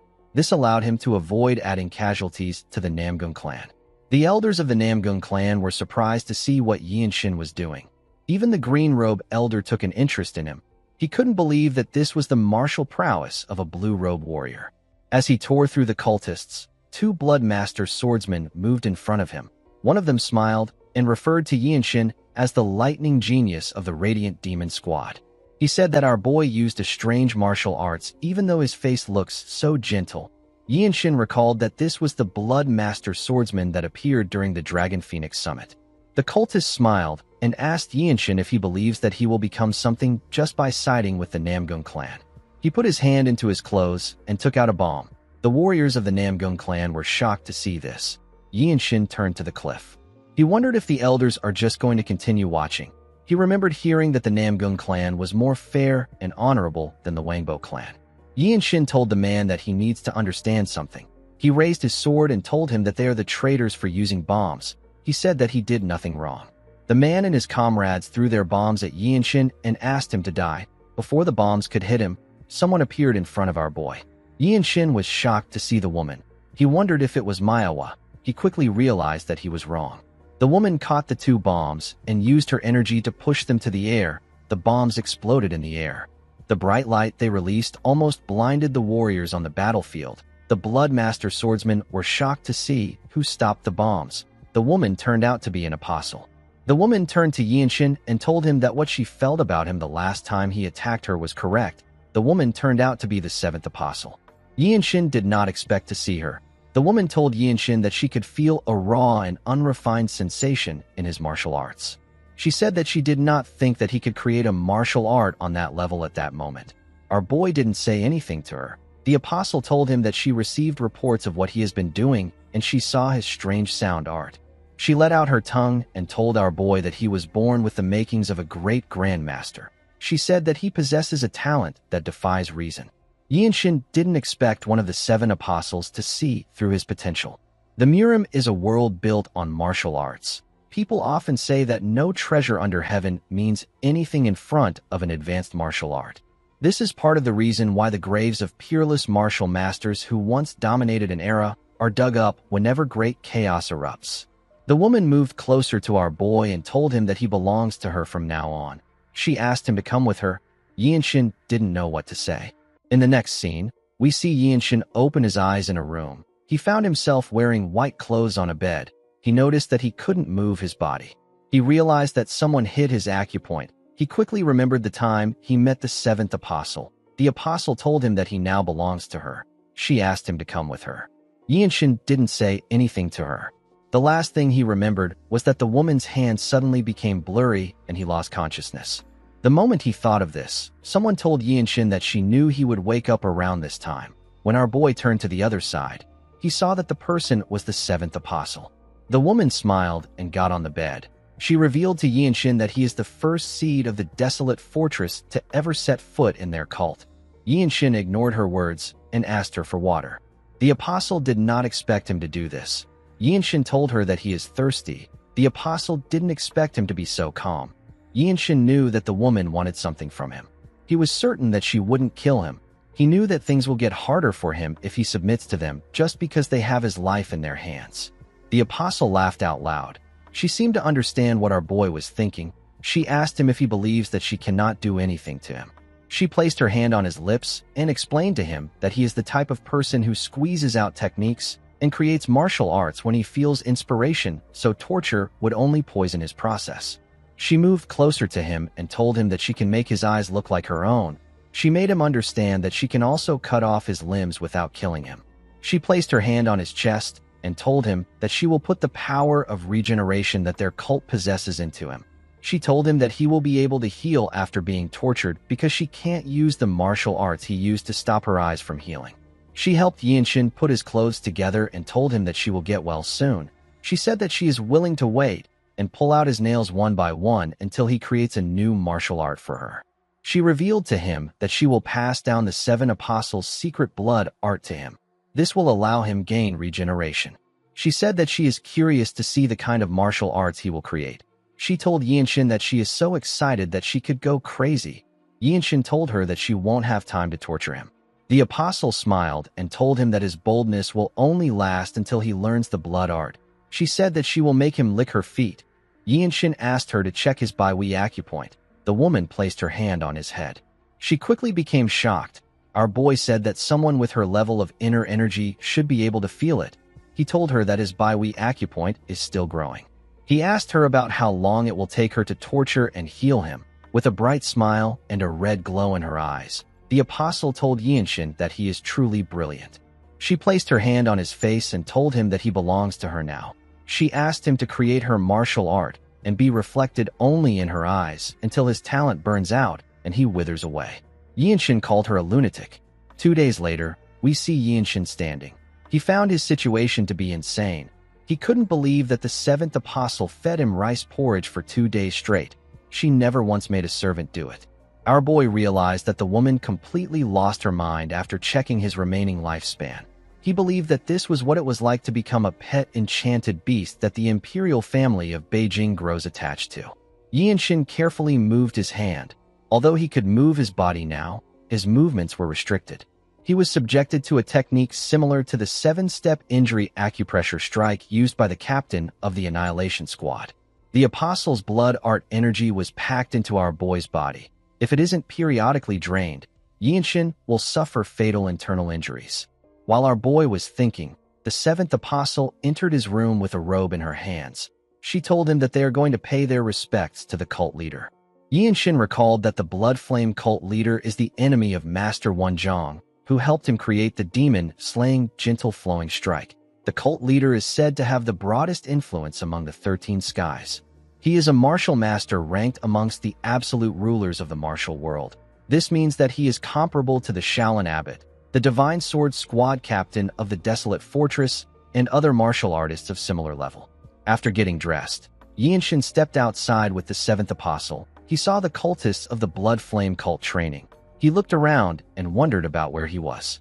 He couldn't believe that the cultists built a village this close to a city and still managed to hide it from the Central Plains. He wondered about how this was possible. The seventh apostle noticed that our boy was looking around. She informed him that the cult leader's hall is still far away. She asked him to follow her closely. Immediately she said this, some cultists walked up to them and went on their knees to greet them. Yinshin instantly recognized a blood master swordsman among them. He recalled that the man was holding a bomb during the battle that took place with the Namgun clan. He noticed that the cultists didn't look like they were paying respects to the woman. He wondered why they were staring at him. The Bloodmaster swordsman said that he pays his respects to the Grand Preceptor. Yinshin was surprised to hear this. He asked the man if he is talking to him. The man said that he is. The seventh apostle walked forward and revealed to our boy that she already let everyone in the cult know about him. She climbed the stairs and told Yinshin that he grows at an uncanny speed and his creative talent is at a level which the world has never seen before. She said that our boy also naturally cuts down his enemies without hesitation. She asked Yinshin if he knows what will happen if they shared a blood art with him. She said that their cult will finally witness the birth of a young cult leader for the first time in 100 years.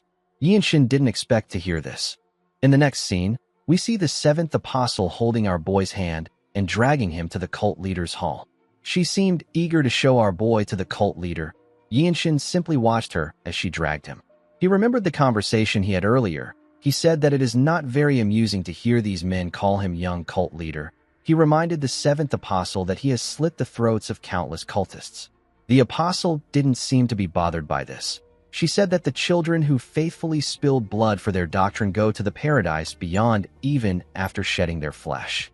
She said that their actions